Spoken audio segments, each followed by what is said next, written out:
$11.95? You can't afford $11.95? What's your problem?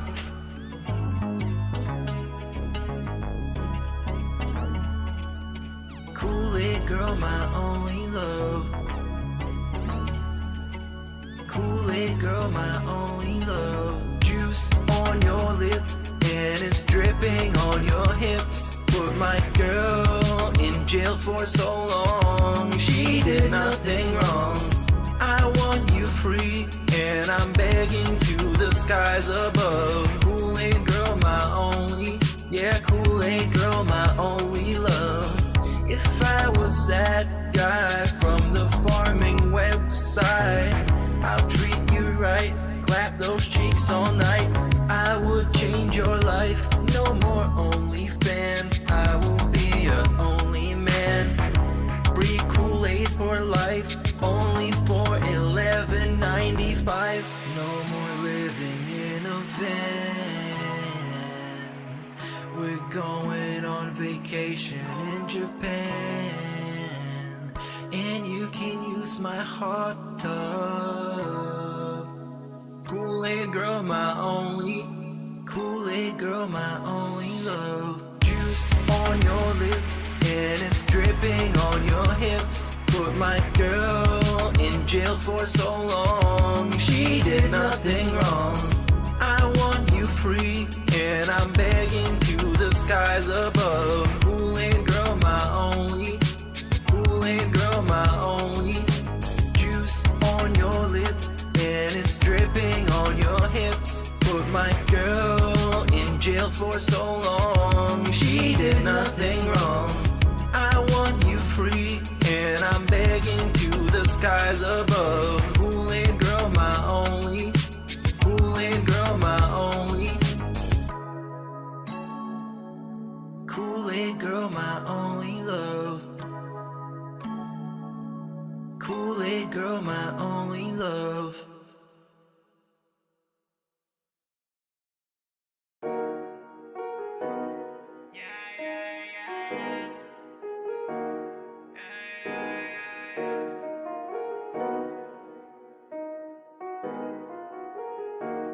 Look, I let my Hogan's big pools, broke boy, T-pose, big bombs, tip goals, big wife, pig roach, I'm the king of the snorts. Hello, call me on camera, yeah, you know. Ask around, they all know me. Giving my money to Scobly.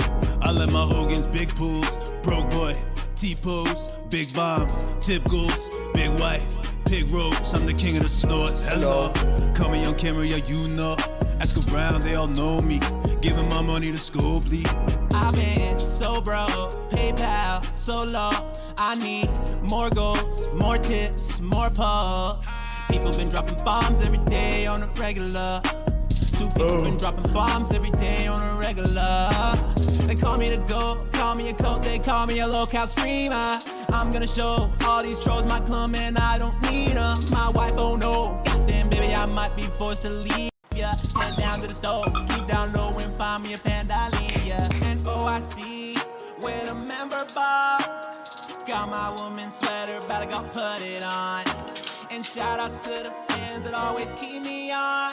Watching Jenna's OnlyFans with the camera on. I let my Hogan's big pools, broke boy, T-pose, big bombs, tip goals, big wife, pig roach, I'm the king of the snorts. Hello, call me on camera, yeah, you know.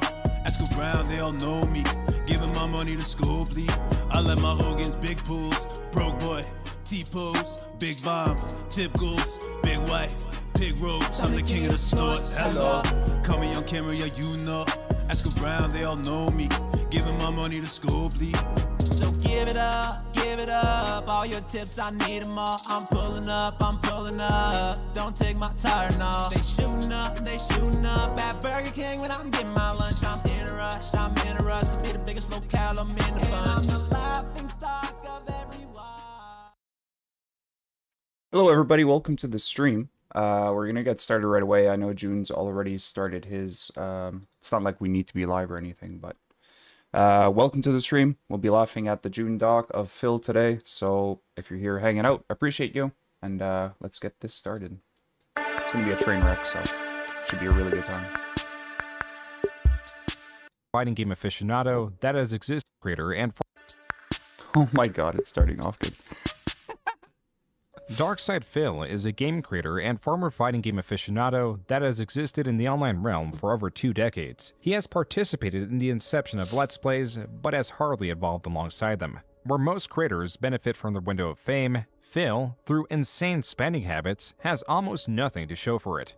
It was only in 2020 that he filed for Chapter 7 bankruptcy, where the documents revealed his situation being even more insane than previously thought. Due to his off-putting nature and that he would belittle his audience members while simultaneously petitioning them for donations, I need the money to pay bills, and I need the money to do regular day-to-day shit. lie about his finances, and inaccurately portray criticisms against him, he has few allies left. Content creators, large, small, new, and old, avoid him due to this and the unique community of trolls that follow him. Varying widely in intentions and actions, these trolls share the commonality of hating Phil and archiving his fumbles to great lengths. There exists a spreadsheet that is updated almost daily that tracks nearly every donation, the top donator, when the stream began, and what game was played.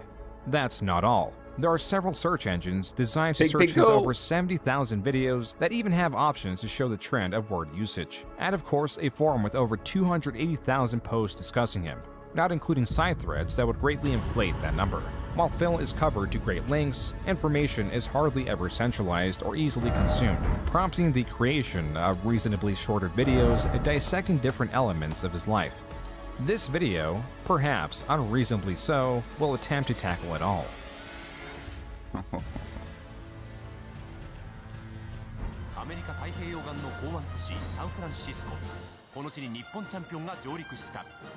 To the US population at large, November 8, 1998 was a normal day. For the 20-year-old Alex Valle, the American fighting game champion, it was anything but.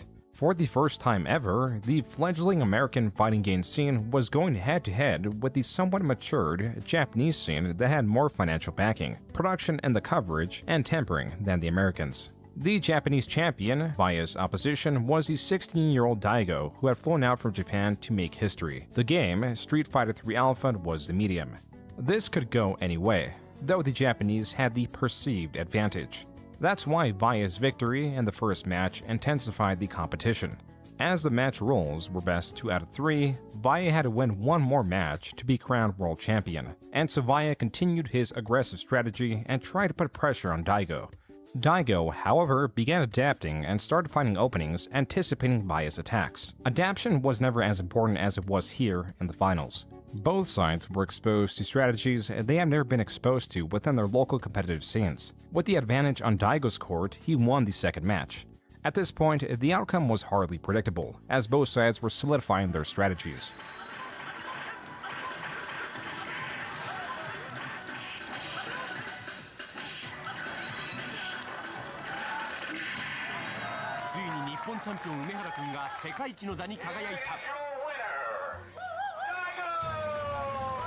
Daigo had won and become the world champion of the fighting game community, projecting Japan's strength and their competitors as fierce. It was historical moments such as these that emboldened new players to join the competitive environment that had only seen growth. Realistically, the only way one could compete is to join their local arcade scene, if they offered a competitive environment at all. While online play was non-existent, the internet did tend to the community by allowing a quick, cheap, accessible way to promote local or grand-scale events. One of these involved an 18-year-old Phil Burnell. Initially entering the online space with the alias Wo Moses, he adapted other, short-lived nicknames such as Phil Throw Like Hell Burnell, labeled as such for his strategy of using the throw move in Marvel vs. Capcom competitions that was viewed as unbalanced. Quote, everybody said that my victory was so quote-unquote cheap, and that I had no skill, unquote. Regardless, Phil was performing well in his local gaming scene in Bridgeport, Connecticut. The next natural step was to attend ECC, or East Coast Championships, that hosted various fighting game competitions. Add to that, he said he would attempt to go. Phil had experience attained through many years spent visiting his local arcades, an experience that would otherwise be described as a fruitless pastime. The elitist nature and other unfavorable qualities that Phil was showing were more acceptable in these communities than they would be in others. And he did have that one thing that made him memorable: his aggression.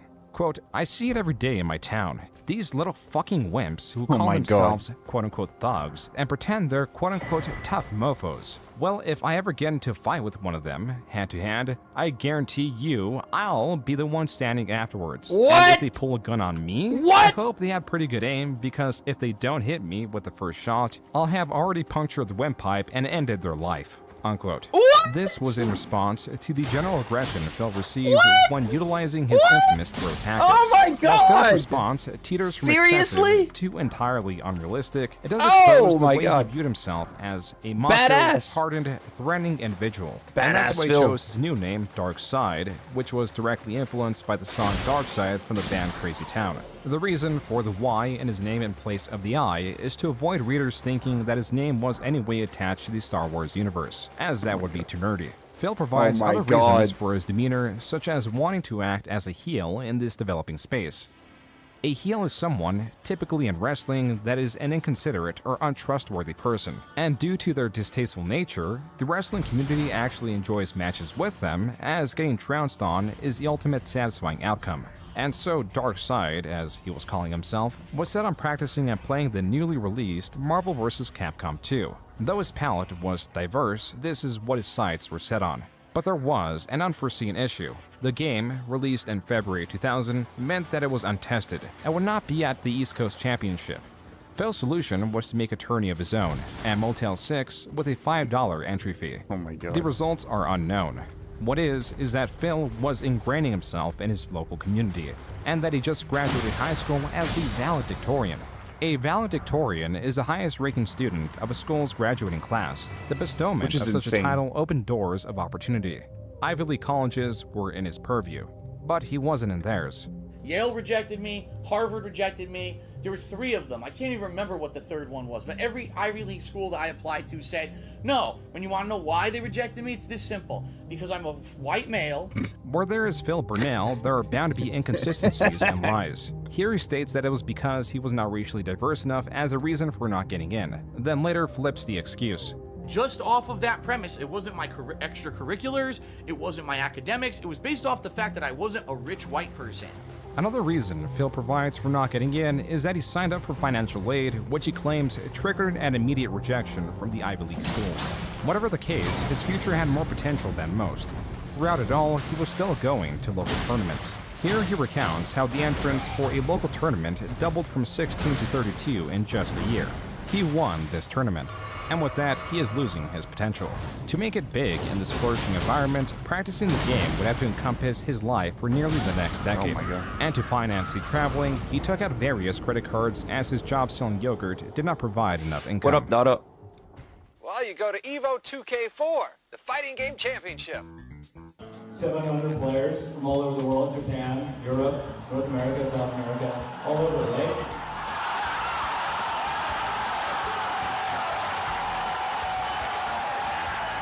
There's insane competition in the So fighting apparently game Phil was a community, badass when he was especially in younger. Japan nowadays. He was And threatening it's people like and a- shit. You know, who cares about the flash? You can leave the flash there. Make sure the gameplay is solid. No more stupid business.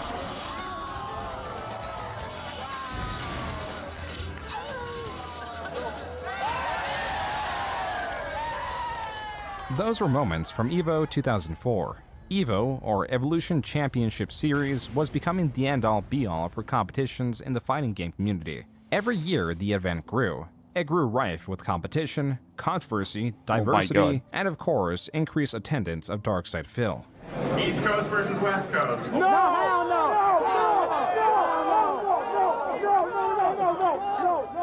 In this particular moment at EVO 2002, the infamous Darksyde Phil was selected as a sort of representative of the East Coast theater. Oh my God. Commentary from the people recording demonstrated how welcome he was. Phil, you are not East Coast, please. All right, attention all people. As much as Phil promoted his ability, when it came to EVO, the player base was at an entirely different level than he was used to.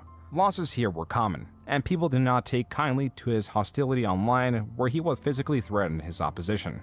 I was the I think guy Joon who is gonna always talked touch base shit. on all that. I was the guy who always was like, man, don't get in my face at a tournament. I will fuck you up. I will throw you in a trash can. This is the I used to ultimate do that. But in person, that was a different story. kind of like I mean, online, intro into Darksyde he Phil, would Captain. freaking, run his flap and post a lot, respond to everything, but when you see him at the tournaments, he just sits there, he's not doing nothing.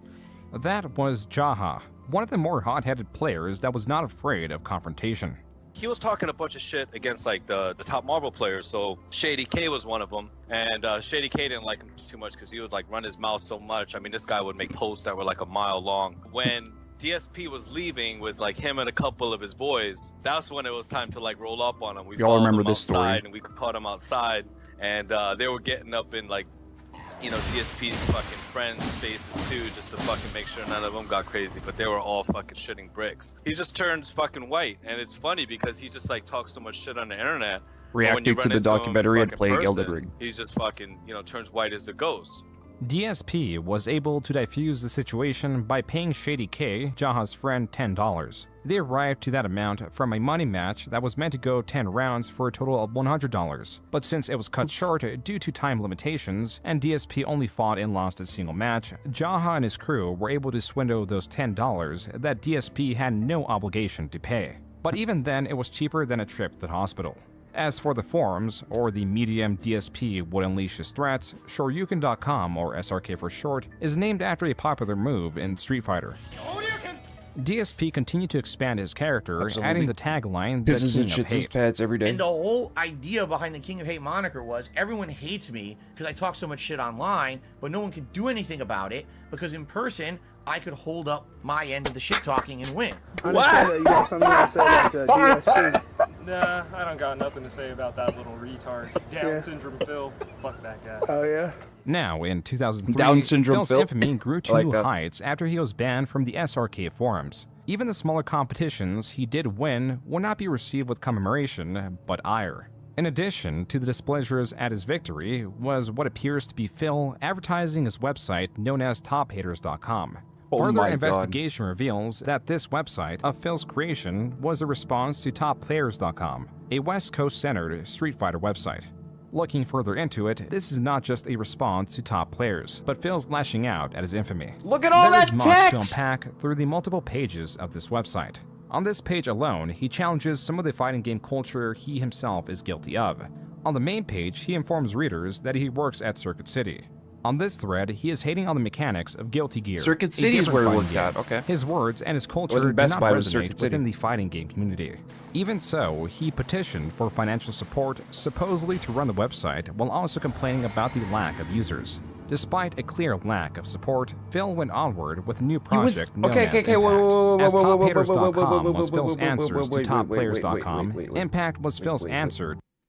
Okay, we're gonna go back like just a couple seconds because it sounds like he was asking for donations while he was running a website.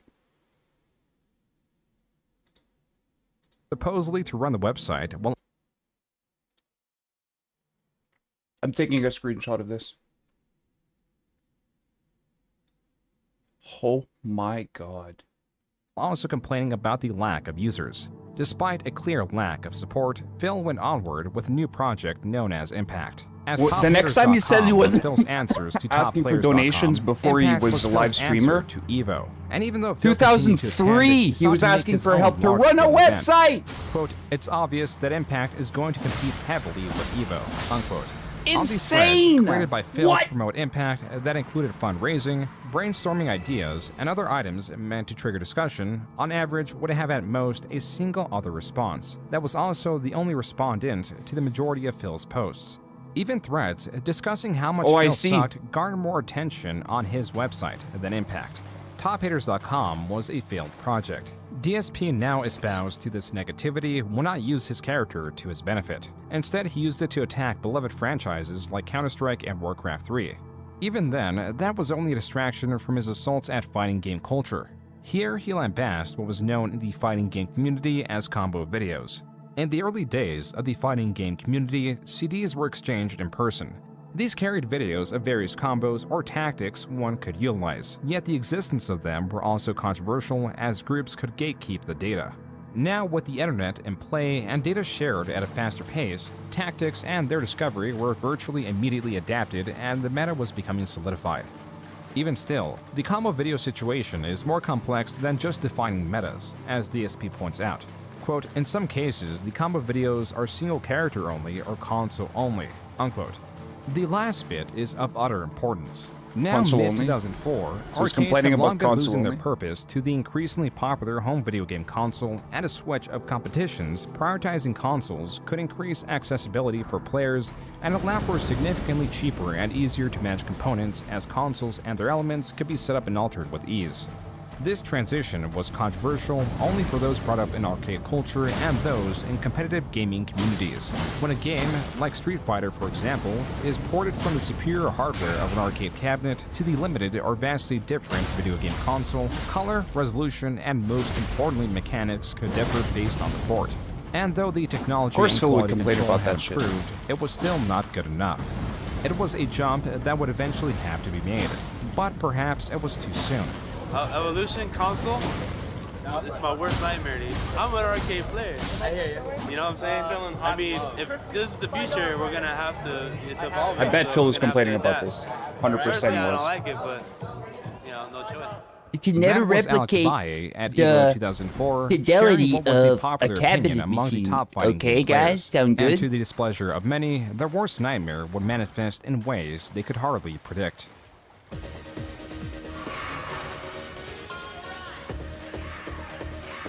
Movie? Oh. Street Fighter 2 Turbo? EVO 2005 would live in infamy for its decision to use the PlayStation port of Street Fighter 2 Turbo and the outcome of the matches. This is a crowning moment in life. Crowning achievement. A number 4 place in a tournament. The 3 of you were absent from ST Top. This is his crowning achievement right here. This is his proudest moment. That year? This is his proudest moment. He's never been more proud. And it only goes like 20% of the screen. You got a problem with the game. You got some idiot named DSP who's a total piece of shit, by the way. I like to get that on YouTube. But this guy thought he was hot shit because he beat me and Choi in a game that was like Neo Geo conversion of Street Fighter, some crap. It was on PlayStation. First of all, I have to bring this up.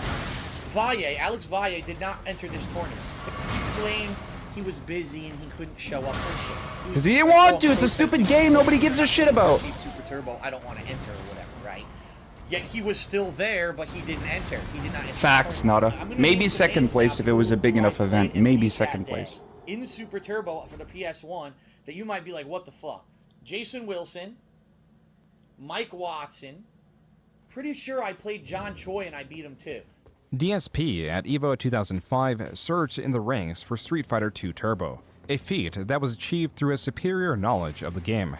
During that period of time, I learned some major differences about the game, including the fact that some characters were different sizes. They weren't as tall or as short as they were supposed to be, and they had different hitboxes. I found out certain characters did different stun amounts than they did in Arcade Super Turbo. I found out that one of my characters, Vega, was incredibly easy to do these complex combos with, which actually was harder to do in the arcade version of the game. The beauty of Phil's achievement, and now beating all of his American opponents in EVO 2005, is that he touts his knowledge as a fair advantage. But when he goes up against the Japanese players who also dedicated themselves to the port without protest, he changes his tone.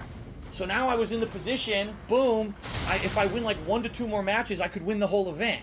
And then my final match in the tournament was against Tokido, who picked a mirror. We did a mirror match. My very first wrestling tournament, I got a silver medal. Very first. Mirror match. And just because one guy dropped out, and I only had to wrestle one guy. He got the jump on me, and I remember distinctly making 1 to 2 major blunders that people were like, "Why did he do that?" I don't know. You know, I was on the stage, I was playing in front of 1,000 or 2 people, and I was, you know, I fucked up. I admit. He beat me, and so what ended up happening? I got 4th place. The top 3 places were all Japanese players. DSP had ranked 4 at EVO 2005 for Street Fighter 2 Turbo, and used these statistics to state at a that high school wrestling tournament regional. The more he would promote this, the more he'll be scrutinized for the details around his victory. I out-wrestled at a party a guy who was 320 pounds. Were less savory. Like I flipped him over me, like with a fireman suplex. 2005, I had racked up my credit card bills Like That to me was sky high. I more have a ton of impressive credit than card debt. With getting a more silver debt medal. accrued, Phil moved back in with his parents and was working a job at Best Buy. Here, he was living off the high of his new title. Perhaps unrecognized and unvaluable to the population at large, that was not the case for his local competitive environment that were in awe of Phil's achievement. One day, my friend Tony, who mostly we were known His for friend playing Tony. Marvel vs. Capcom 2 and Capcom vs. SNK 2 together, said, hey, I got a couple buddies who actually like Super Turbo, and obviously that's the game you're really good at. You want to go play with them? And this is the first time I ever met John Ram. Want to go play with them? Probably between like 2005, 2006, I would guess. When I first met him, The love I felt story. Like, it was almost like a deer in headlights The love moment, story. Like, oh my God, Here it this is. the guy who just came back from Evo and placed. Oh my God, John Love Rambo, Struck. coincidentally sharing the name of the action movie character, was becoming DSP's best friend. They shared an expansive list of friends as DSP continued to be revered in his local competitive environment. He was even allowed back on SRK and was helping run regional competitions. As now patterned, his investments into the fighting game community continued to hurt his finances. He was even fired from his job at Best Buy for using an employee discount to Circuit purchase City, equipment that Best would be Buy. used at Okay. East Coast Championships. 2 jobs so far that 2006. we know of. Now on unemployment, DSP's financial decisions became ever more reckless. For 2006 and 2007, I started traveling the country, playing in all what was considered qualifying tournaments for EVO, which was the big He thought he national was finale. king shit. Think like there's qualifying games in any sport, and then there's the big finals, right? As I started attending all these qualifier tournaments, I was winning them. This is true, and this is footage of his victory at EVO East 2006.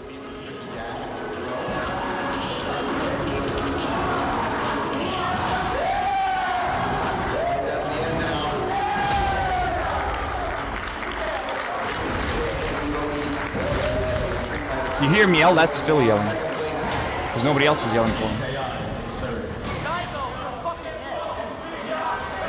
Daigo, you're As fucking neat next. as his victories Oh my were, God. traveling across the country, The best when guy in the he already world. secured a high You're position fucking for next, he EVO says. meant that he was effectively wasting his money, as having more than one seat was pointless.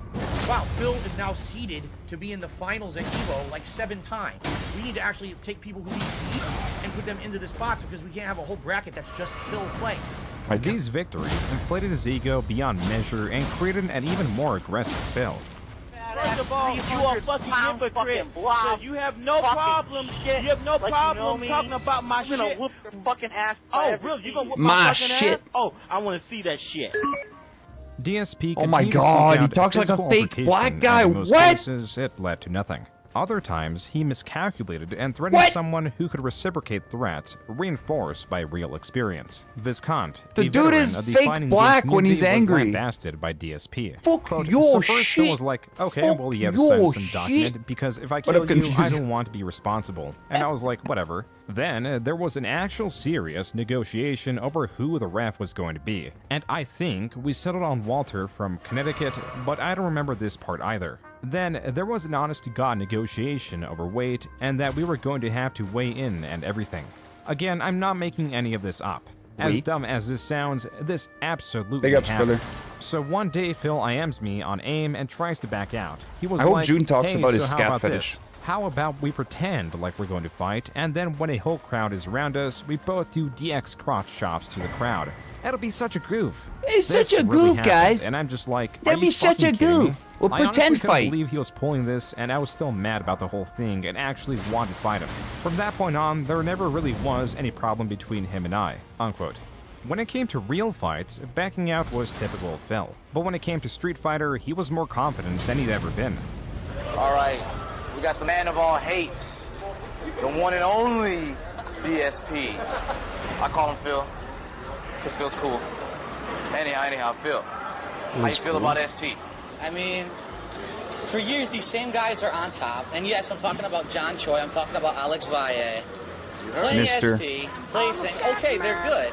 But to disrespect the people that got top 8 at Evolution, I remember to make this. excuses, I remember it's this. on console, it's ridiculous. So this is kind There of you go. like From DSP. the beginning of my Straight from knowledge of DSP. Phil. DSP, thank you. Check out the Hate shirt. this, bitch. Hate that. Look at Could my Phil tits. really back up these Look at claims, my or on the other tits. side, could Valle beat Phil? Alex Valle, this guy right here, living legend. Look at my in the Street Fighter nipples. scene. First and foremost, you know what I gotta ask you? The ST beef with DSP. I don't even consider it a beef. It's like another scrub, another day. Another scrub. As chance would have it, they actually did compete at EVO 2006. First match final. All these guys are on stage, legends, just not Phil. Alex Valle. I'm like, oh great. It was a decent match. I lost, and I was like, motherfucker. You know, all this practice. I waited all day. Basically, it mind fucked me waiting all day to play my match. I finally play Alex Valle, and I lose. Oh no, you now lost. In the losers bracket, still had a chance to redeem himself. And after working his way through the losers bracket, he had his final match of the day. My final match is against, guess who? Alex Valle? Tokido. Oh. Now, this is the guy who beat me in 2005 on stage, mirror match with Vega. The results of Tokido and DSP's first 2 matches played out exactly like they did in EVO 2005. I wish he wasn't won real. a single match, and it came down to the last match where I think the we'd all be in a results better were also place. mirrored.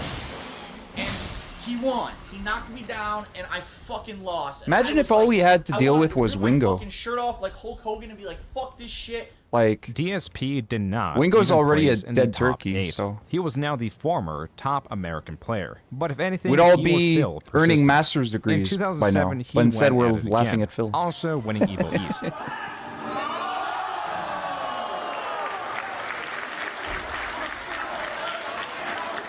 Even though, with his victory, DSP qualified to be seated higher at EVO, he still attended EVO West, which was held at Comic-Con.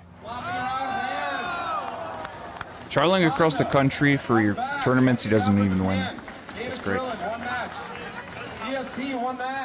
There was an EVO West in San Diego, and fucking DSP was fucking talking shit about Mike Watson. And that's my road dog. When we fucking ran him down in EVO West, you know, we didn't even fucking wait to get outside. Watson just fucking went up to him in the arcade hall and just told him, dude, why the fuck you talking shit, this and that, blah blah blah. And he just didn't even want to face this. Like, he just kept on like cowering away and looking away and just being fucking quiet, this and that, and just fucking scared shitless. And we're fucking following him around, dude, like, what the fuck's your problem?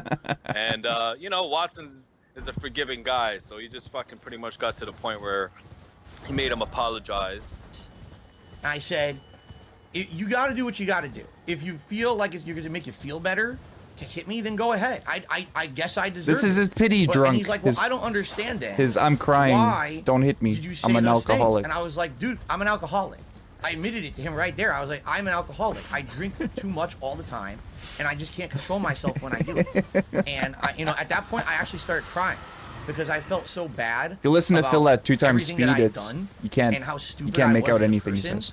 Rumor if you put him at half speed, he actually sounds like a normal within person. The fighting game community.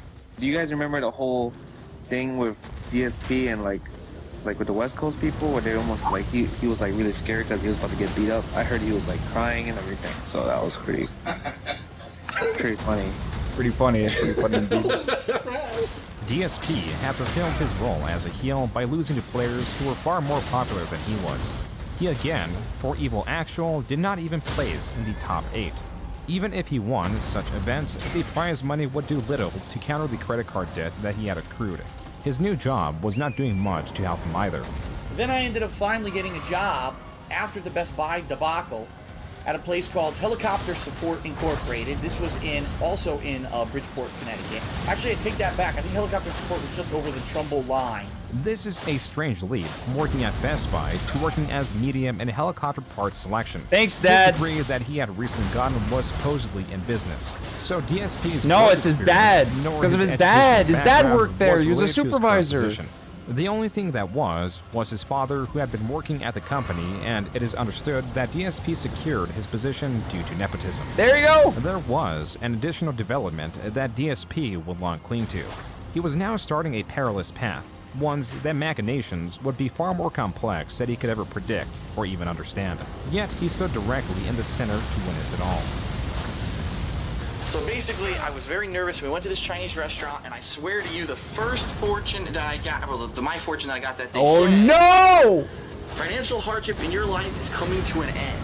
By the way, when I do a fortune cookie! So what, you're not gonna edit what? the video? Just gonna post them as is with the 10-minute mark? Why would I edit? It took 2 days actually off of work just to play Batman Arkham Asylum. A fortune cookie? You know what? I don't regret it at all. No! No way! The Darksyde YouTube channel was created on March 3rd, 2007, but was not utilized until 2008.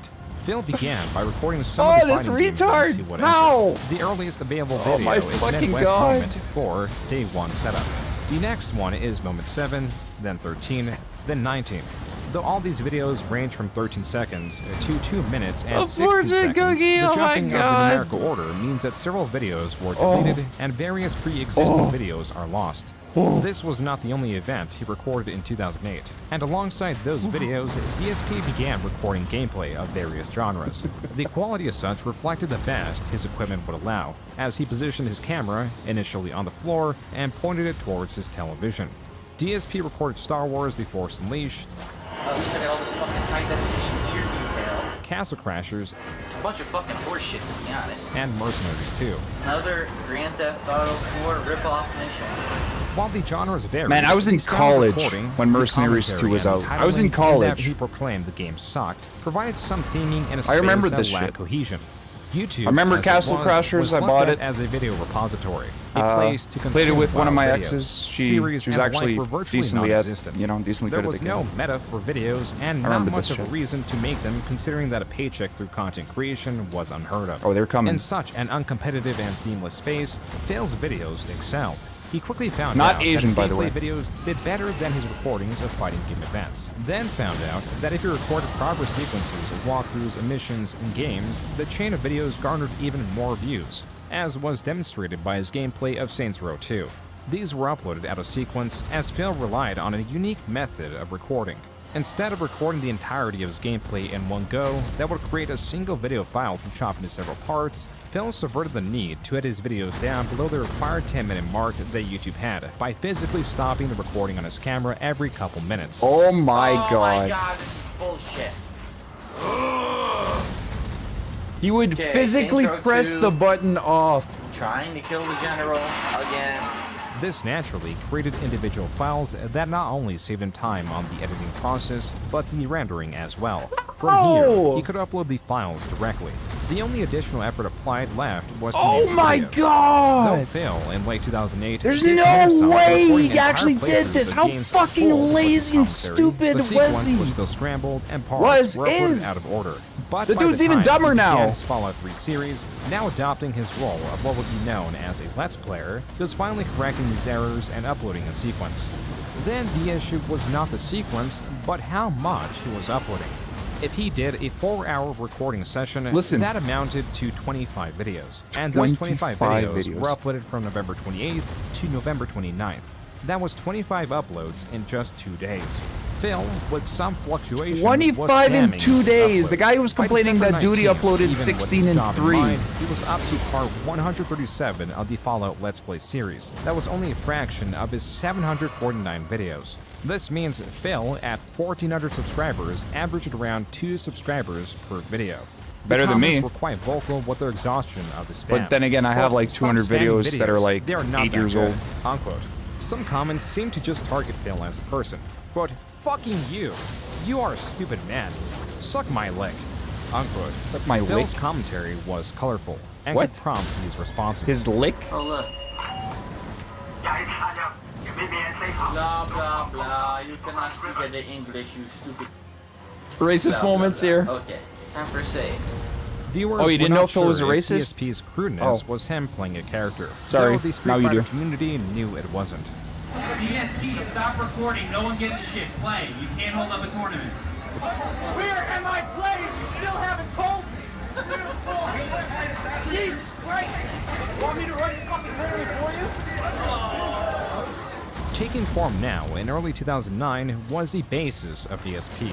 All the core elements were finally present, including the audience. From those few who were vocal about their dislike of DSP, DSP responded by comparing himself to Satan, and those who enjoyed his videos enough to donate to him. As seen in his description, he was now compared accepting himself to PayPal Satan. donations for what he claims were games and equipment. Even now, in the channel comments, people were suggesting the use of direct capture via what is known as a capture card, and DSP did indeed spend that money, a lot of it too, on a more expensive, yet worse option.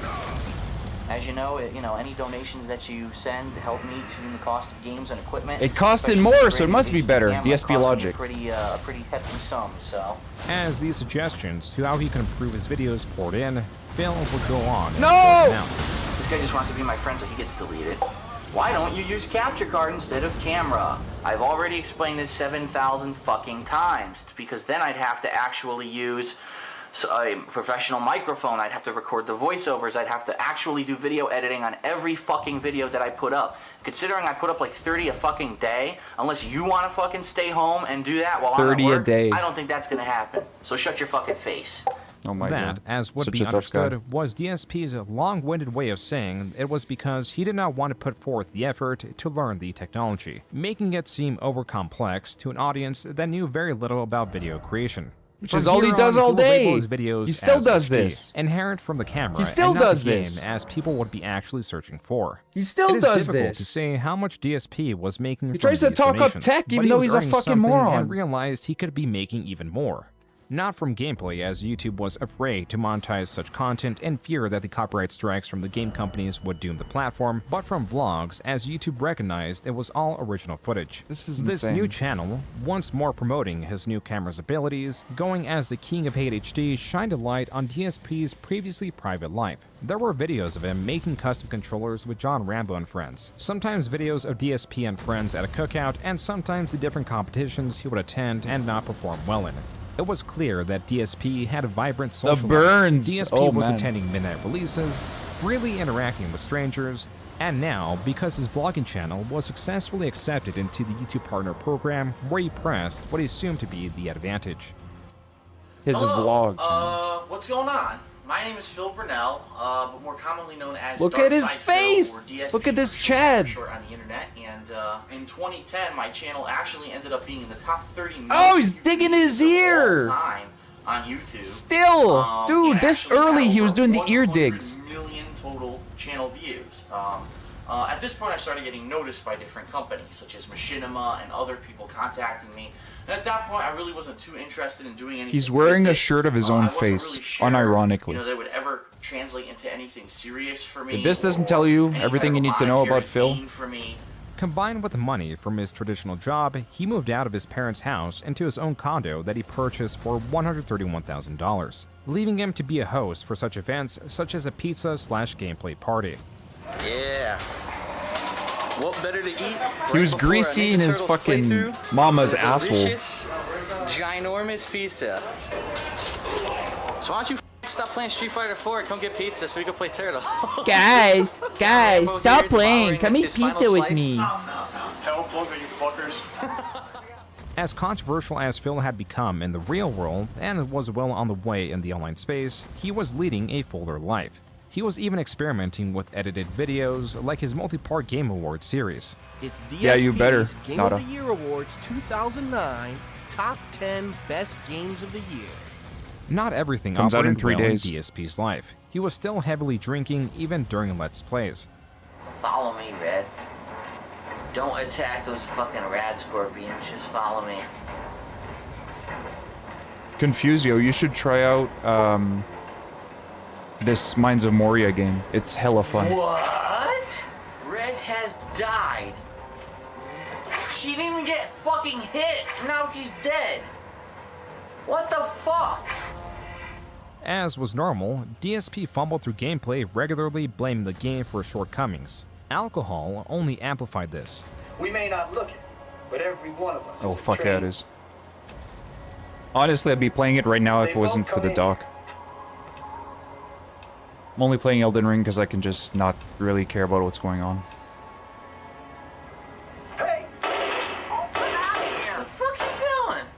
A viewer may have missed it as Phil did through his rapid selection of the dialogue for the sake of You progression. might Phil like it, unwittingly chose Confusio, the because it options doesn't to trend shit the on NPC. the franchise at all. Like, so let's say Lord of the Rings is here, right? This is, oh, let me not place it over. Let me place it on there. This is Lord of the Rings, right? Mines of Moria is here, right? As opposed to the Amazon show, which is probably like here. There was a grotesque It doesn't nature to shit Phil's on Let's Plays and a anything. rage Actually that would turn references a physical. lot of the Fellowship storyline. Yeah. Fucking does.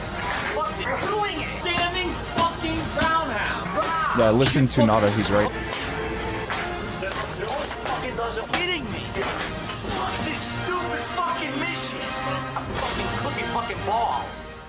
A part of a successful creator is willingness to experiment, adapt, and improve.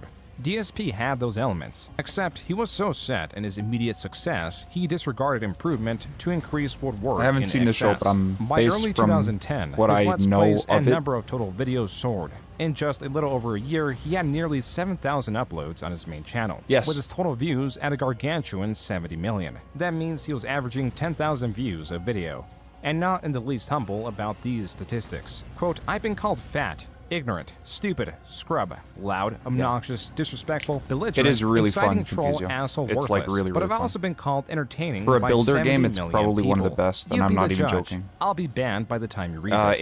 It Unquote. matches V Rising This in could be terms of found polish. on SRK, and if even possible, further soured Phil's image Very, and very the rest polished. of the Street Fighter community. Look at him now. Almost no He bugs. 20,000 idiots are subscribed to him. That's great. Congratulations. Congratulations with your YouTube channel, and hope you enjoy your life, bro. I mean, it's a great victory. PlayStation 1 Super Turbo Champion. You take that to your grave, bro. Good luck. And he is DSP taking it to his was grave. making enemies that he had never met.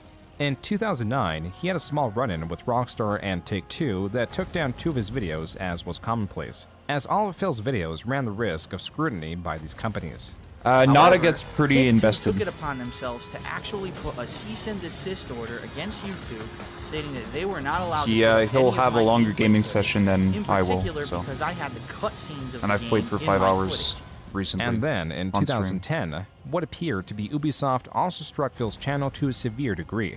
By April, the strikes Worst comes to continued worst, at such a pace Confusio. that his main channel, You can Darksyde get it, Phil, was try it out, taken and if you down. don't like it, just get it After sharing refunded. the news, it came out that the strikes were illegitimate and were possibly sent out by a disgruntled viewer. With the strikes resolved and the channel restored, Phil saw it fit to celebrate his channel's resurrection. It's only 20 bucks too. Guess who's back, motherfuckers? That's right. Oh my That's right. god, this They intro. tried to take me down. They tried to get me off YouTube. They tried to shut me up. Fuck those motherfuckers. The king is back. That's right. Feeling As himself. you can see, thank God, my channel, Darksyde Phil, has been restored on YouTube. So, awesome. This tactic Oh my God. would also become commonplace against Phil. As a response to the initial takedown, DSP made 2 additional drunk, of channels. course. One for Street Fighter that was soon abandoned, and another for gaming going as DSP Gaming. This channel, for all intents and purposes, adopted the role of his main channel and will remain as such for the foreseeable future. At the time, as a host to gameplay videos, the channel's true purpose was to bring attention towards his vlogging channel, as that channel was monetized. What am I going to do? I'm going to whip up a couple What an asshole. express mode bacon, egg, and cheese sandwiches, which include 6 pieces of white bread.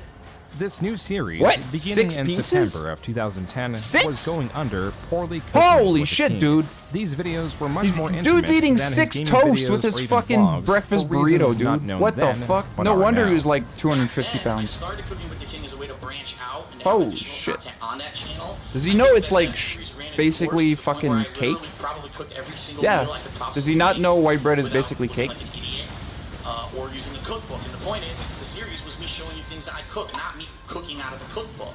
Phil was increasingly monetized He's a in different valedictorian, aspects Nada. of his life, How could and you? as he stated, How dare poorly you? cooking with the King were the recipes he knew how to make, meaning this is what Phil made regularly. So what am I going to make?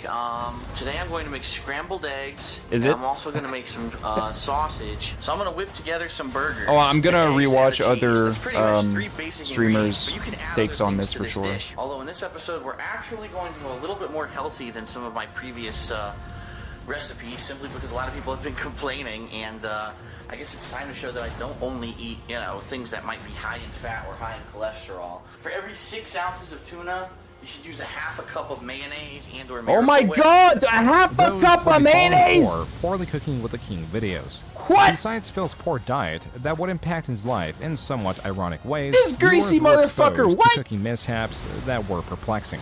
Safest thing to do with bacon grease. No! Oh yeah! No!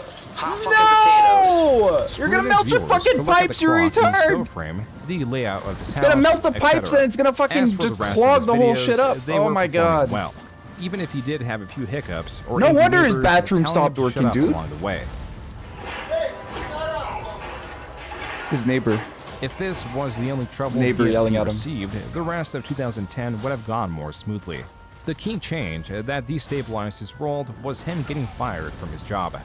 And what happened in this case, they did a reorg where they took me out of this department where I was doing all this great work, and they put me in a completely different great department. work, he's saying. The management there didn't give a fuck about me, and after 3 months, they laid me off. Now, No, you with got more fired. He didn't incentive get laid to off. monetize his life, Phil launched a new series known as DSP Tries It. Because fast food, I'm going to tell you right now, when I do these for fast food, they're always Fast going to have food, a low fast rating, 'cause food, fast food. Usually it's pretty bad. It's an odd combination of flavors because Oh, great. egg, Tasting and noise. all Oh, the he's meat so fucking disgusting with the extremely mouse salty. noises. This series So was initially salty. food-based. Then he began reviewing his own merchandise, there's a bunch of different designs that you can get. then joysticks. This joystick Oh my god. is all Sanwa This is parts. bad. This This is bad. series had now evolved within the first 21 episodes to a general product review show.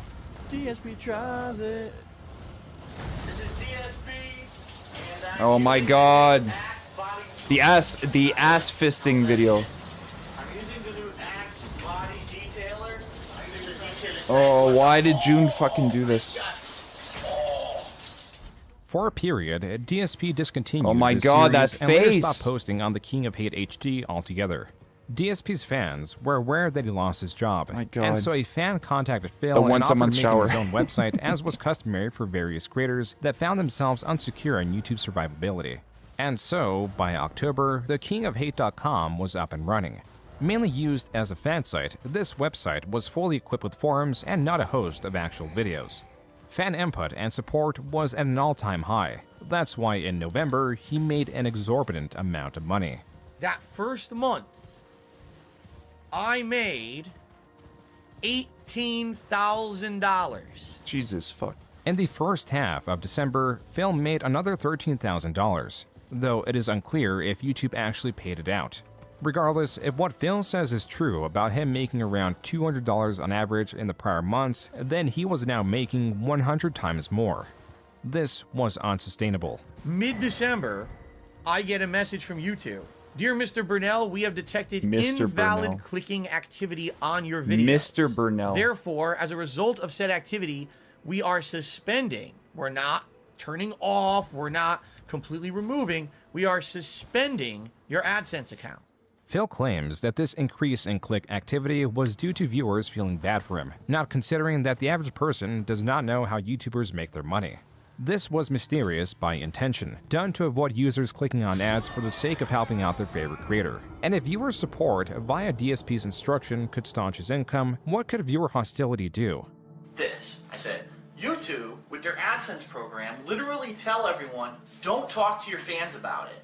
Don't tell them how AdSense works, because then you would incentivize them to do stuff and commit fraud. Basically, how much you guys participate with this. It's channel. literally because of people like him that YouTube like went down the dumps in terms of money for their creators. Anyone who's accustomed to YouTube and how the partner channels work, I'm sure you understand what I'm saying.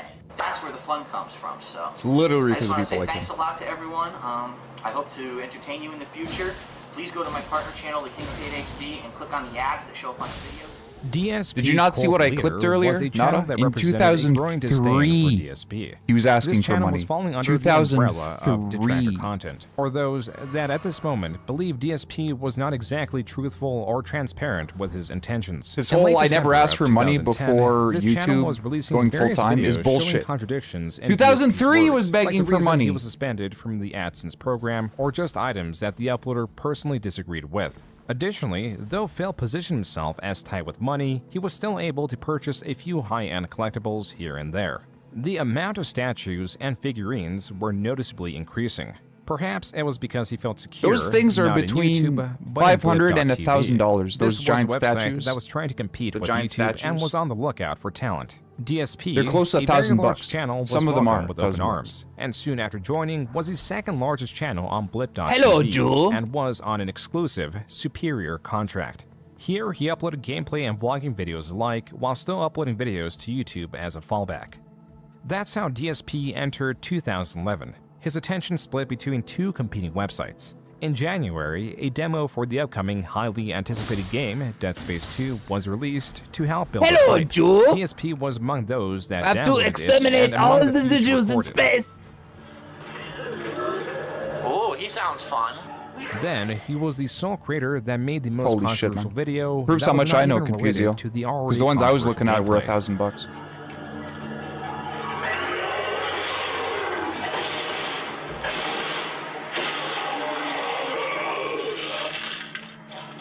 This is what happens when you let the Jews do whatever they want. You've let the Jews overrun space, and now look at this. Their greed has had the artifact turn everyone into necromorphs. So now I, the last remaining Nazi, must exterminate them. Hello, Jew. Hello, Joe. I must exterminate you. Role-playing Hello, as the Joe. last surviving space Nazi did not translate well to his audience that quickly reported his anti-Semitic jokes. Unlike YouTube, Blip.tv sought to purge Phil and banned him from the platform. Man, he Blip was TV with also, the in win. essence, blacklisted from working with any existing creators on Blip. So for the third time in just 3 months, Phil had to restructure his job and figure out how to make money again. You know, Hutch, sorry, but obviously you've proven that you can't be mature about it. I sure as hell didn't go to your page to try to fucking flame your fans, so enjoy your block. You're no longer allowed to talk on any of my fucking videos. Ban. Hutch, and he sends me this giant fucking message. I told you I was done. You don't listen, so you're blocked. I don't ever want to hear from you again. Hutch, a gaming creator who worked for Machinima and held a lot of influence with the multi-channel network, had changed tones with DSP. Feeling sympathetic, and after a short back and forth through email, Wow, Hutch was that's able to insane, pull some Confusio. strings and get his channel partnered again. Not with YouTube directly, but Even through if I Machinima had $1 as million the in third the bank, party. I don't think I'd ever Therefore, spend circumventing Phil's own $5,000 suspended for a AdSense statue. account. Sorry. This was an increasing strategy I could where buy a YouTube could suit negate of its copyright armor, fears by placing the a literal responsibility suit on of multi-channel armor for networks about like Machinima. $2,500. In turn, Why would I buy they would be rewarded one by for reaping a $5,000? portion of the Why would I buy a revenue. statue for So for the $5,000? first time ever on YouTube, all of Phil's Jesus content Christ. could be monetized. In the background, there was one issue, or faction, Phil could not shake. Not even a day after getting partnered with Machinima, the prominent detractor channel, DSP Cult Leader, uploaded a video from the year DSP prior Cult where Phil Leader. denounced Machinima. You know, they're nice enough to go on my partner channel and watch those videos and click the ads and things like that, so all I have to really say is fuck you, Machinima. Mostly unfazed by these counter-narratives, Phil continued to Get a upload training copious dummy, amounts of but, now monetized like, sculpted content like Phil? with newfound Oh. confidence. Yeah, if Yeah. you can believe it, I'm living the dream, and you can only go up from here. For a while, this was the case. In May of 2011, he had a $1,600 computer built by the same fans that created and were running his website. Phil was still going to fighting game events, though not as frequently, and if not clear already, he I was mean, making some a statues decent might amount be of worth money. something someday, In but the a lot of course them aren't. 8 A lot of them are Phil just was $1,000 cluttering all piece of facets his plastic. condo with collectibles or equally unessential items. His 2011 condo tour showcased how much his apartment look had at that changed. place. On the walls, counters, even the floor, it was difficult to find a square foot of clear space. There was even an entire corner of his condo solely dedicated to the boxes of the items he had purchased. The density of items took space. Not just physical space, but also with the condo tour runtime that by part 3 saw Phil categorizing just segments of his small condo as to speed up the pace of the video. The first 3 parts had reached a total runtime of over 30 minutes, and this was hardly everything. A Phil uncovered the open 30-minute space, or tour lack of his thereof, house. between his kitchen and living room. Left to review, besides the bathroom, was his bedroom that was similarly decorated with gamer memorabilia and other items Phil took interest in. This artwork is actually painted completely with her breasts, and it's custom artwork that she makes, and she does all kinds of different paintings and such. And I was actually thinking, this is so nice, it's so artistic looking, that if I do get an office next year, like I had talked about doing, that I may actually commission her to do a couple more paintings for the office. I thought that would be pretty cool. On that note, the only thing That preventing Phil got from burnt when stockpiling Cat more moved in. was lack of space, which Guarantee he sought you. to remedy. If I get more artwork, where's it Cat really saw gonna that go? and was There's like, only a couple "It spots needs to left. die." I've been looking like a couple spots in the bedroom or whatever, but at this Wow, at this point, it's pretty much all filled up. What I'd like to do is get the hell out of here and get us, like I said, get an office where I can Oh, I know. do a lot of my filming, China where I makes can do my really uploading, awesome not like have to worry about my modem going down here, having a figures, business model class figures. internet, having a place Japan where I does could as do well. better filming, and I sure as hell, I'm not sure that that's ever going to happen. As much as he collected, there was a space he felt was consistently vacant. He was lacking a significant other. Quote, now for my favorite part of the story. My sweet waffle Philip. I met him in November 2011 online. Sweet YouTube, waffle? actually, while he was and currently is making 2011 video game playthroughs. We're still going strong despite some hurdles. The biggest one is other people. We are a May-December romance. He is 11 years older, but it makes our bonds even stronger. He is so supportive of my crafty ways, even if he doesn't understand half of it. We're even planning and taking steps to opening our own 2011, online so bath what beauty time was business. Panda? But moving in together comes first, because he lives in Connecticut. Told you we have hurdles, but that's all for now. I'm sure everyone will get to know me well soon enough. I can't wait to learn and share and 2011, confide that's in what important. That's seems really like important. Such great people. Smiley face. Unquote. That's really that was from important. a future post created by Leanna, or Panda Lee as she was Panda known Lee! as online. Leanna met Phil through the now defunct YouTube message system as a fan, only for Phil to escalate the relationship by providing her with his more private email. By my God. February of 2012, they had become a couple, and Phil saw it fit to introduce her to his audience on Valentine's Day. Hello, everyone. Darksyde Phil Hello, here. everyone. With me Darksyde today Phil here. is my beautiful girlfriend, Leanna, who also is known as Panda Lee on YouTube. Look at that show. Quote, Look at his "A special hand. Look note, at what his Panda hand Lee is does. It not does Asian. this. That is all." Unquote. This was On her an shoulder, annotation look. found on the video. A request likely by Panda Like, Lee what the to avoid fuck? confusion of her race. It is likely her because she also made sure to clear this up in an interview Not held through a Asian. Twisted Metal lobby. Some guy on the reveal video commented that I looked like an old Asian woman. Not so- Asian. Yeah, they're all immature. Don't pay attention to DSP fans. They're fucking idiots. Not A lot of Asian, them by are the way. fucking idiots. If they ever need a really awkward Asian-looking non-Asian chick. Yeah, I guess so. So what are your favorite I just games? want to know how many Asians have green eyes. That's what I want to know. I've never met an Asian with green eyes. I mean, some of them do. That's fucking racist as fuck. So Yeah, I have green eyes. Very rare. There's so- literally black people with like sky blue eyes. So While what the Panda fuck Lee is was she trying talking to about? convince Phil's audience that she is not Asian, Phil's audience was more curious about the 11-year age gap, with Phil being 29 years old and Yeah. Panda Lee being 18. Rumors spread that they began dating when she was underage, but these are unsubstantiated and no evidence of such has ever been brought forward. Panda was That 17. cannot be said about the rest of the criticisms surrounding Panda Lee, which there are many of. Okay, so a word to the wise: do not fucking get an apartment, like, ever. Just don't. I don't care what neighborhood you live in. It can be as white as anything. Don't fucking get an apartment, because you know why? You know why it's a white neighborhood? Because the white people live in the houses around it. The police is here. Yep, I called the police. You know why? Because 3 buildings away, I had all these windows and doors closed, but I could hear this Latin CD perfectly that if I knew Spanish enough, I could probably translate it for you. Panda Lee would sometimes do playthroughs with DSP and John Rambo.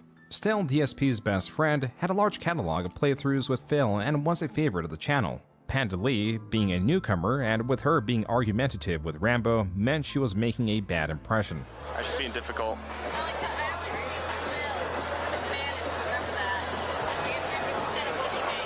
Huh. Alright, well anyway. Panda Lee was a fair match for Phil because she had similar reasoning and an argumentative personality that Phil often portrayed in his videos. As for his videos, DSP peaked in late 2011. Now, 2012, the trend was downward, and instead of getting a capture card to improve the quality of his videos, he sought experimentation elsewhere.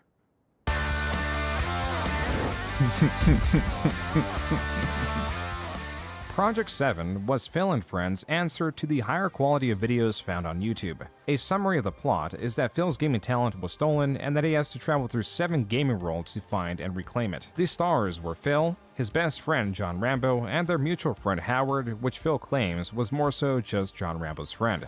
In charge of the editing, which was the heavy lifting, was more friends of John Rambo known by their channel Respect the Pact. They offered their assistance with the project for the sole purpose of a shoutout, which they hope will launch their YouTube career. Hello, I'm John, and Poor I'm guys. joined by Howard. Woohoo! So Project 7 was a lot of work for them. I don't think it was much work for us, despite what Phil would talk about how hard the day was. It's such a No, long it wasn't. day. It wasn't hard. It wasn't hard for us. It was hard for them. Yeah, I mean, it was one day of filming. Yeah. Maybe 7 hours.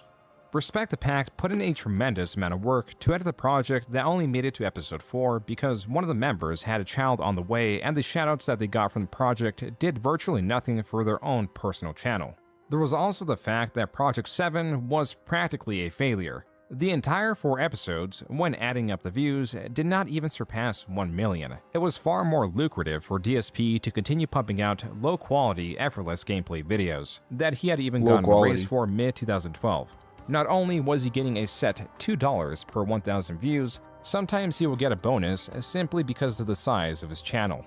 The rest of the crew still desired to continue making these, and John Rambo put forth the idea that if DSP offered Respect the Pact money, then they would have a reason to stay. Then you have a number, and then split it the 5 ways, and throw them the cash. Yep. And offer, Of course offer he that won't to do them. that. There's no guarantee that they're going to, continue with the series, but... Of course he won't do hey, that. He won't man, give people money. At least try. People give him Phil money. did That's not how this do so. works.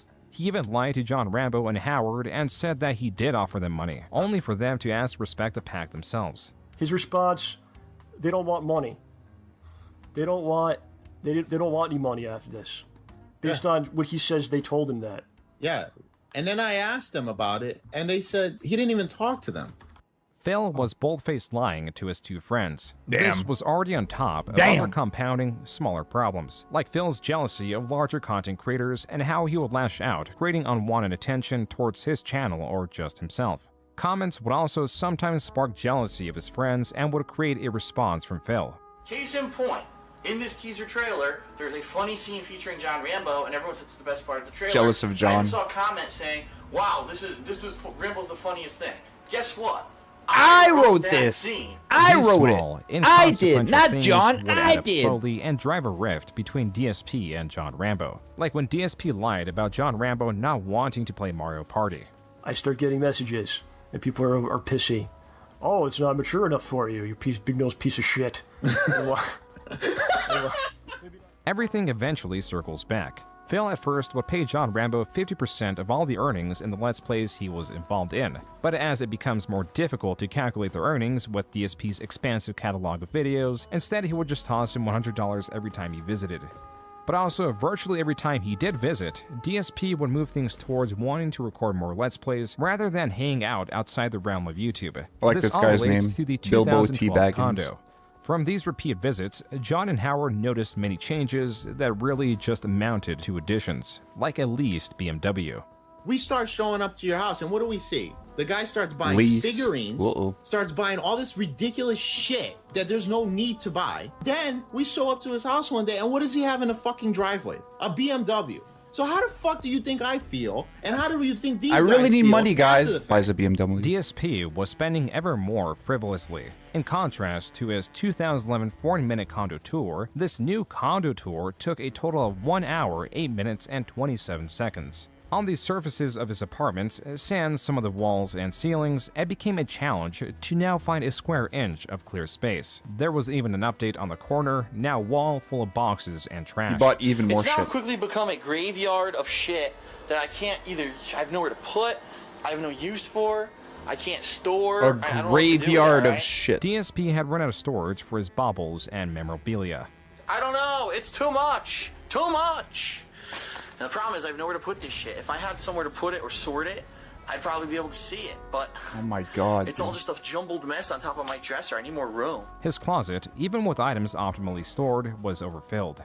What I want to look at is just to show you what a mess the inside of my fucking closet is. I'm not going to go all the way because my luggage is actually spilling out, but look at all the boxes I've got from the models. Phil did not value or understand money, except when it came to others.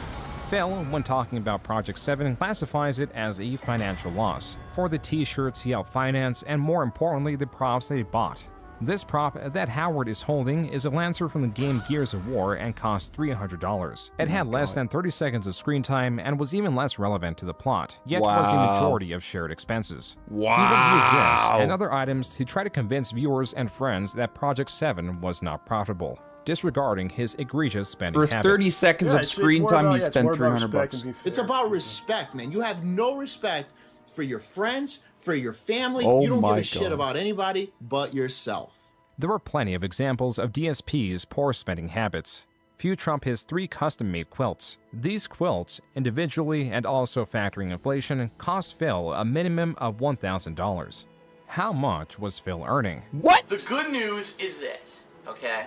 I'm an intelligent person. I'm a finance major. I went to school for finance. I knew day one when I started making money off of YouTube that I was going to bank it. I was not going to go out there. Look at his hair. Look at his beard. Get money out of. Oh my I'm still here God, in the dude. condo. I didn't He's go T-posing. out and buy a super over expensive house, and I didn't go out and buy a sports car. Yes, I am driving a BMW, but it's actually a lot more economical than people really think. On DSP Gaming alone, for the year of 2012, Honda? he got Nah, get a 85.19 BMW. million views. Dividing that by 1,000 is 85,190. Multiplying that by $2, not $2.25, which it could sometimes be, but $2 as a base CPM for Machinima, excluding the possibility of bonuses, would mean that he made a gross of $170,380 for 2012. Wow. The problem now that he was presenting his audience, starting 2013, is that Machinima was renegotiating many of their contracts. What this meant for Phil is he went from sometimes earning $2.25 per 1,000 views to a base $2. In the year of 2012, my views really have dwindled. And what I mean is, I believe in the year of I guess so. 2011, I probably got somewhere over like 10 to 11 million views on DSP Gaming. And then in 2012, I only barely reached like 8.5 million or something like that. I don't think the final number is in Only yet. 8.5 DSP mil. lied and understates his views by nearly tenfold. Not only is this proven incorrect by archives such as Social Blade, this is proven incorrect directly on his own YouTube channel, where there are screenshots from the start of 2012 to the beginning of 2013 that shows he got nearly 90 million views. It was also here that Phil was toting his 90 financial million, not 8 responsibility. million, Don't see 90. me here with super expensive 90 clothes million, on or not anything. not You don't see me 8, wearing 90. jewelry and shit. You know, I'm smart. I've banked my I'm money. smart. I'm So, smart, right? I'm not regardless of dumb, what guys. I'm not dumb. Guys, I'm not dumb. I swear I'm not still dumb, guys. okay. So I just want everyone to understand. I swear I'm not dumb, guys. I Phil swear. was ever Guys, confident that, help! even though he was now riding a downward trend, he could survive.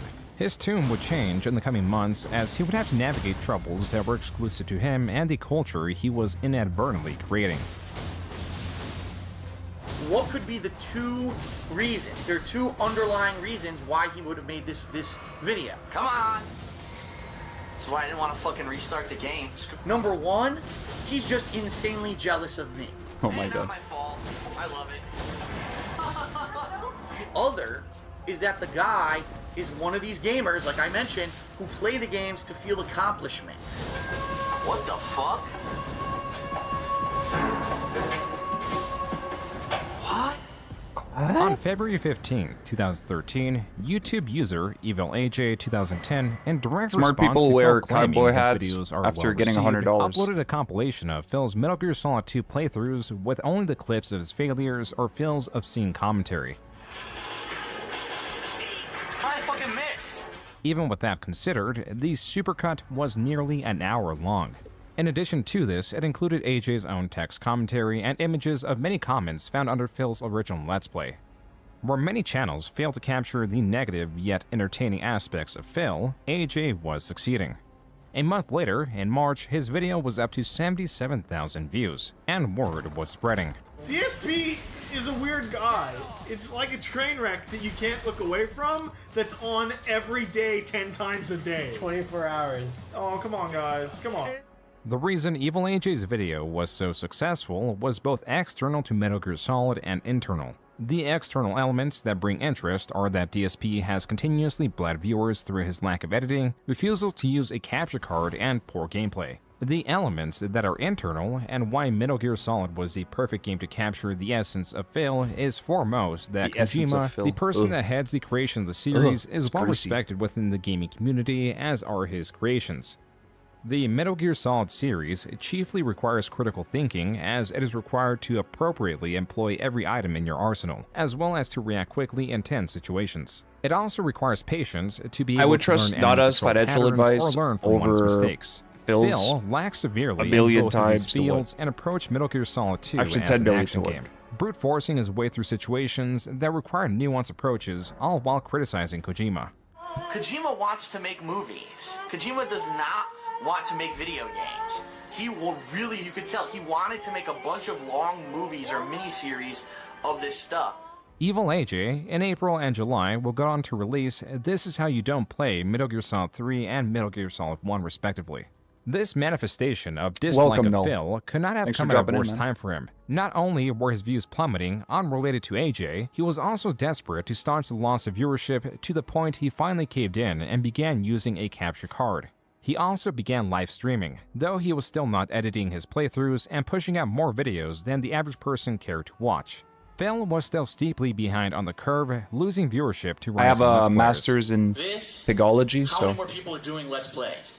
Like, it's ridiculous the amount of people who have gotten into it, to the point where a website like YouTube, unfortunately, doesn't really feature anyone but the top 2 or 3 guys who are doing it. I mean, let's face it. Why do you always see the same people in related videos, featured videos? For the person who's not at the tippy top, it's so hard for people to get noticed now on YouTube. Oh, were you expecting something else? The irony is that Phil's accumulated viewership was influencing the algorithm to keep advertising his content. The loss of viewership was because people were familiar with what he produced and stayed away from it despite YouTube pushing it. There's the kind of person who would say, oh no, I lost views, stop my feet, oh man. But I would say, no, I'm going to stay positive, I'm going to keep doing what I'm doing.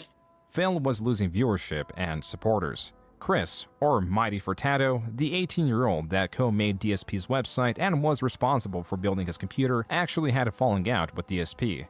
Starting with Chris calling DSP lazy for initially not wanting to adapt to direct capture, which DSP demanded an apology for. Oh my god. At that point, you Chris must had apologize. had enough and stopped supporting DSP, leaving DSP to purchase the domain back. Whenever I tried to help, he kind of just shot on me for it. So at that point, I was like, why am I going to support somebody who I've been trying to help for so many years? You know, I co-created him a website, co-created his forums, co-built his gaming PC. I've helped him so much. And when I try to help him try to adapt to direct capture, he's not kind of really taking the suggestions from myself as well as everybody else in the chat during that time. It doesn't end there. With Chris now persona non grata, DSP made extreme claims without evidence about the price of the PC Chris had built. Chris, not pleased with this, Look made at the a video size of that response. rig. Holy He shit, had dude. made a video basically stating that he has sent us apparently $3,000, and that wasn't the case. The actual amount a DSP paid for the PC, as shown through Chris's receipt, and a few $100s extra that was sent, was off by a maliciously large margin. So I had actually made my own video defending myself. Wow. And I had shown the PayPal receipts of DSP sending the $1,600. DSP to this day cannot provide evidence or reason why he claimed the PC cost $1,400 more than it actually did. To make matters even worse, it turns out Chris paid for the shipping out of pocket. We actually paid an additional $150 from out of pocket from my side just to ship the computer. That may have been the last of his direct Wow. interactions with Phil, but not with others that opposed him. A portion of Chris's second video is in defense of Evil AJ, even showing that he was in communication with him. And then there were videos coming out supporting Chris. Very recently, there's been a lot of videos that have been coming out on YouTube about Darksyde Phil, exposing him or whatever. The one that really got me was the one that was made by Chris, of Chris and Teo, who designed Darksyde Phil's website for free and built him a computer. There was a rising community of support, one that was built on the common dislike of Phil. The threads were being intertwined in such a way that new channels making This Is How You Don't Plays would sometimes pay homage to Evil AJ. Like, there are people doing walkthroughs of this game, and they just easily jump up here, and I can't do it at all. Look, I can't fucking jump up here.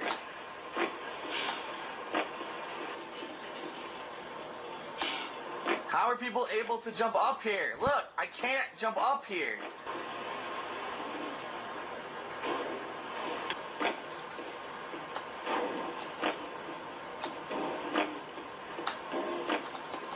Jump! Lifelong gamer doesn't know what a crouch jump is. You fucking idiot!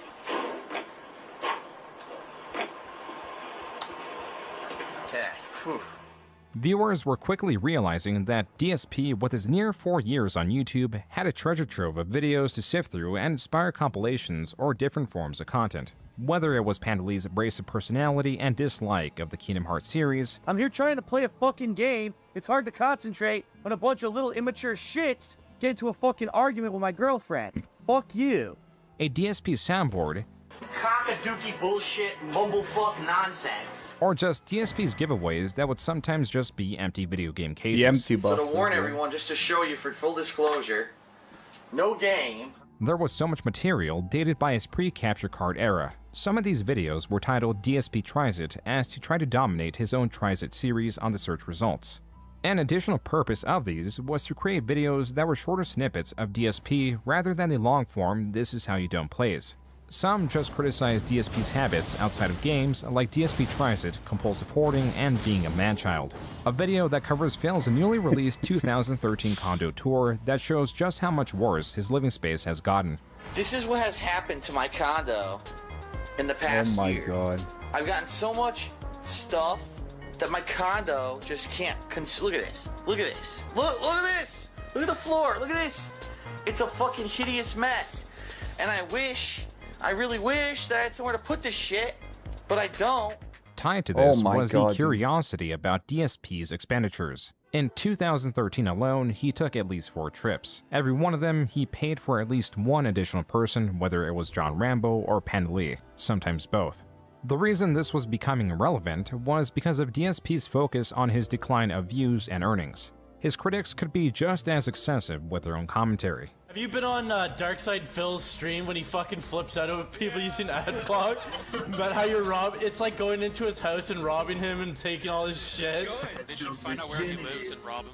Like, actually go to his house. Man, you're taking my money. That's just like if you use adblock on one of my videos. But you know what would be great? You could really teach him lessons if you went into his house and lynched him. 4chan was also in on this, creating green text that accompanied other memes. As to only help the building tension, DSP set out on attacking other creators whose channels towered over his own.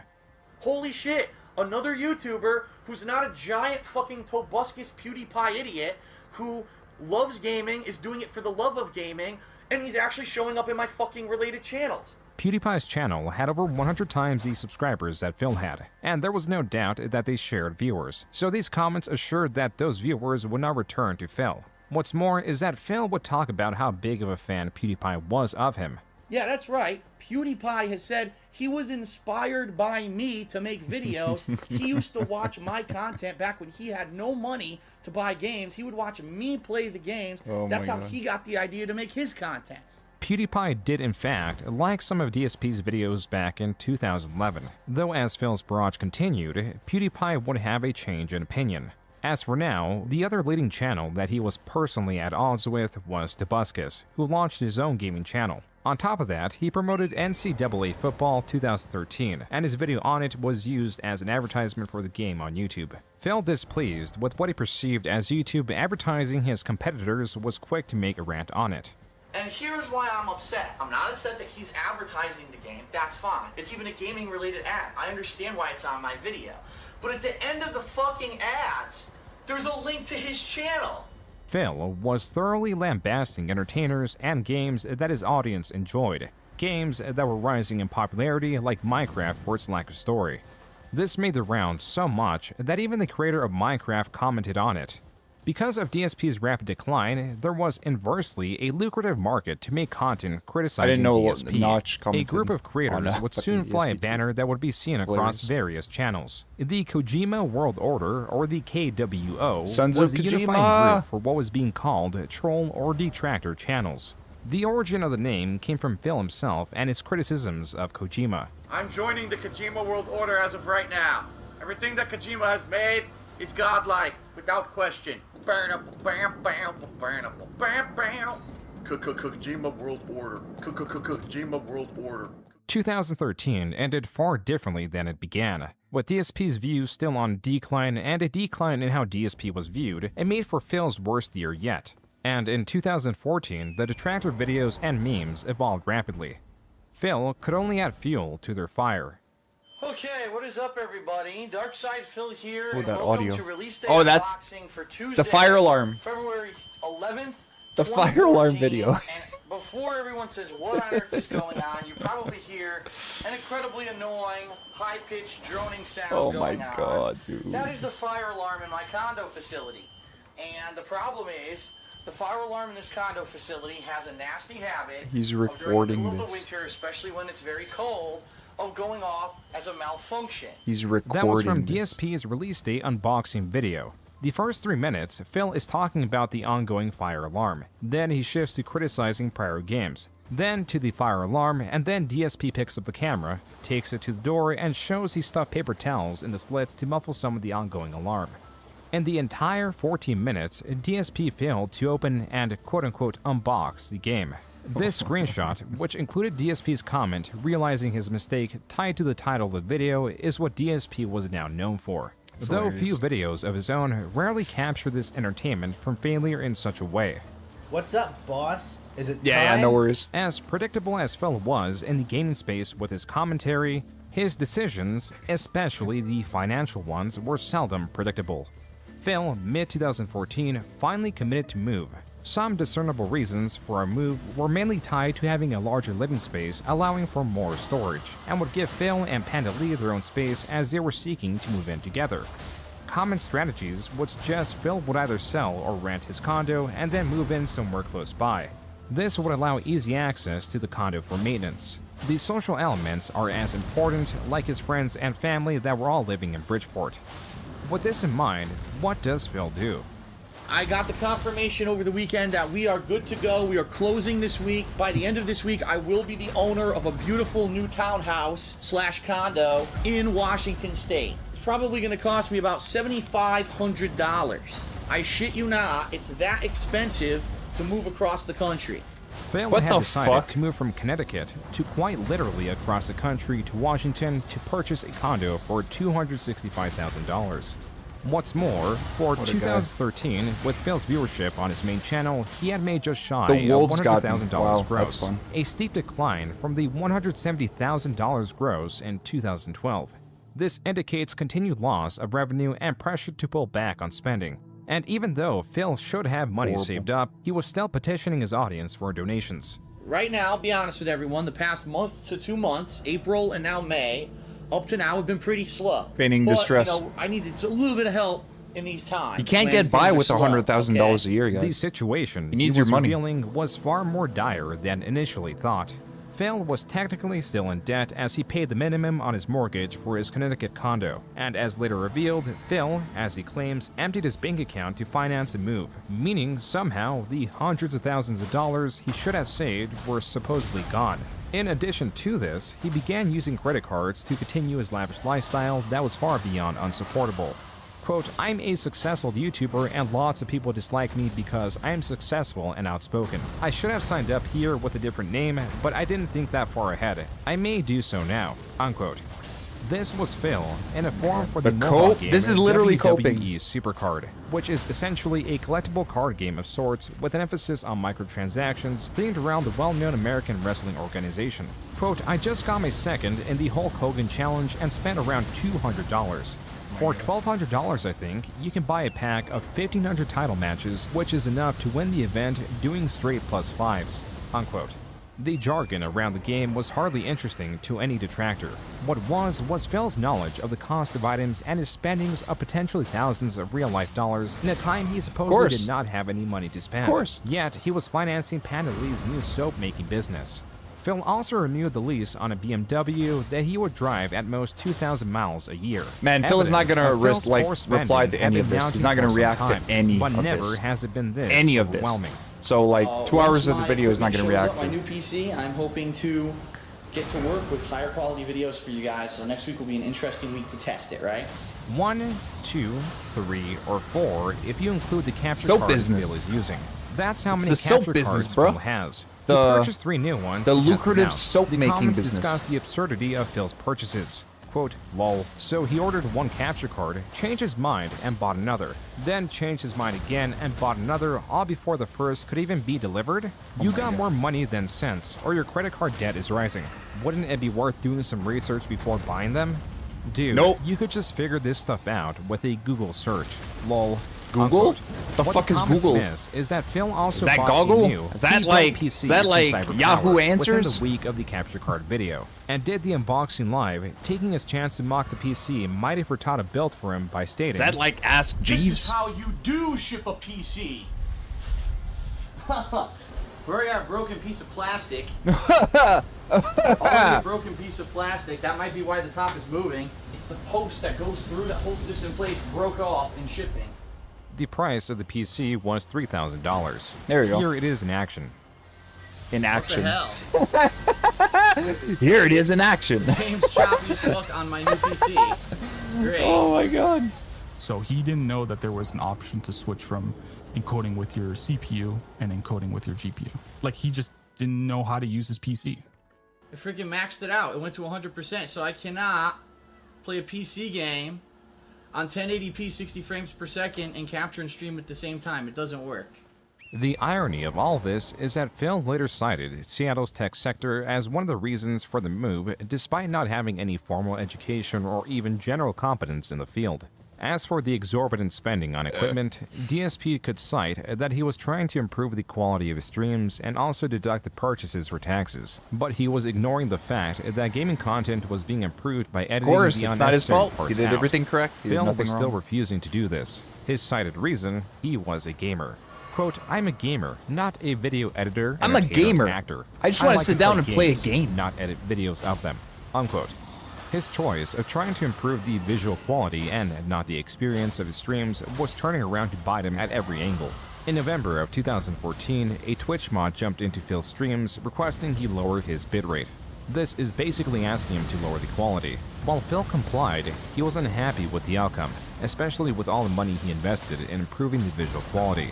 In an act of defiance, Phil I'm a deleted his gamer. Twitch account, opting to stream on YouTube where he I don't would not wanna be burdened edit with Twitch's videos. limitations. I don't This wanna move upload that was videos. meant to I'm a increase gamer. viewership I just wanna sit via down and play higher-quality games. streams actually Have had fun, Phil lose chill. viewership, as few Twitch Beg for native money. users were loyal enough to migrate. Phil was now going from blunder to blunder, miscalculating, misunderstanding, failing. I love the name of only the in documentary, ways by he the way. could. The Eternal For example, Downfall of he Phil. allegedly launched a fan art campaign. He's not gonna like that. The participants on Twitter gleefully joined in and shared their art. Only they weren't fans. This contrast, this continued failure was too... They actually are staying at a hotel that's less than 10 minutes away. We got them up, we set them up with room and board. It's a nice hotel that has a big suite. It's got its own... Actively watching DSP, who was streaming around 6 times a week for several hours at a time, was no small feat. What started as laughing at Phil's terrible gameplay had turned into a higher investment into his continuing dramas. Thank you. This Tumblr Oh, tries so to capture the drama in 2014. From this magazine that states Phil whines about losing a lot, to Phil spending and conflict with creators like PewDiePie, who was now in on making fun of Phil. Phil's e-begging, conflicts, forum drama, a list of over 2,000 words. The most shocking fact was that it was still missing a fair amount of Phil's exploits. To cap... Person, right? Yeah, but Miles. and we are going to be joined by Lupo572 shortly. That was the Sons of Kojima podcast. This channel rallied the prominent detractors of DSP. Fred Fox was at the helm, a name chosen through an angry video game nerd video. Fred Fox. Fred Fox? There are many things that make this channel exceptionally unique. Primarily is that this is a dedicated channel that trumps all others in terms of effort. The members that ebb and flow always had Fred Fox pathing the way, creating multi-hour-long podcasts, Fox. and He though they said put in Fox. much effort, they were getting It's arguably Fox. the least amount of traction Joon, come for on. their investment. Rarely do detractors get less views than Phil himself, but when it came to the SOK, rarely did any other videos ever outperform Phil. The reason was that they were at the highest tier of investment in terms of Phil. They reached an extremely niche audience in an already superbly niche environment. Where the majority of videos were made to laugh at Phil's failures, the Sons of Kojima was trying to interact with Phil and in many ways make his life worse. On the surface, they would promote what they believed was their moral superiority by leading a charity drive that funded the construction of a well in Africa. But they, mostly through Fred Fox's will, attempted to dictate detractor communities beyond their own. They made the rule that detractors cannot monetize their channels and or make profit through Phil as to remain morally superior. Yet they, in the background, would work with others to strike Phil with illegitimate copyright strikes. Fan art played a central role in this campaign. In 2015, the Sons of Kojima ran free, and it's Me difficult neither. to say how many trolling campaigns Unless you they were count getting launching run during over this by a time. fire truck as a time meme. where Phil's views, for now the third year straight in 2015, were on a steep decline. The trolling community was active like never before, and Phil continued to suffer from the ramifications of his terrible financial decisions. Possibly to offset his continued losses, Phil was committed to launching this Patreon. But there was an issue. There was already a Darksyde Phil Patreon. This had many subscription tiers. On the lowest side was $1, or This Is How You Don't Donate tier. On the highest end was the 7 million tier, or the theft tier. In between these were 15 more tiers, littered with inside jokes making fun of Phil. This parody Patreon, as it reserved the name Darksyde Phil, was sequestered, and in January, Phil launched his Patreon to mediocre success. In February, the number of patrons greatly rose to 74, paying out a total of $1,166. Wow, $1,000 What on influenced the Patreon. surge was Phil redesigning his Patreon to center around milestones that once hit would guarantee the release of a video or a stream around a game, like Minecraft, that Phil had a change of heart with. Fans now understood that this was not so much a donation, but a guarantee, held by Patreon's milestone goals and Phil's own words. But it's not just a way of saying, here, take my money, and thank you. It's a way of investing. You spoke in droves and said we don't just want pure raw gameplay anymore. We want montages. We want better edited content in addition to the raw gameplay, and we like special events. You get what you want. This had the added benefit of regaining some favor with his audience. He even began releasing edited montages around months or just his own game series. These, by their nature, were meant to compete against This Is How You Don't plays, or at least capture That's nice. some of the market. As they failed to compete with them or even just surpassed his raw gameplay videos, he reserved them to a Patreon tier.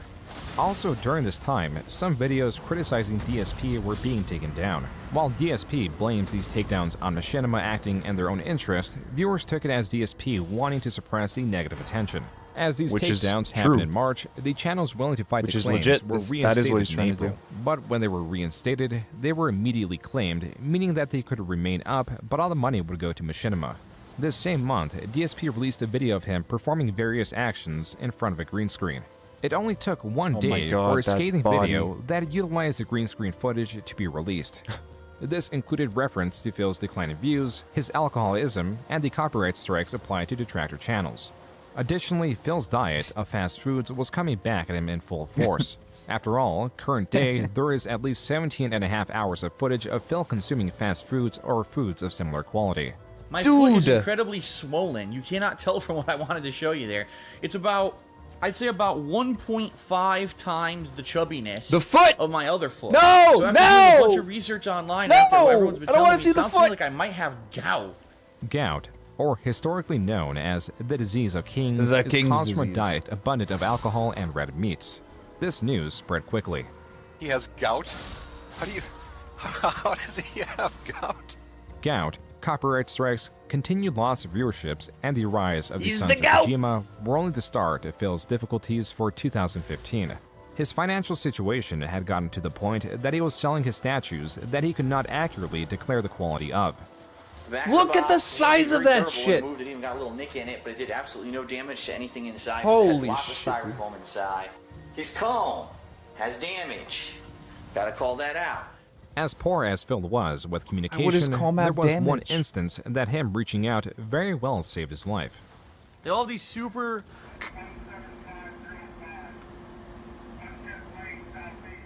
Uh-oh. Hold on. Hold on, everyone. I think I might have some cops outside. Hold on. In the afternoon of June 24, 2015, someone called Phil's local police department claiming they had shot their parents and had a hostage. my This God. was a swatting, and the police had to respond. Luckily, Phil had called ahead in fears that something like this would happen. Due to that, and because the caller did not identify themselves, they It's a went in with the welfare expectation that they were possibly not in danger. Yeah, that's If right. not for these circumstances, this visit could have ended far worse. Shame on you. You If tried to get me ever killed. made a This Is How You Don't Play about me. If you ever decided to follow me, make a clone account on Twitter, do this childish shit on YouTube. If you thought it was funny to dox me, if you thought it was the DDoS attacks were funny, you almost got me killed. You! Yes, you! This shifting of blame and unjustly targeting the detractor community almost as got a me whole killed. for the deranged acts of one you, person man. further soured relations Oh, with the shit. detractors, yet gained a bit of Him sympathy saying shit for like those that are actually not in pisses this me the vortex. fuck off. Phil was frustrated not just at the detractors, but also the fact Genuinely? that media was not No picking joke? up on the story, meaning that in no way, other than to Man, drive Patreon June, your donations, edits are does this goal make bonkers sense. right the now. What the original fuck is Project going 7 was a failure by all aspects, and now Phil was You here really offering borked to these relaunch edits. the series with just 2 days of work. Likely due to this, viewers were asking John Rambo if he was playing a part in it. Coincidentally, John Rambo on his own channel released a skit perhaps related to the news. Hi, my name is John, and I'm special because I upload videos to the internet. But being so important does have its dark side. Dark In side. fact, it means Get it? that my life Get it? is much more difficult than everyone else's. This is why I've opened a Pay Me Tons account. It's an internet website that allows people like me to receive lots of creativity from people like you. Simply log in and transfer the I don't like the entirety fact of that your you can bank see his account fucking dick into hole. my Pay Me Tons account. I won't even get out of bed for less than $50. With $50, Phil's get it? relation with John Get it? Rambo in disarray, Get it? What's going on? You shouldn't cook it in a liquid if you want it to Maillard react. June, What is that term? June, what happened to your video, bro? Maillard. What does that mean? Darksyde Phil is a game answer is buried in this line. 2 words in his 357-word response. Quote, I miss April, Phil submitted to Panellee's request, and per her Instagram post, were now engaged. They asking John Rambo if he was playing a part in it. Coincidentally, John Rambo on his own channel released a skit perhaps related to the news. Hi, my name is John. Sorry, the and video I'm kinda special because my account Oh. into A single episode. Because June's doc is over, that's why. The power went out. I'm not even kidding you. Almost as if it was retaliatory, fan art that Phil used in his videos was being used to illegitimately strike his channels. To avoid further strikes, he deleted the videos that included the art, which amounted to 600 videos off his channel. This amounted to around 4 million views removed, and on Social Blade it showed that for the month of August he netted a total of negative 1.37 million views. That's why in November, he insisted that through a strange, unverifiable string of events, that this deletion of views was causing a drop-off in his channel. In this near 44-minute, long-winded video, 44-minute Phil recounts rant. to his audience that it was Machinima that instructed him to delete those 600 videos that caused a small dent in his total viewership, but does not provide evidence of Machinima doing so because he claims he was instructed via a conference call. Then he claims an anonymous insider told Phil that this subtraction of views brought him down in the invisible total rankings, and that YouTube was still using that archaic system of promoting videos via their channel's total accumulated An insider. views. The only thing is that all existing evidence Thanks, works OIC. against him. The strongest evidence is in his Social Blade. Contrary to what he is stating, he has had far worse drop-offs in views, and actually late 2015 were the most stable than they'd ever been. From November of 2011, he was losing over 1 million viewers on a daily basis. Yet now, in late 2015, he was worried about a small fluctuation of around 200,000 viewers. What's more, the deleted views against Phil's total Make that views make would have been sense. so insignificant, it would have no effect on his channel. Then again, there is a benefit in framing this natural downward trend as an emergency. But when this shit happens with YouTube and I have no control over it, I need your help. I need And your if help. you really want to help, I pay need your Steve help. away, $1 a month. This hardly helped his Patreon that was already being scrutinized due to his unfulfilling of initial goals, and more than just his patrons were distrusting of Phil. On Thanksgiving 2015, Phil uploaded an Ask the King episode where he answered fan questions. Fans seeking an update on John Rambo asked Phil where he stood with him.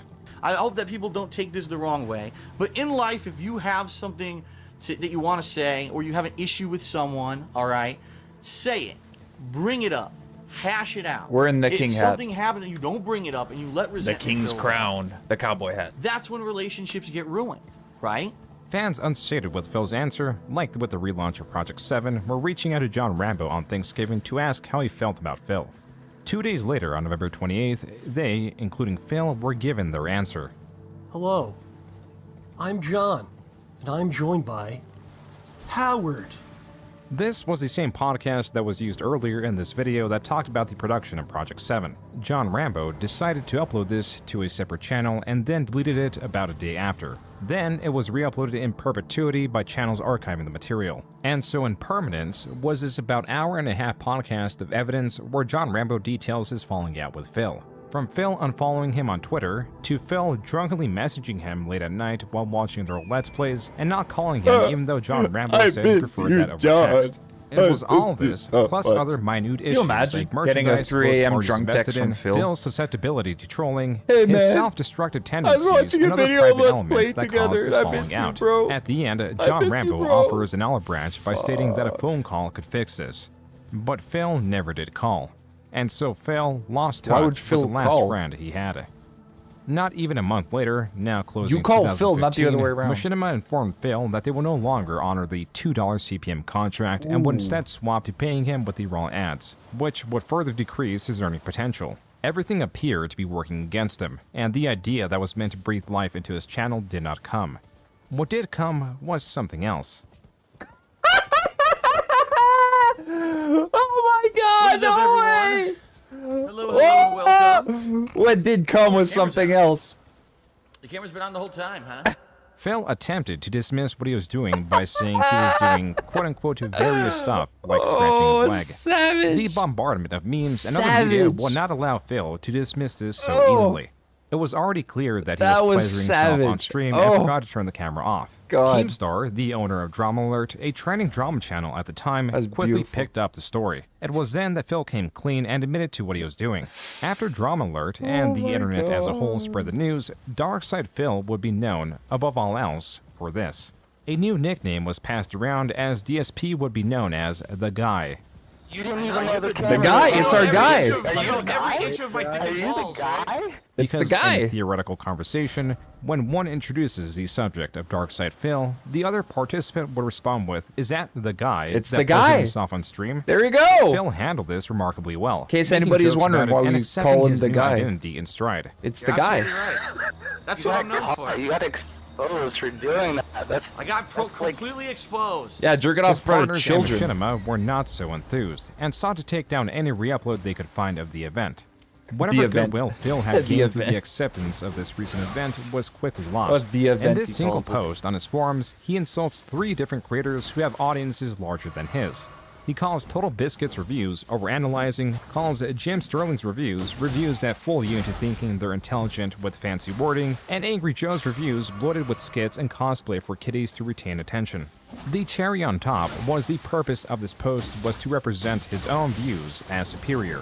Quote, or if you actually want an honest review from an There you honest go. guy who's He does played that video games now! all his life, He has literally a does it right huge now. wealth of experience Still. / knowledge to draw upon, Still. and doesn't have any bias towards anything, you can watch my review. He does Unquote. that now, Persisting on this path today. of self-destruction, the following month, Phil made an Instagram post calling PewDiePie's new book meaningless for brain-dead idiots. This produced a response from PewDiePie, who simply responded with, quote, DSP upset he can't read, unquote. The source of Phil's frustration was his continued bleeding of views. Oh he my was God. jealous. That's great. And over several posts on his That's a forums, great relentlessly one. That's a defended great the retort. idea Love that it. not editing his Let's Plays is I was what just upset he made him can't fucking popular, read. while simultaneously furious at being disadvantaged, stating valedictorian, that the only stupid. barrier between him and hiring an editor is money. There was something different in Phil going on here. A panic, a lashing out, a misrepresentation of the truth. Not to trick his viewership, but to try to fool himself. He was not concocting long-standing lies that would Ouch. reach various people or form some campaign of misinformation or unverifiable fact. He was arguing with individual cowboy members hat. on his forums with multi-paragraph long responses. As the users had grown accustomed to, Phil was blaming "this is how you don't plays" for his failings, calling them slanderous. A user of his chat was even banned for stating that they enjoyed their job and wouldn't prefer streaming.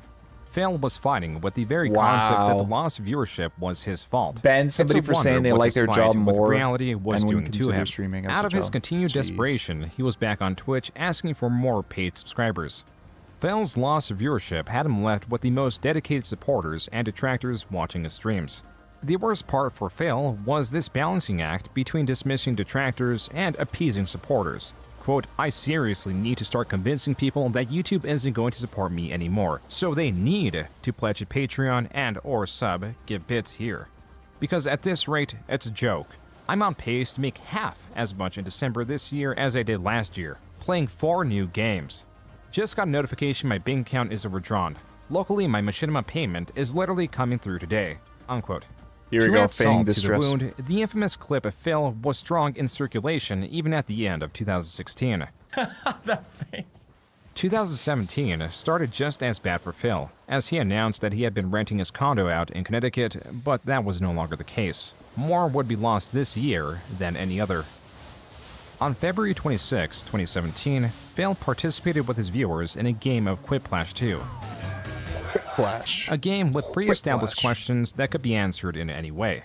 The goal is to win the favor of the competitors with the most compelling answer. This quickly delved into the memes, both surface level and personal, around Phil. For example, his seal laugh or ack ack ack. DSP tries a KFC Gold Chicken or make more ad revenue than Phil.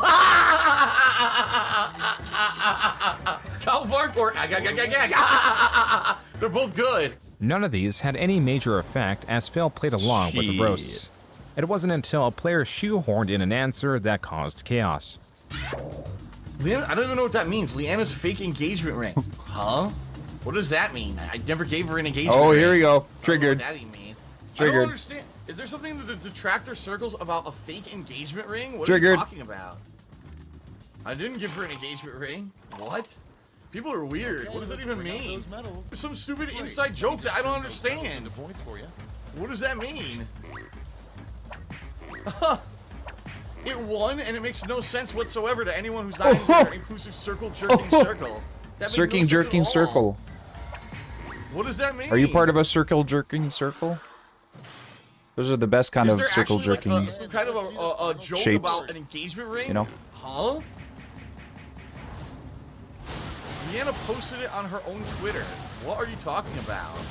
Leanna? One of her Twitter pictures? Leanna? What are you talking about? That's hilarious because that just shows how mind-fucked and stupid the people are who do this shit. These detractor idiots.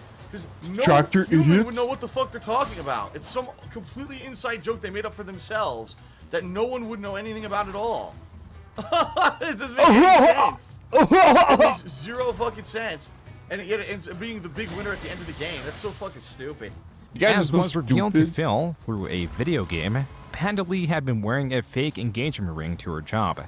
Dissatisfied in the relationship and the lack of progress towards marriage, this was her way of lashing out and participating in the drama on Twitter. Quote, oh shit, he knows about the fake engagement ring I wear to work that I wear all the time? How could he have known? Unquote. Panda Lee then posts the ring itself, captioned with Ringgate 2017. Panda Lee allegedly also took off work to experience the live drama that was unfolding. With her displeasure with Phil near its climax, it was a surprise that did not Don't say separate climax there. and Phil in the same limelight sentence, instead ever. was Machinima.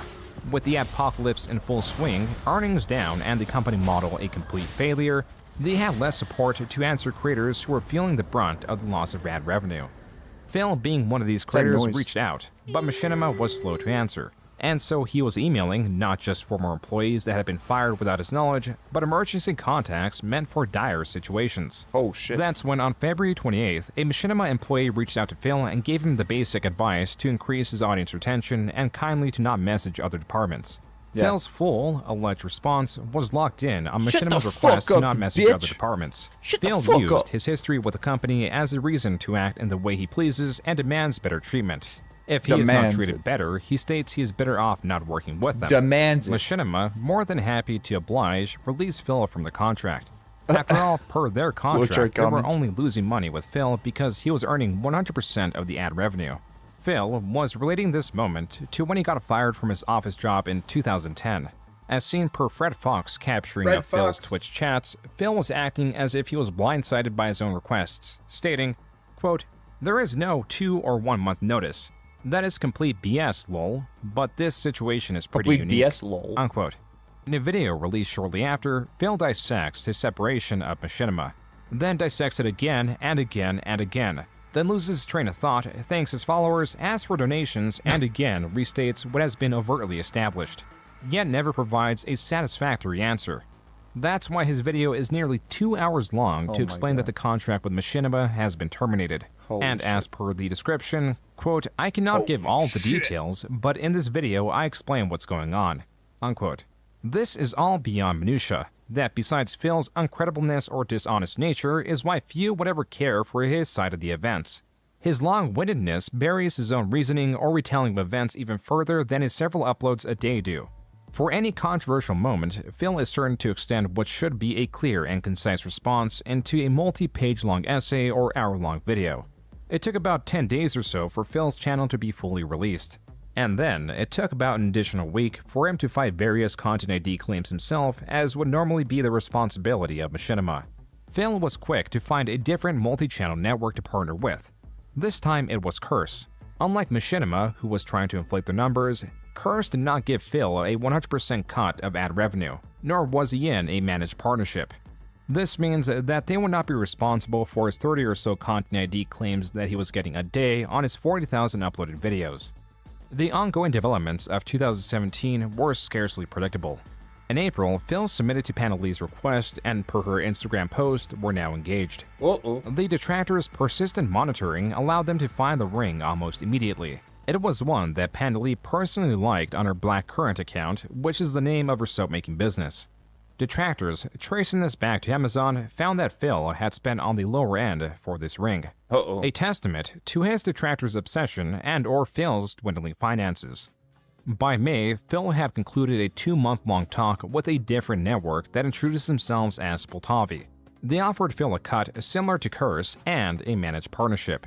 And while he found Poltavi unprofessional in their exchanges, he found their offer to be too enticing to give up, and severed his partnership with Curse, though Phil had made a great mistake. Poltavi's unprofessional nature was foreboding, and they quickly turned around and disregarded the partnered element. With all this happening in the background, the sons of Kojima found out through Phil's channel's source page that he had a new partnership. Not with Curse or even Poltavi as Phil understood it. He was partnered with an entirely new network known as Leveria Media, and as revealed, was using Poltavi as a front to disguise their own network and shady practices. The CEO was found to be just a student at a university. Phil, understanding his mistake, sought to leave his new network. The sons of Kojima allegedly even got the CEO of Leveria Media on for one of their podcasts. This is great. This was a confusing set of events for everyone So far, involved. I'm pretty satisfied with the While documentary. all this was going They're really on, shitting on Phil was in the I love it. process of purchasing a new car. For the past 6 years, he had been leasing a BMW.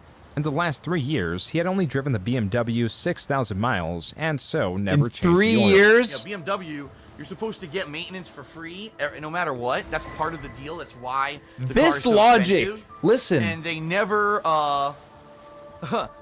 contacted us to get it changed. Phil's audience long understood he was Your financially garage illiterate, is going to but call hadn't been you yet to let you exposed know you need to how change your illiterate he was oil, with huh? cars or the contracts related to them.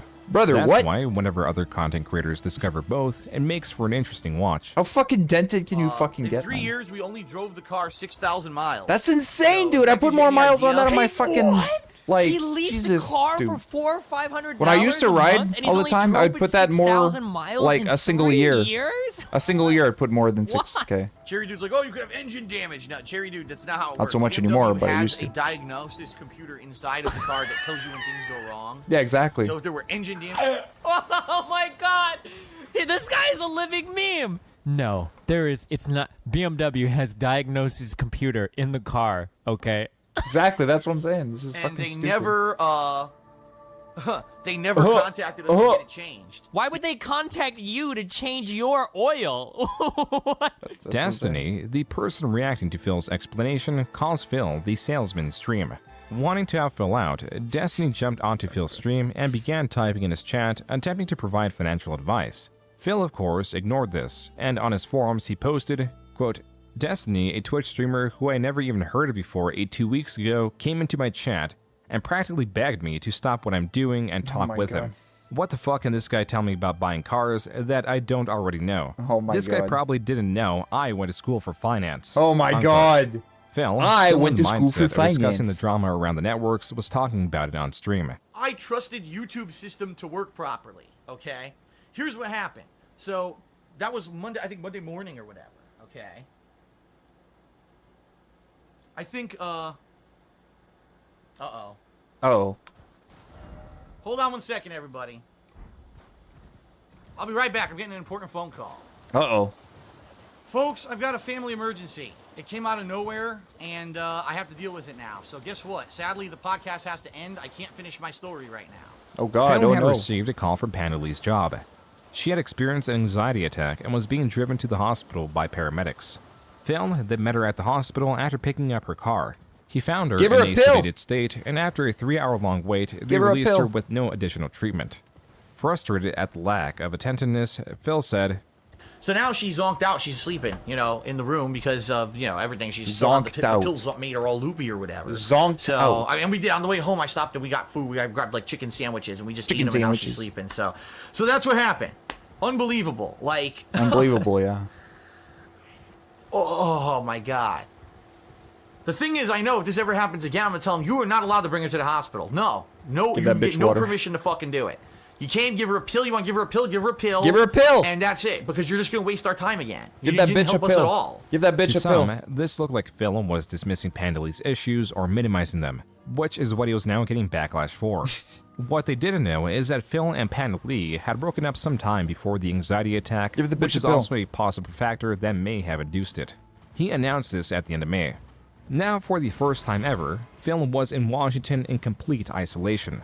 Mockingly, a few dating adverts were made to remedy his newfound loneliness. Then there was a song Huge tits. request. 89.7 KACC. Baby, We got come a back. Dedication in. Panda, come back. These kids and their names, I swear. Panda, come back. So, Darksyde Phil wants to dedicate a song to Pandalee. He wants to dedicate "Baby Come Back" by Player. Panda, I come don't know back. what to say, guys. Okay, so anyway, here's "Baby Come Back" by Player, and they actually wanted me to say "Baby Come Back." I don't get it. I really don't get it with these kids. But yes, Darksyde Phil, here's your dedication to Pandalee.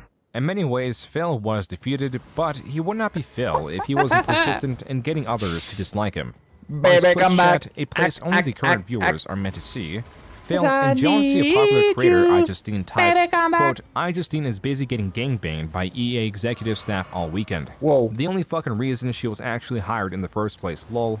Unquote. Whoa. Prominent detractor accounts took this screenshot and were quick to not only spread it on Twitter, but also tag iJustine in it. To Whoa. much surprise, iJustine responded, quote, why don't you stop spamming everyone? He clearly has issues. Unquote. And Phil did have issues. For 10 years, Phil has had a dream job meant to provide steady, easy income, while allowing one to work within their own set hours. Phil, on the other hand, had nothing to show for his near-decade-long residence. His The face. stinking fact His was he eyes. lost far Holy more shit. than he gained. And Fucking for a eyeballs, period, what the he fuck? seemed starkly aware. Quote, I haven't had real What the fuck in-person was social that? interaction on a regular basis since like Alien 2007, eyes, man. before YouTube started. Once I started YouTube, that all went away. That's part of the sacrifices I keep Such a bringing good up guy. to make this So work. chill. I can't have regular friends with the amount of time I put into this job. When I lived in CT, I had tons of money. As soon as I moved out here, poof, gone. Poof, no money. Unquote. I'm It is gone. clear that he I regrets got no his money. move, but he cannot accept it is his fault. It That's cost me when people $10,000 ask if he to move maintains here, social but relationships. Quote, I talk only to made tons of people on a daily 180,000 basis. this year, so A user then poof, asks, gone. I mean like relationships or friends outside of Twitch. Phil responds, I don't have time for in-person friends. I'm constantly working. You realize I haven't had a day off since my time off in July, right? This is my life, and has been for quite a long time before I moved Phil out is here. Phil Then is it a got better for savage. 3 years living with my ex. But now I'm back to square one, really. Unquote. So chill. As recoiled as Phil was, dealing with persistent copyright strikes and whatever else his life brought him, he clung onto whatever was left of his following. Typical in periods lacking interest, trolls are more likely to find entertainment from consuming one another. The reality of From communities consuming like the one one another? that works against DSP is that they are far more nuanced that they lead Pause. on. From the outside looking in, the detractor community is powerful in coordinating their campaigns against Phil. Campaigns. In actuality, it is very divided. There you go. Some hate Phil, Some just want to catch up Yes! periodically. Yes! The majority don't interact in any way. No! These differences create cyclical arguments. For example, those wanting no universal interaction with Phil. Some reasons may lie in entertainment, as Phil's passive failings tend to be the most entertaining. They could also just be aware that putting themselves out personally will lead to ridicule in a space that exploits any weakness.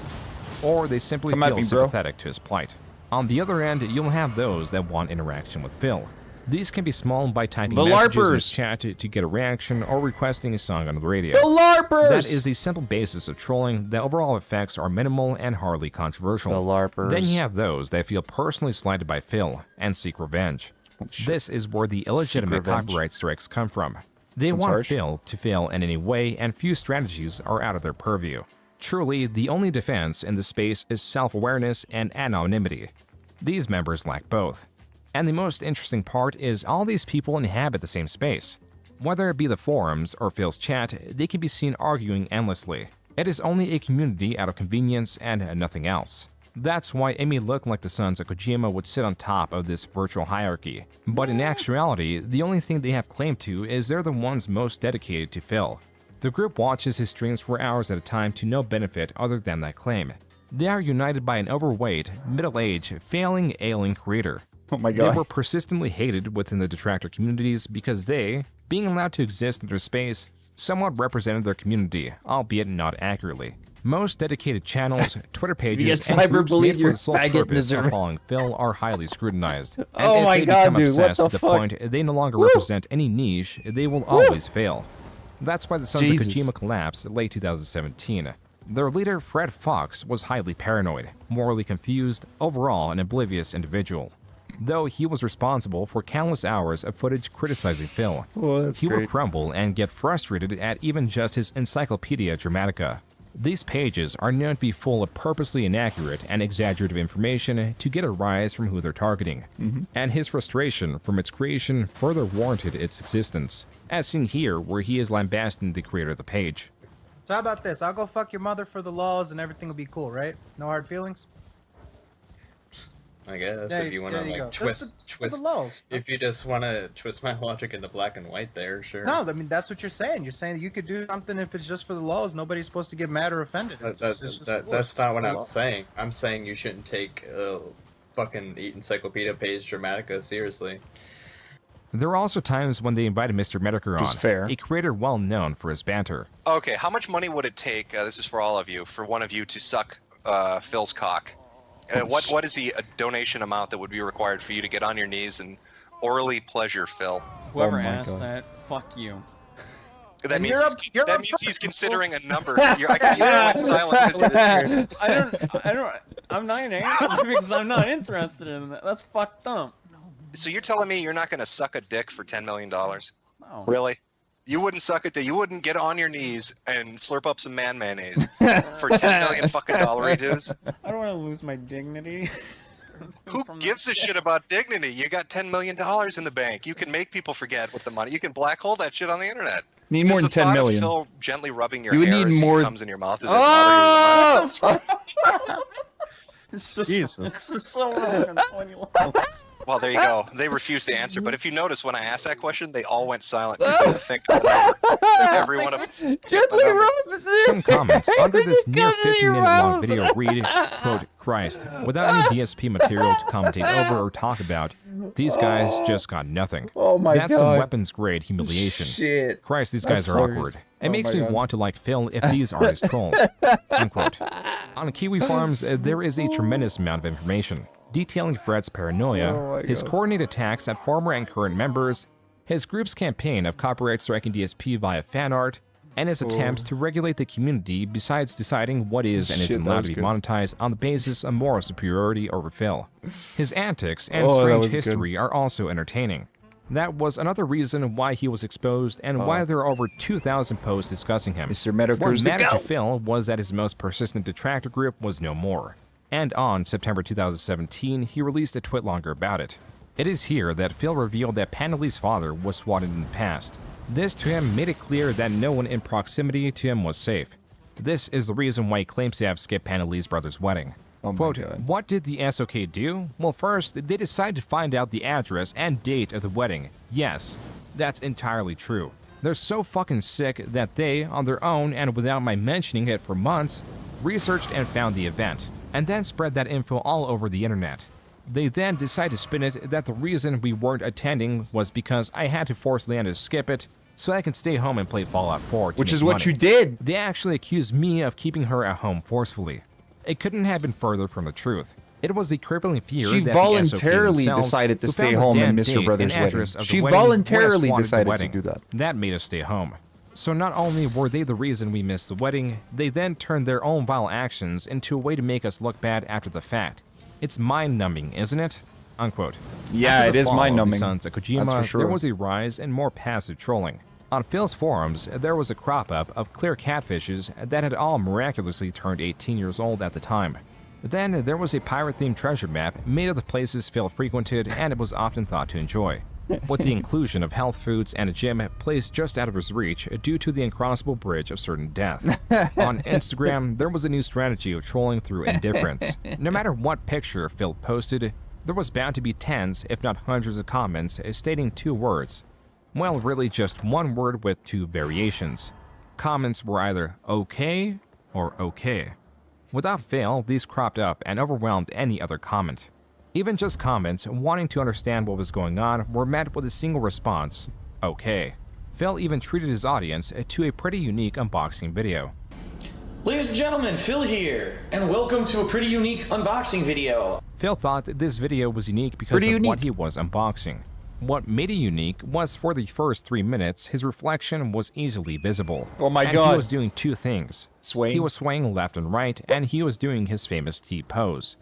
Phil had swayed much in the past, Look at that! but Look rarely at was it not in first-person view. His He claims it is famous because of back T-pose! issues. The snorting is blamed on what DSP claims is a post-nasal drip. The snorting plays into his depiction of a pig. Combined with his ability to remain online and survive like a cockroach came the derisive nickname Pig Roach. His laugh, his sway, his snorts all could be, and some more, made into several minute-long compilations of Phil doing these T-Rock, singular rock actions. combo! Phil doing these actions in tandem would also gain purchase. Then there were two food-related items that always got viewers' attention. The first was sparked by this tweet where DSP states he likes penne. What he means is he likes the pasta. But in Spanish, I like penne. means penis. The last item viewers took note in was his drink of choice. I think gin and tonic is my drink of choice. Not every single Spanish, day, but I penne do have means penis. a gin and tonic or two every once in a while, maybe a few times a week at night to unwind, especially if it's been a stressful day or if my back's hurting me. And My back, yes, I do have a drink.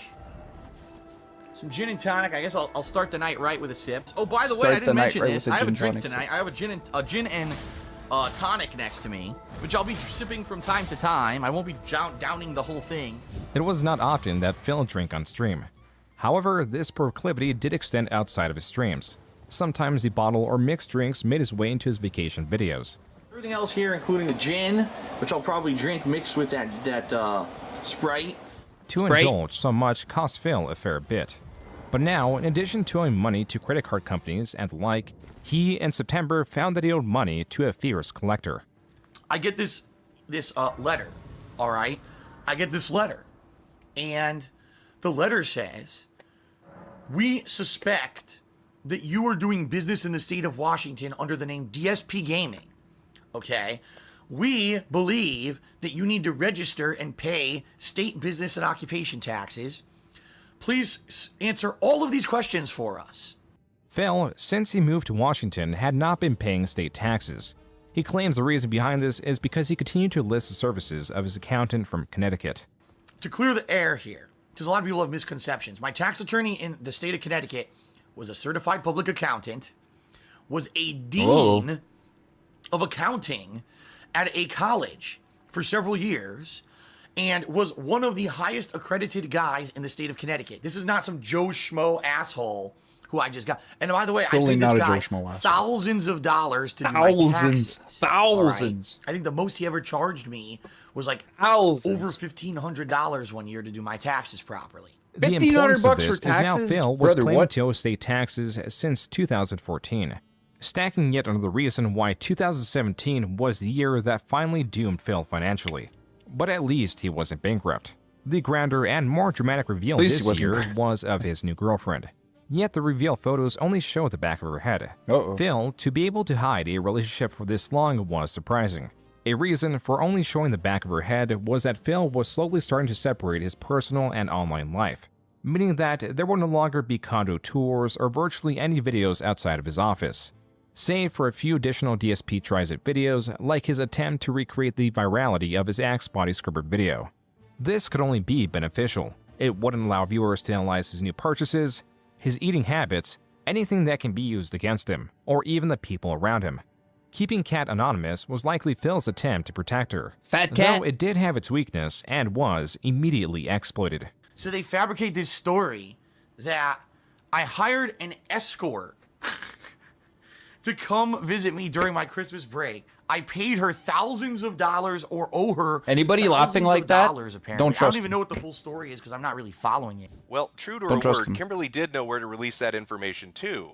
Over on the forum, Kiwi Farms, a mysterious woman shows up to elaborate on what's going on. In December 2017, a mysterious woman claiming to be a high-end escort with a history with Phil was claiming that Phil had not paid her, and if she did not receive the money owed, then she would release all the details of the event. And so she did. On Kiwi Farms, she developed a somewhat shallow story of Phil taking her out to dinner and spending a fair amount of money on her. Sprinkled in are notes about his bad credit, his disappointing manhood, and general notes on his house. This reads as too good to be true, as it's hitting the notes that want to be heard, while simultaneously not providing evidence outside of a testimony. June didn't talk about the Kiwi Farms Phil's users dick were highly pics, though, in the skeptical, forum. but even so, were enjoying the chaos this person was causing. But day after day of not providing a single piece of evidence and users finding strange inconsistencies in her story, it was clear that the pieces were not fitting. It was only after users discovered that the images were not of this person's origin that she comes out and says she was hacked. It was not her at all. It was a catfish using her Twitter with stolen images. But no one was convinced. As a final Hail Mary, this person attempted to shift the blame on Fred Fox of the defunct Sons of Kojima by taking down their website and bringing it back up with the simple Fred Fox in the heading.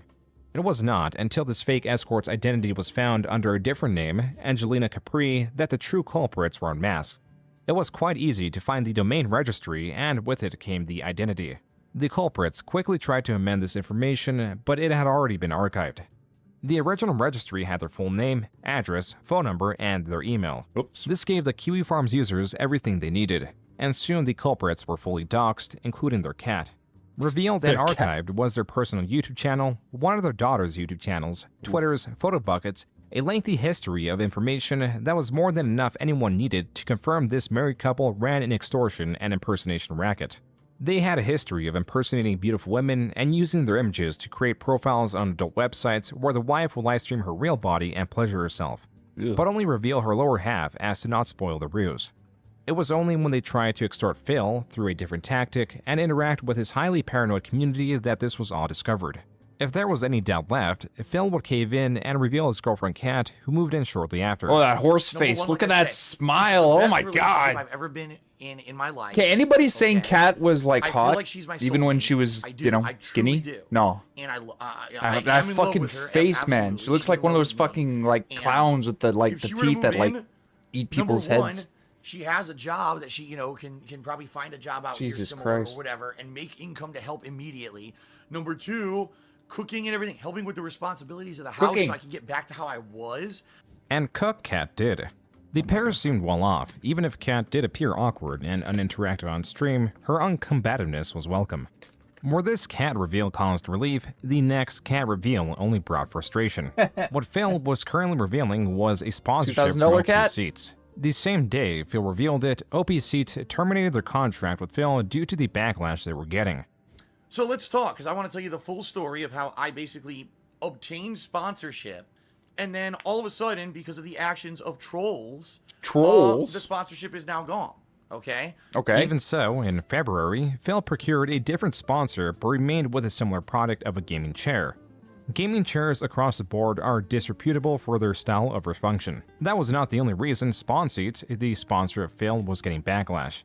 As it was discovered, this new company was not really a company at all. It was a person drop shipping cheap gaming chairs with an inflated price. So not only did this new sponsorship fall through, the company attached to it failed along with it. Phil was hardly sympathetic. Fact of the matter is, folks, it doesn't really affect me because guess what? I mean, I got the chair. I got the chair already. That's why I didn't do a lick of promotion until I got the chair. And I talked to the guy up front about this, the possibility of nasty shit happening. And he said, no, I understand. Don't worry, we'll put up with it. It is what it is, guys. As much as detractors work to spoil his mood, they can hardly compete with the natural and novel interactions Phil has, like with this 11-year-old on VR chat. Can you please go in the waiting room? Sure, Yes. Where is the waiting room? Right behind you, idiot. You click on that. You didn't have to call me an idiot. I just walked in the door. I'm trying to figure out what's going on. Well, if you look around, you would have been able to know. It literally says waiting room. That's Wow. hilarious. You're quite rude. Quite rude. I'm 11. I'm 11. Good, now I'm away from that annoying fucking bitch of a kid who I would have slapped in real fucking life if they talked to me like that. I would have fucking pimp slapped that shit out of that. This Pokemon-themed pixel art was made to commemorate the occasion. These small Oh my moments God. carried Phil's live streams for 2018. Nothing individually significant happening, but enough happening to remind the internet of his existence. This all hardly competed with ongoing events, relative to the collaboration between popular live streamer Ninja and popular musician Drake. DSP was practically non-existent. Until he began tweeting about their collaboration, starting by calling Drake and Ninja overrated. Phil sought to detract from this collaboration, from the likes of which were rarely, if ever, seen. Tweet after tweet, he argued with Twitter users. At some point, he even slighted PewDiePie, claiming he is a product of hype and not quality content. Either these interactions struck a chord, Wow. or Phil was just in many prominent content creators' minds, as in not-so-quick succession, they took their turns mocking Phil. Like iDubbbz promoting the idea of Phil doing a collaboration with any rapper. In the background, there were leaks about Phil wanting to take down a video that for a short moment mentioned the Escort saga. But in the foreground was PewDiePie. You may not like it, but this is what peak performance looked like. Onion Man versus Soy Boy. iJustine was goaded into another response from the same quote. And Phil finally also made it into a Watch Mojo video. This Twitch user had the bad idea of prematurely turning on his camera. Oh my God. Right before starting the live stream, he gives himself a short break to relax. Oh, the camera's on. Oh my God. The camera's been on the whole time, huh? Eh? I don't even know. Hello. There was a renaissance of sorts in ways creators I didn't know were Phil able was to on make Watch Phil Mojo. entertaining. Few as creative as El Crimson King. That's more of an achievement than being on fucking number 4, you know? This disc, you see this fucking piece of garbage disc? Fuck it. It's gonna stay back there forever. I'm never fucking picking it up again. Don't ever ask me to play that fucking game again. That's the worst fucking game. That game is way worse than Revolution 60. Seriously. Behind you, idiot. You click on that. You didn't have to call me an idiot. I just walked in the door. I'm trying to figure out what's going on. This video would be honored by the creation of its own snore compilation. This I emphasis need to get a on puppet creative like that. ways I need mock to make a Phil puppet made like the that. latter half of 2018 appear creatively I need to bankrupt do in it. comparison. In the same vein, Phil was also suffering from his own potential bankruptcy. Basically, in a nutshell, without going into too much detail, I'm not partnered anymore. In July, he announced that he had split from Curse, claiming the separation to be amicable. Now, having to rely on his own, unsuspended AdSense account, Phil found that he was making far less than he was with his partnership. On top of this, his views were halved without explanation, going from an average of 2 million a month to hovering just around 1 million. And so Phil did what he calls an emergency livestream, trying to Emergency brainstorm livestream. ways and goad sympathetic viewers to help with donations. Provided was also advice. A common recommendation is to get a job outside of content creation. Phil, not wanting to consider this option, had these messages delivered in rather creative ways. Phil, being a fan of the WWE, reacted to this person holding up a sign that reads, quote, DSP get a job, unquote. This was not even the first time this happened. Last year, a person held up a similar sign, though less legible. Phil opting to continue streaming to dwindling audience would suffer the consequences of dealing with his remaining audience. It's hilarious These that, are super like, they fans even that know stuck who with he him is in regardless the of countless WWE. examples of Phil's ill will, and on the other side are his most persistent trolls that remain even after the majority of trolls lost interest in Phil's cyclical nature. On the other side was a user known as Student Common, or TUT for short. They came in donating thousands of dollars, but also used the money they donated as leverage, as they could circumvent what will get a normal person banned simply because of their influence. But even Tut pushed this beyond what Phil could endure. After creating much unwanted attention for Phil and Phil pushing back, Tut threatened to charge back the money he donated. A chargeback is when someone donates money, gets the desired effect of having the streamer read their message, and then, in a later date, petitions PayPal or whatever financial medium they're using to get their money back. This is done by stating that the money was fraudulently sent or by other dishonest means. And Tut did try to charge back some of that money, only to fail as PayPal sided with Phil. This was a victory for Phil, but in the grand scheme of how much he was bound to owe, it didn't seem like much. In addition to my normal income, I need to raise about another roughly $16,000 between now and April. This plays into why Phil is labeled as an e-beggar, a person that petitions, guilts, or even demands donations from their audience. While it is normal for streamers to subtly stimulate donations through appreciation, Phil's tactics are more direct. Taxes are going to be my main thing I have to figure out this year. Making enough money not only to pay the bills, but my taxes are coming up. Let's smash this goal before I'm done the stream, guys. Need $150. Hopefully I'll be able to pay my taxes somehow. I'll be honest with you guys. Yeah, taxes are always something that are on my mind. I've got tax payments due. My state taxes are due in January. My federal taxes are due in April. If I could get through paying the taxes for next year, the federal taxes, their taxes were high. Things like tip goals and the like on stream to try to raise funds for my taxes and all that. This very much works. In December, Phil's relentless discussions of money launched him into the 4th highest number of Tier 3 subs. These are subscribers that cost $25, and somehow Phil got 204 of them. With an average of 372 viewers, means that each viewer paid on average $13 solely from their Tier 3 subs. But also, the donations are disproportionate, as subscriptions can be gifted. Donations and other tiers of sub have also been taken into consideration, and Phil also receives donations that for the time being were not accounted for. Typically, surges in donations or the like are linked to unique or interesting streamers rising in the ranks, receiving donations to produce more of their content. Wow. And to Phil's credit, he was planning to do something unique. Something no streamer would ever even consider. And that is a marathon to raise money to pay for his taxes. All right, it's going to be via tips, meaning the only real viable way for you to contribute and help me out in this situation is save the house goal. Because you tip me via sending funds to my PayPal, and that allows me to have those funds right away and put those funds toward my taxes. The marathon was to take place in March of 2019. The goal was to raise around $5,000 through tips. And as Phil mentioned, the tips he received, which is the money he made through PayPal and not subscriptions or other Twitch integrated services, would be used towards taxes. More than likely, probably now, at this point, I've probably raised like around $900 to $950, because every dollar tip I only get 67 cents out of. I probably got, no lie, like $500 tips today, and all those only like 60%. So, but it is what it is. Thank you, guys.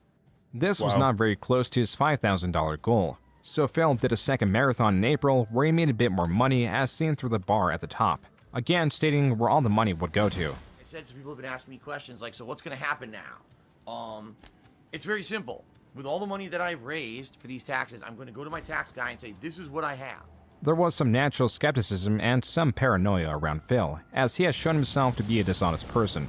And so, in the detractor community, again, that's putting it super lightly. Spread, but only the most gullible swallowed all theories around Phil. The newest theory came from the blindsiding reveal that Phil had gotten married to Kat and used the funds earned from the tax marathon streams to finance some of the wedding. But Phil got on stream to quell some of the unrest. And by the way, as I'm going to explain, don't worry, again, everything's going to be explained. Everything I've told you guys up front about that stuff is true. Everything, every dollar that was raised to help with taxes is going towards the taxes. Now Phil is reasserting that all the money went to taxes. But later in the day, he states that was not the case. And I did. I did 2 different marathon events, all right, that raised, in total, if you actually look at the amount of tips that I raised that can go towards these taxes, was around, I think, I want to say just under $2,500. But also what people need to understand, which they don't, is that normally I raise tips, and normally tips go to paying bills. So even though I raised $2,500, a chunk of that had to just go to pay my monthly. A chunk of it. Normally, A chunk of it. Even though I raised 2,500, in reality, it was probably under 2,000 that I had left over afterwards to put for. So he had $600 in bills he Phil had to pay lied throughout immediately. his marathon streams What? and the streams afterwards by now stating that over $500 or so went towards his bills and other expenses. This contradiction seemed too great, so I asked Phil about it. Phil responded with a superbly long-winded response. Oh my god, look at his that! His answer is buried in this line. 2 words in his 357-word response. Quote, I misspoke. Unquote. Oh my Meaning god, that there he we go. misspoke about all the money going to taxes. What I failed Man, to mention was this was even not in the his only piece of emails, look at evidence. I that! had reconfirming that all the money from his Even in his fundraising would go to messages, look taxes. at all that But shit. again, as I've already said, I can assure all of you that there was no deception. 365 words in a text. Funds that I raised for taxes. Dude, whenever you get a text that big, it's from a chick who's like angry you broke up with her or something. That's what that is. Dude, that's insane. The clear answer is Phil That's lied, insane. and the money raised is unaccountable. What few people knew at the time was Phil had a 10-year plan. In a conversation 10-year with plan. his mother, who had bailed him out previously and delayed a potential bankruptcy, Phil was presented with 2 decisions: file for bankruptcy or develop a 10-year plan. The 10-year This plan. 10-year plan was meant to phase him out of content creation into a more traditional job. It was even clear to his family at this point that his online presence was only causing trouble for him and those surrounding him. Even now, there was an uproar of displeasure where a few mods were rebelling and leaking private chats and other items surrounding Phil due to his recent lies about where the marathon money was going. Phil did not understand the depth of this backlash. On the flip side, Phil did not understand goodwill either. On May 9, 2019, Phil tweeted, quote, took a day off the entire internet.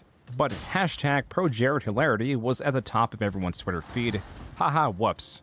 Unquote. shit. Now that ProJared was growing through his own controversy sparked from his lewd Tumblr and confusing open relationship, Phil jumped in on the anti-ProJared bandwagon.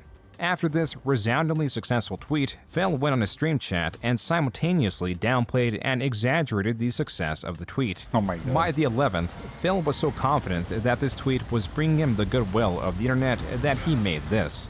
The reason I'm doing this is because in the past couple of days, the internet Sounds at familiar? large has finally kind of turned an eye to me for the Sounds first time familiar? in a major way in a long time, in an actual positive light. This video is titled DSP Tries It, Debunking 7 Years of Slander. In a nearly 2-hour video, Phil took a cursory glance at some of his controversial moments, like the time he said Minecraft was stupid, dating Panda Lee while she was 18, or explaining the escort drama that had long been proven false. Lacking here was everything else, from his financial woes, his treatment of his audience, his lashing out at other creators through minimizing their achievements or insulting them altogether. Phil's video was completely lackluster. Even a successful video dispelling his controversies would not change the fact that the reason people watch Phil is to laugh at his antics. His Saucy Mondays, streams where he goes off camera to stir a pot of Italian sauce, has no inherent value to regular What? people. But his lies, on the other hand, tend to be Saucy captivating. Mondays? Marky Mark says, what is my favorite drink? I like White Russians. Oh, I never had a White Russian before. Saucy Never had a White Mondays? Russian. What drew viewers' attention now was a reveal stream with a $1,000 goal. Phil The cat- promised the a cat big reveal. positive reveal. The cat Users reveal. guessed all throughout, none of them hit the mark. Some even thought that the reveal was a new cat, which Phil denied. It's not a Finally, new the cat, goal you was hit, fucking and idiot. the positive reveal came. Hey, it's a cat. I got someone I'd like you to meet. Someone. Come on up here. Someone. Come on up here, buddy. Someone. You realize someone is a person, Phil, Come right? up here, you want me to pick you up. Someone who actually is not a new addition to the family. No? Someone who I'm going to introduce you to Wait, today. not a new addition to the who family? has been a part of our lives for quite some time, in fact. All right? And it's funny because with all the stuff that we've had It's to not do, a we've new had to addition keep because lot we've of had him stuff for a private. while. Idiot. Come on up here. Idiot. What are you, Here he stupid? is. I've had Ladies this and cat for a gentlemen, month. I would like to It's not a new introduce member you of my to our family, you pet. stupid. Phil's reveal was his cat Jasper. But users already guessed the reveal was a new cat. Yeah. Phil's reasoning was they did not guess correctly enough. So a lot of people, they didn't you're guess right, a lot of correctly people enough. Guess that a cat was the thing. A lot of people say, "Oh, it's a new cat. It's a new cat." It's not. Jasper actually has been our cat for a while. Yeah, it's not a new On top cat, of this, stupid. Phil got another $1,000 It's not a new donation cat, from it's a an single old donor cat, through the stupid. miscommunication of there being a second positive reveal. The easiest way to find out how controversial a stream was to find out how many bans occurred that day. And according to this user-made How many graph, the bans? day Jasper was revealed, there were 451 bans on his stream.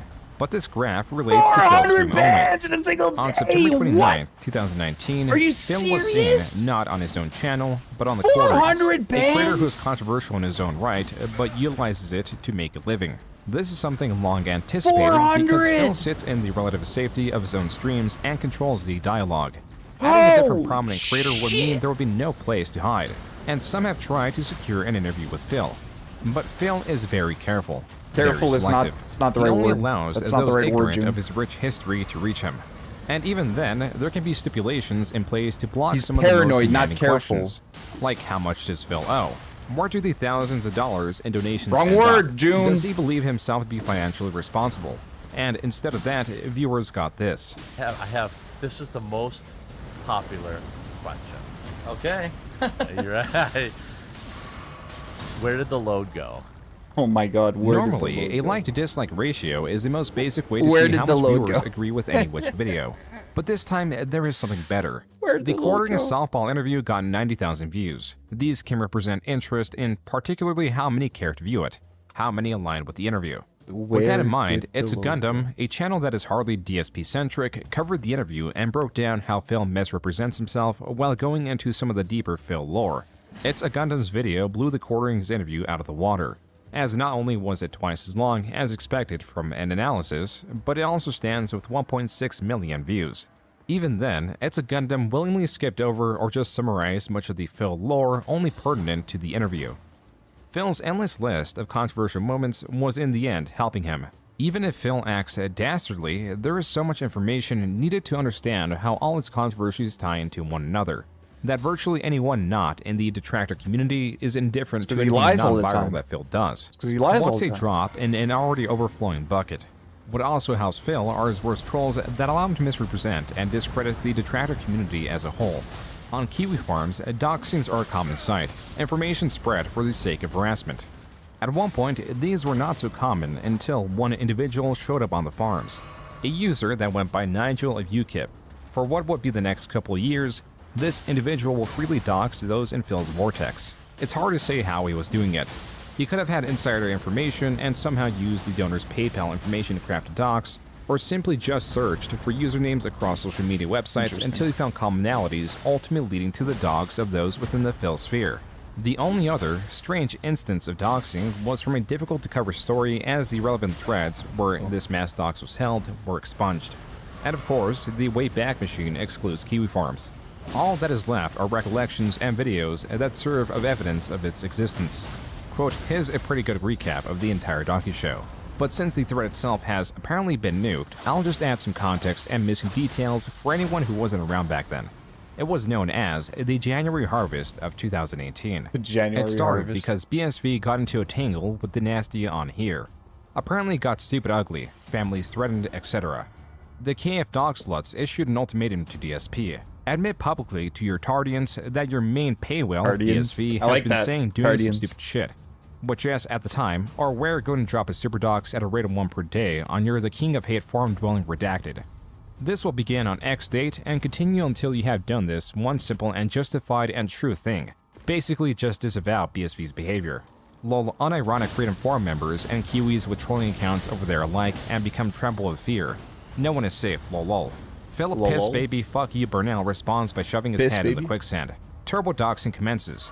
After like 3 days of this Waco standoff, his terrified forum users go from screaming at Phil to do something to stop this and to a 5-alarm dumpster fire. Standoff continues until Phil's revenue begins tanking a bit. He's now forced to address this matter on air. Does nothing, says nothing he was told to admit. Advises his audience that anything the bad doxing men have done to them is their fault. Not his because they're stupid and they use his forum, lol fair, and have personal shit in their online profiles that anyone can see. Which would have been his one valid argument in all this if it hadn't been tendered in his signature blame-shifting desperation and also contradiction by some other horseshit he said 30 seconds later. The victims of these cyberbullies shoulder all the blame in this, and everyone is stupid because you should just know that any internet presence puts you at risk of, well, everything. NMF NICD. Dox Harvest continues. Despite having zero leverage, Fatboy gives the infamous 19-hour olive branch speech as a counteroffer to everyone who doesn't dick ride him on the internet. Peaceful coexistence? Okay. No more talking shit from either side? Sound good? 9 seconds later, he resumes talking shit about dirt detractors. No negotiating with terrorists, though. Harvest continues. Harvest got tedious as it quickly became obvious that most of the people that orbit him are boring turbospeds. Minor wheelchair exodus. Harvest ends. Phil advises the internet that this constitutes a hard W for him. Oh, to see the world through the blurry gin goggles of his squinty dead eyes. Phil resumes pushing All buttons, of this is legit. Unquote. That was a quick rundown of what was called the January Harvest. That's awesome. The user also linked to a longer rundown of 3 videos. The overall runtime of those videos are 4.5 hours. As a reminder, these videos are considered the insignificant parts of Phil's history. The larger portions have longer running history and tie themselves well together. Like at the start of 2020, there were 2 things around Phil being discussed. A bankruptcy, which had its own honorary sign displayed at a WWE pay-per-view event, which is also attached to the theory around a mobile game known as WWE Champions. The bankruptcy is far more forward and clear, and has been a long time coming, with Phil discussing his want to file for bankruptcy through 2019. Only now, in January 2020, was the process underway.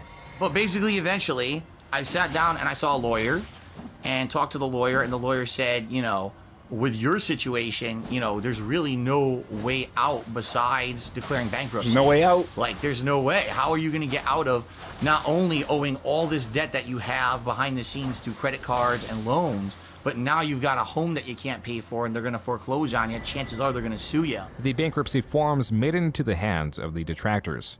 In these dense, lengthy legal forms were revelations that finally, among many other things, put a number on Phil's total debt. The unsecured creditors on page 20 list all of Phil's unsecured claims, so items that had no collateral such as personal loans and credit cards.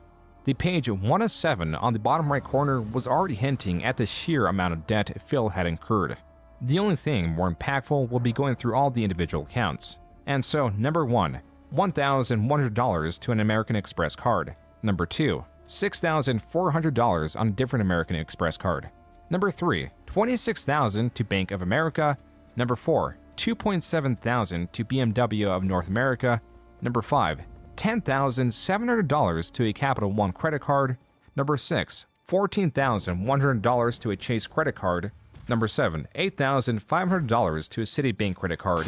Number 8, $13,800 to a different Citibank credit card. Number 9, $15,600 to Citibank. Number 10, $10,000 to a Discover credit card. Number 11, $9,300 to Lenny Club Corporation. Number 12, $4,300 to Prosper Marketplace. Like I was going through every Number fucking 13, thing. $3,800 to Sam's. And finally, number 14, $4,700 to US Bank. This comes to a grand total of $131,550.28. The secured loans with collateral include his car and Washington condo, which was now his only condo. To add to this, on page 19, readers could see Phil still owed over $100,000 on his Connecticut condo, in which he originally purchased for $131,000. This means he was paying the minimum, where if he really wanted to, he could have paid the entire thing off and lived there within just a few years of purchasing it. Instead, he is now here, 11 years later, owing the IRS $15,000, having virtually no credit, being stripped of what little he accrued and being returned back to nothing. Brutal. Was it worth enduring a decade of trolls, daily streams, Phil? managing lies, and being hated in the only community you know? The answer is yes, because Phil has something almost no one else has. Haters? Yes! Champions! Champions! Macho Man, Randy Savage! Hulk Hogan, brother! Ric Flair! Yeah! It's got the best champions in the world! Phil's plights were all worth it because of this Candy Crush, gotcha-designed phone game themed around the WWE, known as WWE Champions. It is important to note that Phil has refuted investing into this game to the extent people have claimed. Despite a mountain of very strong evidence, he has room to dismiss it because there is no smoking gun. Phil has a history of playing other mobile games themed around the WWE, and was not shy to spend money on microtransactions. Should amend his little documentary because he's wrong. However, on WWE Champions, there is an account that has seen some tremendous climbing in the leaderboards that would be impossible without microtransactions. This account's name was They Call Me DSP. Phil's Twitter handle is also They Call Me DSP. Phil has a history of using that username in other apps like Pokemon Go, and Phil in the past has admitted to playing. WWE Champions is a game that plays a lot like Candy Crush, of all games, or what's the other one, Bejeweled. It plays like those two games. Dragon is hiding from me. And honestly, the game cheats and is You not very believe this good, shit? but I just play it because it has wrestlers in it. You like What wrestlers? detractors seek to prove Naked is that men? the account They Call Me Sweaty DSP men? is indeed Darksyde Phil. If they can attach this account to Phil, then that alone proves that Phil spent tens of thousands of dollars on this game. This is where TJ Gamebox comes in, a TJ person that Gamebox! plays the same mobile game, who was dragged into this mess through unscrupulous threats. We're playing WWE Champions, and we're part of a guild called Xena. And the guild, unfortunately, was joined by a person that was named They Call Me DSP. The second that he was in my guild, a lot of people in my guild were threatened to be doxxed by detractors. Oh shit. For having him in the guild because they didn't want us to go ahead and give him any prominence in the game. It was clear that detractors were keeping tabs on the They Call Me DSP account, and they were following this account through various guilds, threatening guild members in-game. Other guilds, like TJ's guild, would adhere to the detractor demands and remove They Call Me DSP. It is also important to note that besides Phil claiming that he does not own the account, attempts have been made to reach out to the They Call Me DSP account to see if the owner could somehow prove that they were not DSP. The owner was not cooperative, which gives more fuel to the theory. As for TJ, having some prior knowledge of Phil became interested in this investigation. So I went further into it. Not cooperative, though. I decided to keep track of money, keep track of tabs, keep track of when he's online. When I would find that he was online whenever DSP was offline. And whenever he was online, Funny how that works, streaming, that account was offline. The thing is, with higher spenders or those more invested in games, guilds, clans, whatever it may be, drift off their game and use third-party software to communicate with one another. This, in most cases, is Discord, but in other cases it can be apps like WhatsApp, which is primarily used for communication. There is also the Line app, which serves a similar function. And as it so happens, one of the guilds They Call Me DSP joined was using the Line app. When I noticed he joined one of the guilds, there was a part where he could be part of the Line app. It says Line app was used for communication. So I did a little bit of digging and found that if you connected his phone number, because this phone number is public, onto the Line app, it popped up with They Call Me DSP. This is a strong form of verification. You type in your number, then the app sends a message with a code to that number. This is rather straightforward because though numbers can be duped with outgoing messages, messaging the number back will result in reaching the actual number and not any spoofed one. Forgetting about the need of phone verification, Phil initially dismissed it as a troll with creating a Line account under They Call Me DSP.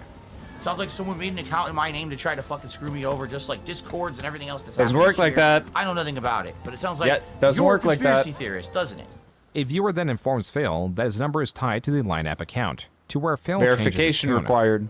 Really big boy, you have to enter a code from an SMS message when you download the app. The troll has access to your text messaging. I contact the authorities if I were you. Yeah. I mean, if what you're saying is correct, then yeah. I mean, I would. I'm just seriously, like, there's no way to dupe one of these app companies into thinking that you are using a phone number that you're not, right? Or there's no possible way that in the 6 years since my cell phone's been doxxed that I changed my number, right? No way possible that I would have possibly But done it's your current number, Phil claims dumbass. two things. Firstly, that it may be possible to fool a company through a spoof number, which it is not. The That's right. second is Phil introducing the potential that he changed his number during this time, which was countered by someone calling Phil's number and getting this.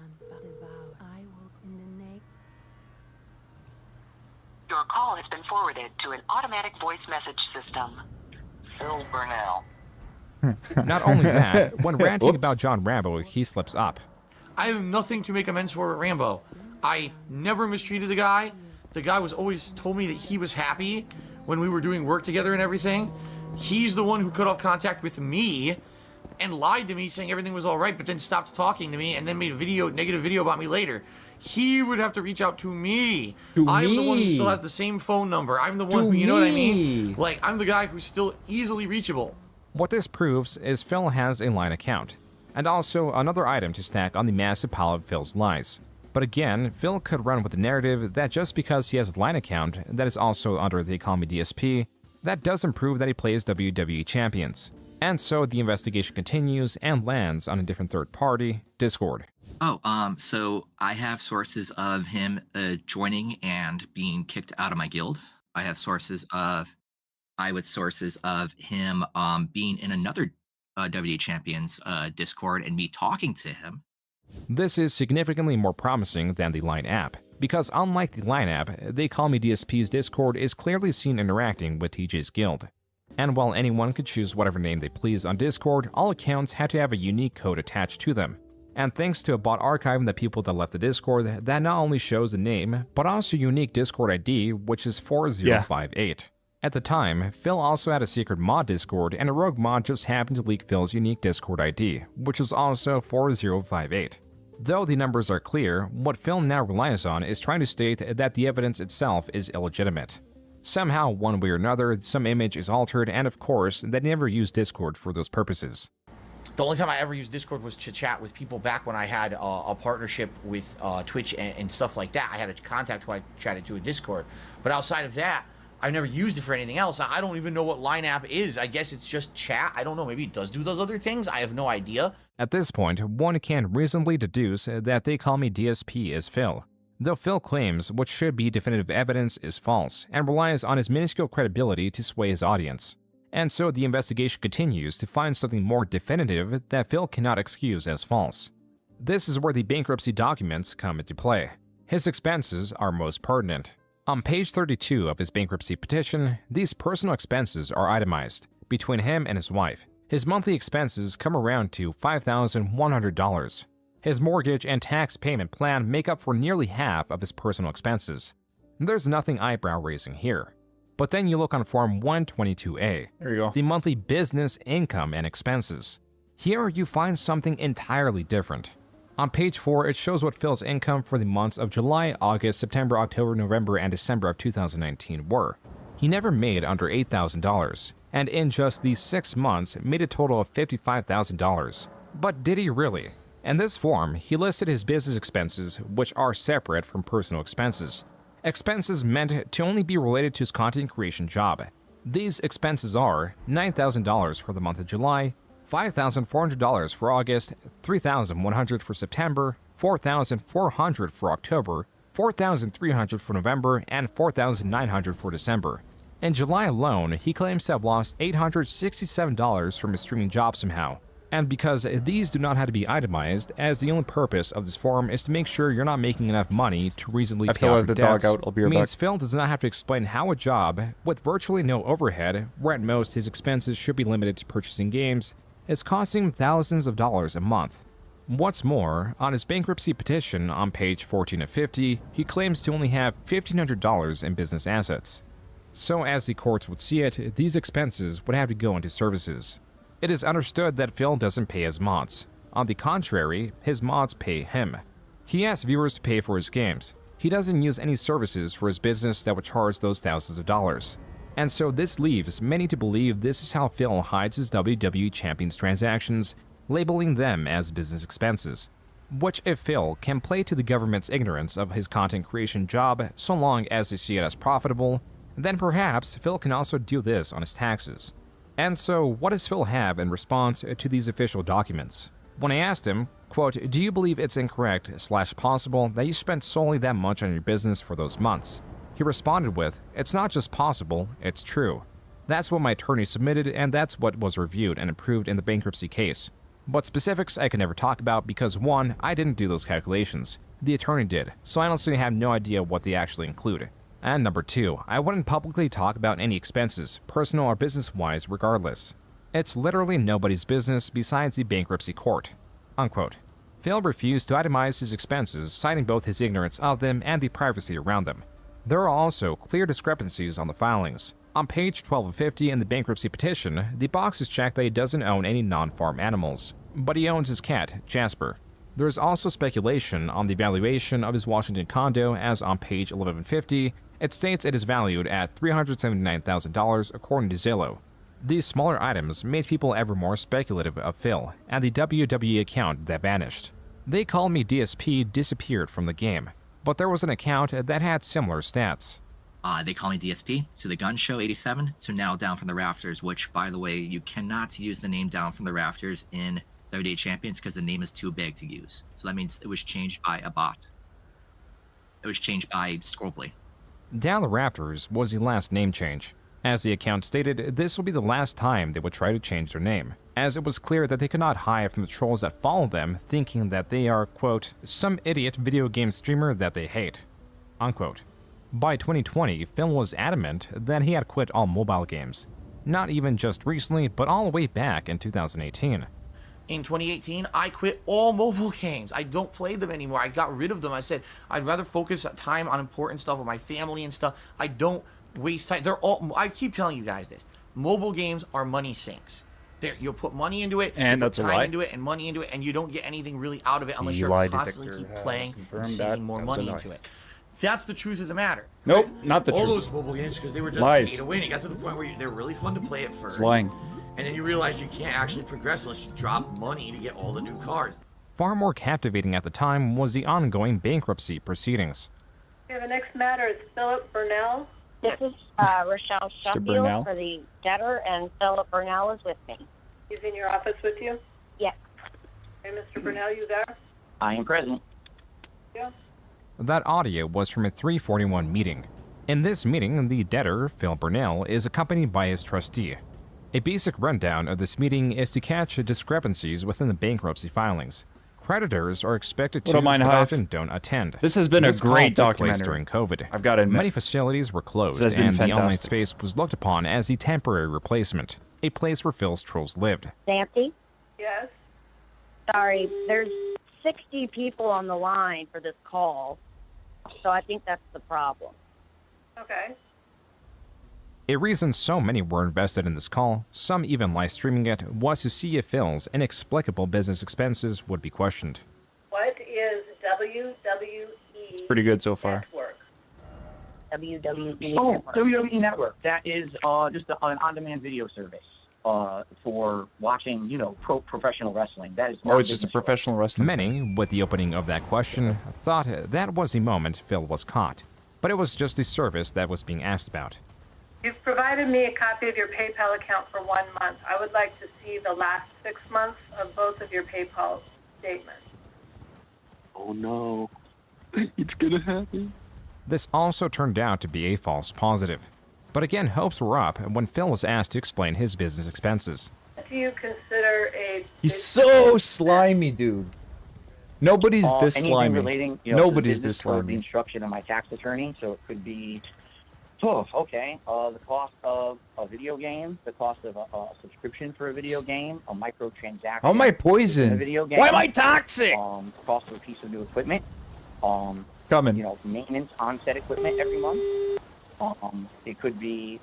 Can you imagine internet, 5,000 in internet every business month. It could be expenses? cost Bro, I don't even utility get paid tax $5,000 a month.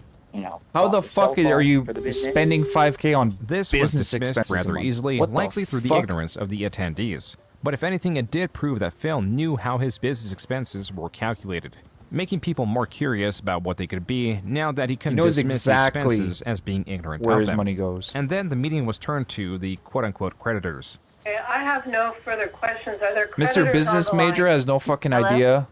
No, finance are you a major has creditor? no idea how There was finances only one work. person willing to confront Phil. off. It was a troll concealed as a creditor from Citibank who had one burning question. Reviewing your filing, it looks like you stated here that you have about $5,000 a month in business expenses. Can you itemize that for me? Hold on. Jet. Right. I don't need these.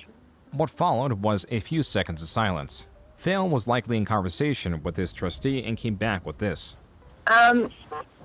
Nancy, I'm not sure this person Poor guy. is for Citibank. Poor guy. I'm sorry, excuse me?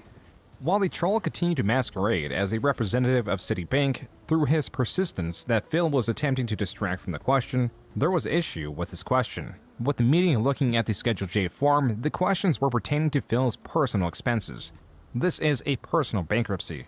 His business was only glanced over, with the attendees satisfied with Phil's as a solid, esoteric explanations, and so they referred him to his personal expenses, which were already broken down.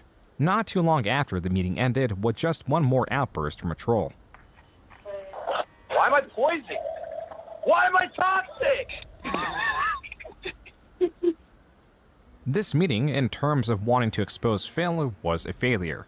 Phil's bankruptcy case was closed, and he surrendered his Connecticut condo and remained streaming. Though it did show there was an additional consequence of Phil's long-standing internet presence and infamy. The children that may have watched him in 2010 and grew to hate him over time have aged and become adults who are more proficient in all things, like trolling and archiving. Archiving, like creating graphs meant to keep track of Phil's expenses.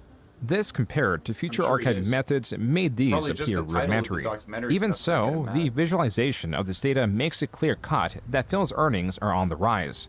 It was long thought that his channel would fade out, but year after year, it's been persistent. This is where a different archiving tool helps. PicPicGo is a website that scours Phil's massive catalog of tens of thousands of videos. The way it works is you put in a phrase. This searches Phil's YouTube transcripts and lists them in order by date. You can also search within a specific date and visualize the usage of a word through the trend option. And if we type invest with a space on both sides, that way we don't get words like investment or vested, we get results relating only to the word vest. This word was not just used for demonstration, but also because this article of clothing correlates with Phil's surge of earnings. And now let's talk a little bit about the Hyde character. I mean, come on. People are saying, I should look for the vest. Oh my god. I'll go look very quickly. I know exactly where it would be. It would be in my front closet if I still No, have it. the documentary is I'll go just... check quickly. I'll be right back. Honestly, it's beautiful. It's probably the best Phil documentary out there. Honestly. Because it's not being nice to him. It's literally just laying out guys, facts. I just couldn't find the vest. And it's very, very bad for Phil. I couldn't It's an find the extremely vest. bad look. I don't know where it was. It was right there in the closet. The vest is an item that Phil wore in the past and was being noticed during a retrospective stream. You like that? What he perceived to be a funny moment was turning out to be something bigger. It was sticking with That's my viewers full laugh. and they wanted more of it.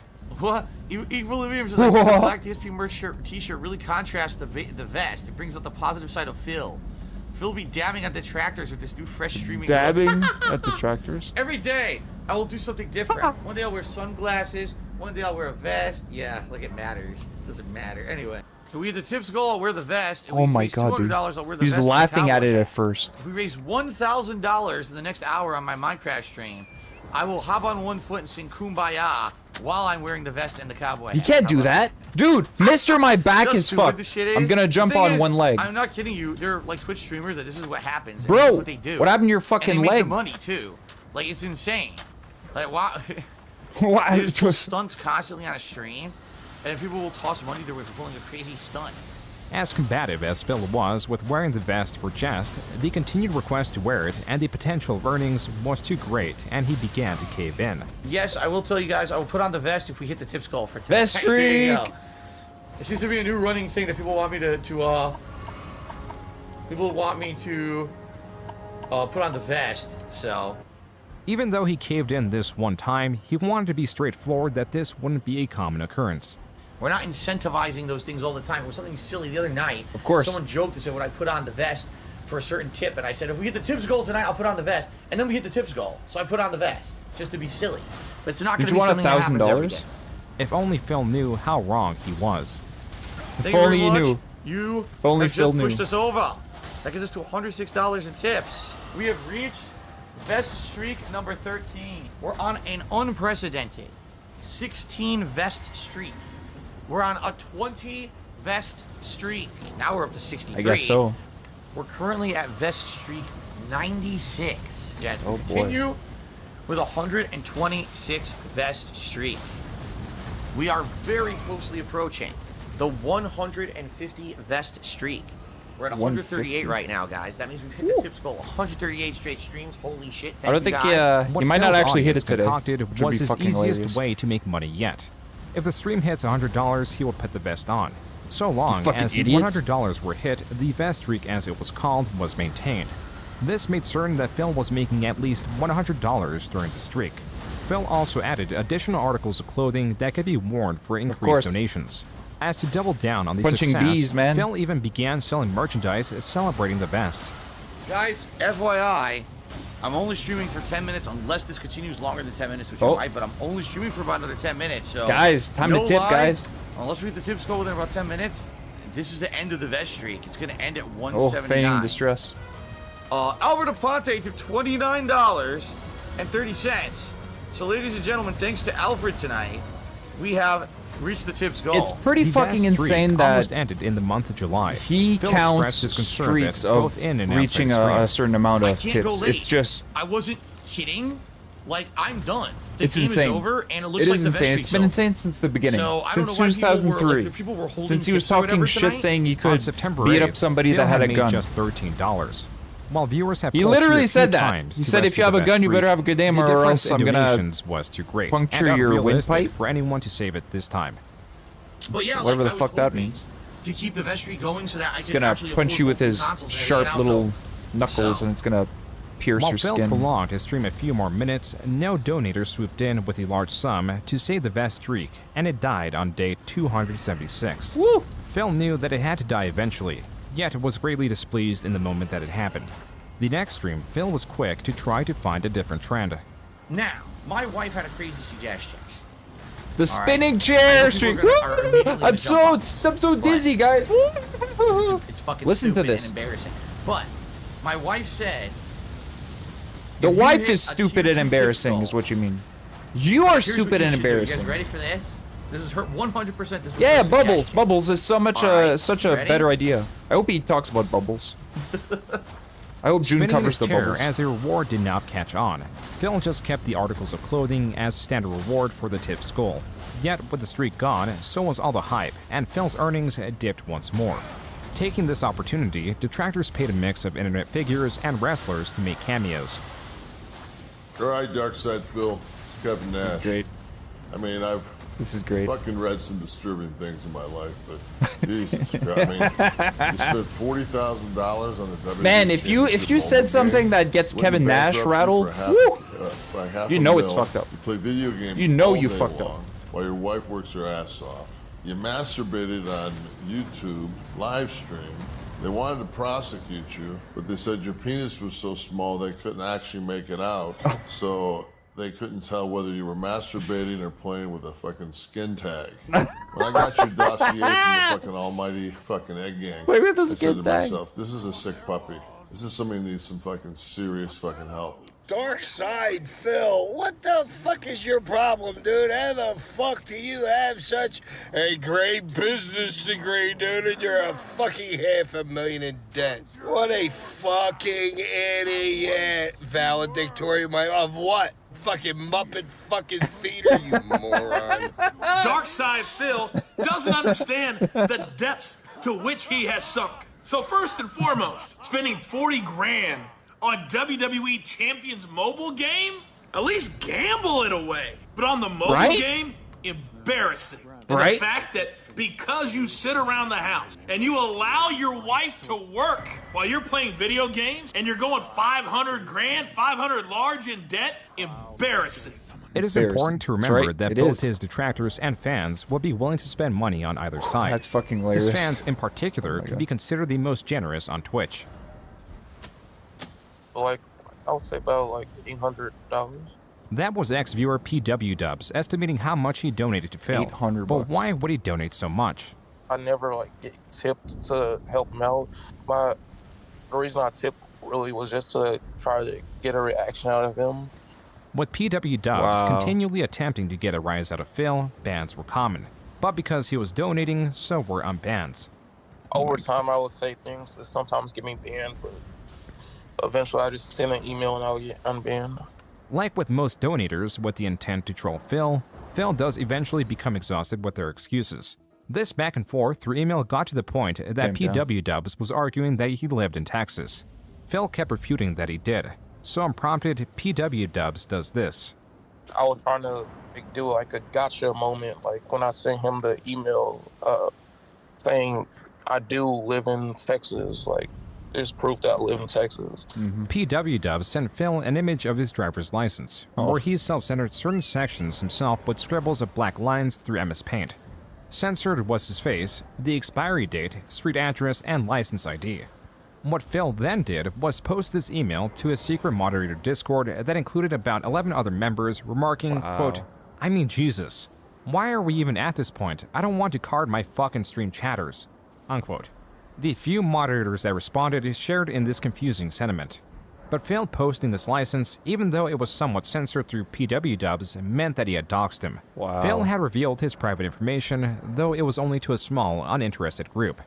With this information, a rat, well, more so a mouse, took note of Phil's transgression. This rogue mod, known as Anonymous or Anonymous for short, was in talks with Kiwi Farm members to verify themselves and leak both the secret Discord chat logs and prove Phil had doxed PW Dubs. But Phil was catching on. Now in 2021, this came to a head mid-March. Like the Anonymous, they had the power in like Twitch chats, like change the title of his stream. So they like changed the title of when Phil was streaming. He changed the title to Darksyde leaks. Darksyde docs PW Dubs. He made that the title. Following this, and Anonymous's departure, Phil had to defend his doxing of PW Dubs and his secret Discord. Yeah, how is he going to defend So that? his question specifically is, why didn't you ever mention that you had a Discord? We asked you before if you used Discord and you said no. Because it has nothing to do with anyone watching the stream. The doxing, the Discord, and his treatment of Anonymous made its way to Reddit, where it was fast to gain traction. Anonymous, in his post, made sure to censor everything the driver's license had on it except the words driver's license. Phil admitted that he shared the license in a small moderator Discord, but used the small size of the Discord and the fact that PW Dubs censored some of it himself in his defense. Then came the argument that Phil did not share the censored version, confusing Anonymous's full censor against PW Dubs' partial censor. Even so, it was all a bad look for Phil. And not just Phil, but also Anonymous. In a place like Kiwi Farms, posts range from general observations, to memes, to full vitriol, all of which is typically welcome. To step foot in this space is to realize that everyone is a potential target. All elements of you can be criticized and brought forward for the sake of entertainment. Anonymous was no exception. Nigel UKIP was set on giving Anonymous a proper welcome by making fun of his appearance and his launch of his streaming career. This comes with the perspective some detractors across several communities hold that earning revenue online while existing in proximity to detractors is a sin, as some view Phil and other streamers like Wings of Redemption as chronic e-beggars who are constantly unappreciative of fan support and money. Well, that's Though accurate. most won't care and are just there for the entertainment.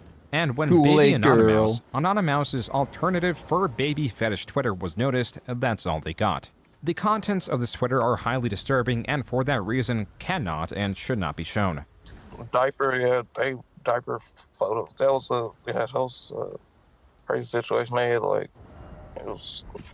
it's like so much stuff in this vortex. It's crazy. It's like so many. With Anonymous's image irrevocably defiled through his own means, he dropped off from the community entirely. As for what happened to Phil, practically nothing. This behavior was already expected from him. Besides, surprises don't come from Phil. They come from everything else. Oh, look at that. There's some kind of a glitch. Only Iced Coffee just realized there's a glitch on Twitch. Everyone's subscriber crowns turned bronze for no reason. What the hell? Apparently, something just happened very bad, is what happened, guys. Apparently, something very, very bad just happened. Yeah, I'm not kidding. It literally just happened this moment. The subs are going away. Permanently. Apparently, they kicked me out of the partnership program, and I don't know why. Red alert! No one knew it at the time, but Phil's suspension from his Twitch partnership was, according to Phil, because of the massive influx of reports of him using harmful language. Following this was the greatest weapon ever developed against Darksyde Phil. Rated by user Piece of Peace, the DSP Tips Tracker spreadsheet is equipped with table after table analyzing Phil's daily earnings from his AM and PM streams. This included what game he played, who was the top tipper, how much did he make on average, how did this compare to the average. It also included analysis on his Patreon, YouTube, and Twitch. Phil's excuses, poor spending habits, and as it were, e-begging would be challenged with evidence like never before, and as such became immediately useful. I'll be playing Mass Effect 1 Remastered in a Awesome. marathon setting. Thank you and for my your goal work, that day Pop. is to raise funds Thank you for via your hard tips work. or patron pledges to pay the bills that I need to pay this month, because I am not going to be getting any payment for my Twitch partnership because they canceled it. Phil, on May 6, nearly 2 weeks after being departnered, set on raising money to pay his bills now in fear that he won't be receiving his Twitch partnership money pre the departnering.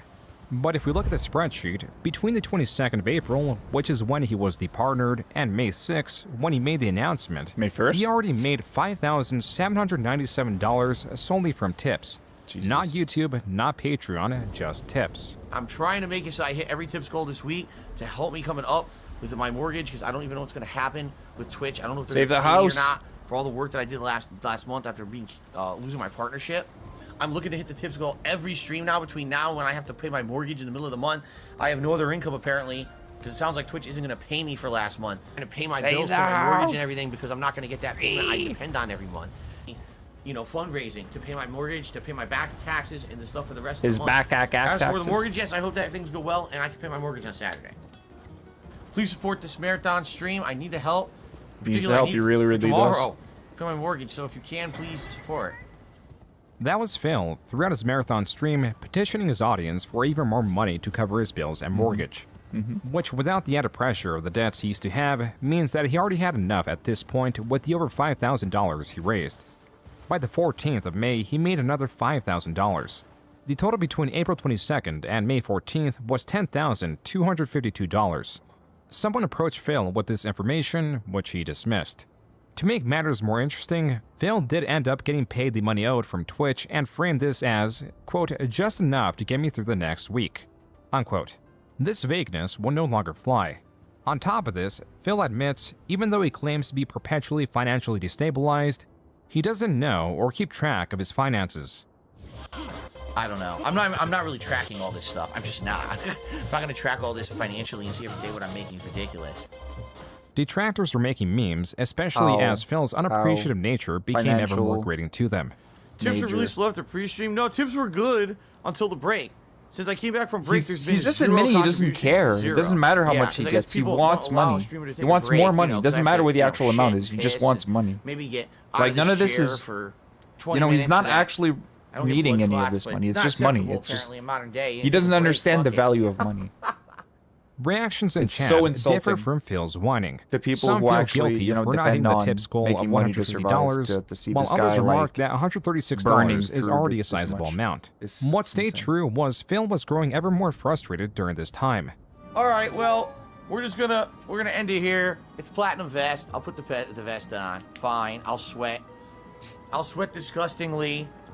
Since I'm about to sweat disgustingly on the stream because I'm wearing this vest. All right. All right. It would be nice. I got it would some be money. nice if we could hit the tips goal today. There we I'm go. just saying. We got about 45 minutes left on today's stream. It would be very nice since I'm about to sweat profusely for 45 minutes if we could hit the tips goal. I would really appreciate that. Oh, All right, fuck. I'm just saying. Oh, fuck. Sonic Hat Defense Force to me $1.30. He says, don't you think you're being oblique? $150 for suffering a few hours sounds fine to me. That's because you're stupid. Seriously, that's because you're stupid. If you don't understand that sitting in this office and sweating profusely, being incredibly unhealthy and uncomfortable, to Unhealthy. make a few bucks, What? is a bad thing. Unhealthy. You're an asshole. And I mean that. Like, I mean, how Grab dumb can a you be? fucking fan, you fat pig. I might as well just fucking, do completely crazy shit on the stream constantly, putting myself in harm's way. Oh What my are you, god, dumb? harm's way. Yes. If you don't understand the difference Harm's between, way. oh, let's purchase a hat. That's a hat meant to be worn normally by a human.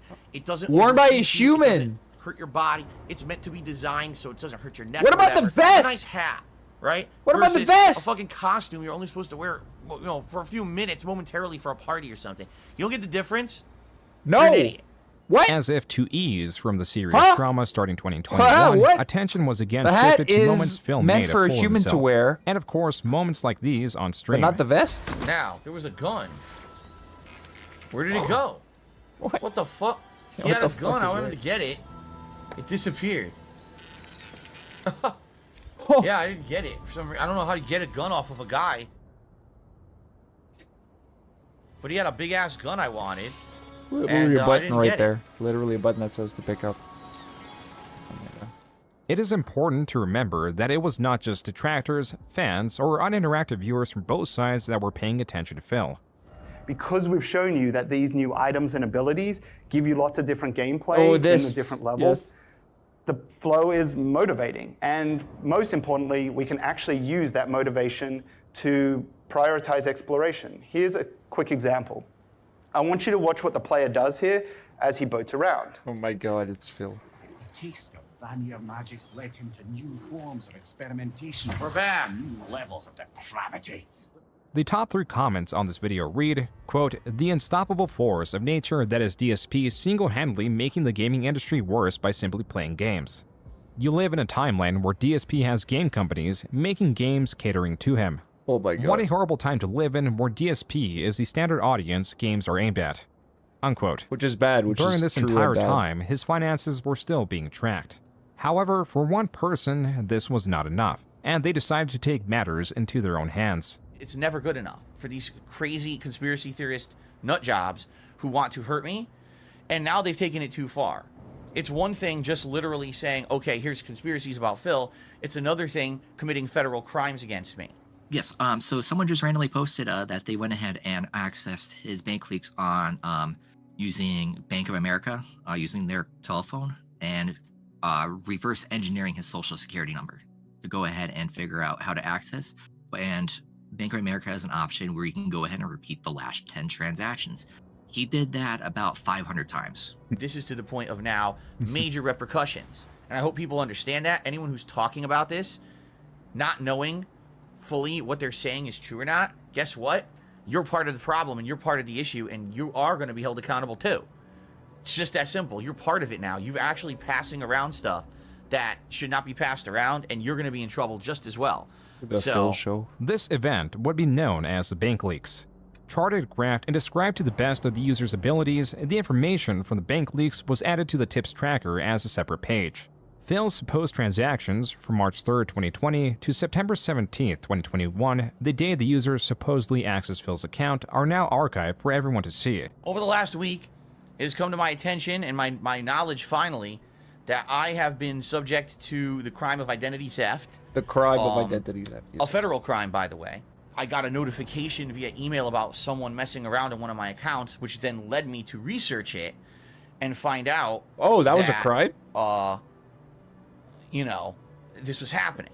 At this same time, Phil gets a notification that someone has stolen his identity right at the same time the bank leaks come out and possibly trigger a failsafe. But due to Phil's own web lies, Phil is walking a very, very thin tightrope. The reason becomes clear why Phil cannot right out admit that someone accessed his bank account. On several occasions, there are transactions that are only labeled as PayPal. Some only labeled Apple iTunes. They happen with such frequency, back to back to back, that immediately become suspicious. And more importantly, they are all the exact same amounts. Several transactions of $11, $16.51, and $110.09. $16.51? If you deduct the Washington sales tax from these, you get a more rounded number. The $110.09 becomes $99.99, and the $11 becomes $9.99. This can be easily correlated with the packages available on WWE Champions. These in the pie charts are labeled as microtransactions and make up around 1/4 in his spendings. In these 18 months, Phil spent around $44,000 on microtransactions. $44,000! These are not the only purchases, which shows his dysfunctional nature. In September 2020 alone, the month the vet streak ended, he spent $258 on alcohol.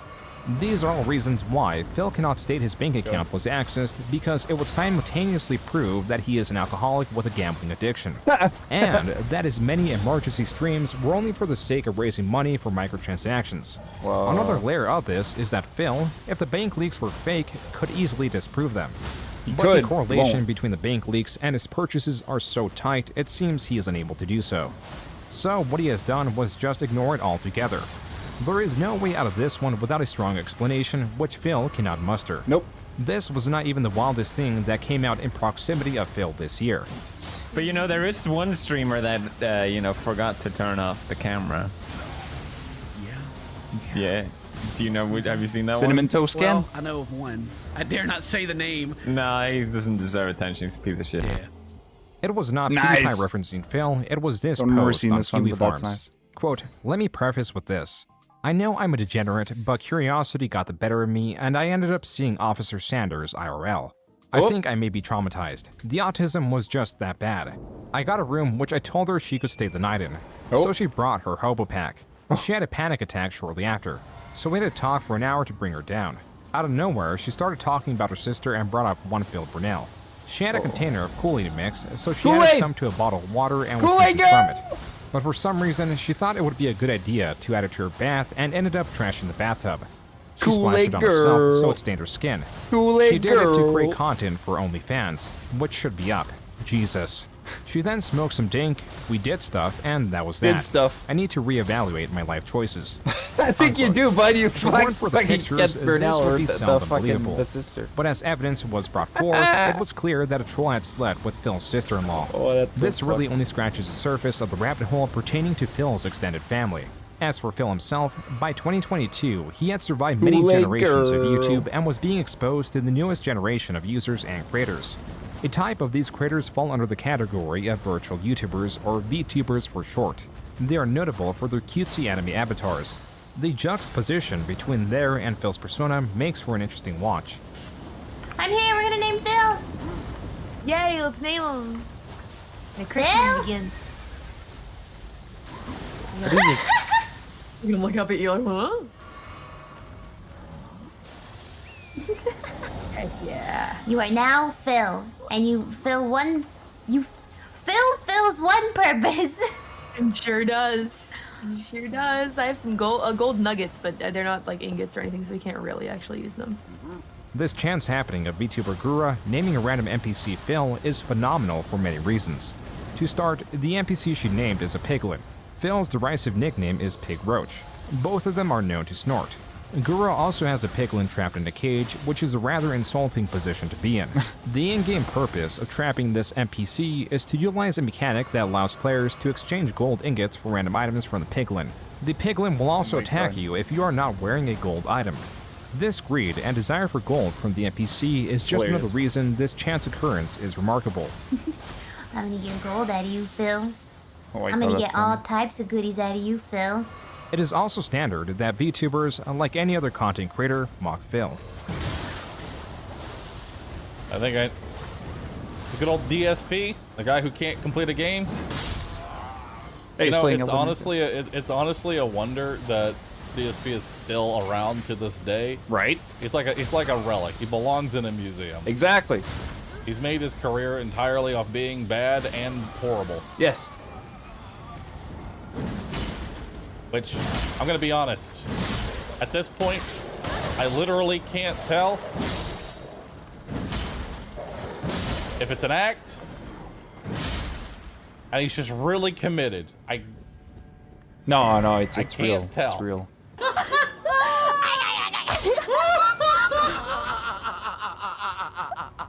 How'd you even do that? But that's the problem with DSP, is he blames everybody else for his problems instead of just recognizing the problem. The reason why VTubers seeking are a writing my resolution book is for that it. they have a good voice, or at least a The lot of most them. viral category So, doesn't was matter by what they far look like. a comparison video titled Just the Cute voice. Anime Girl versus Disgruntled Old Man.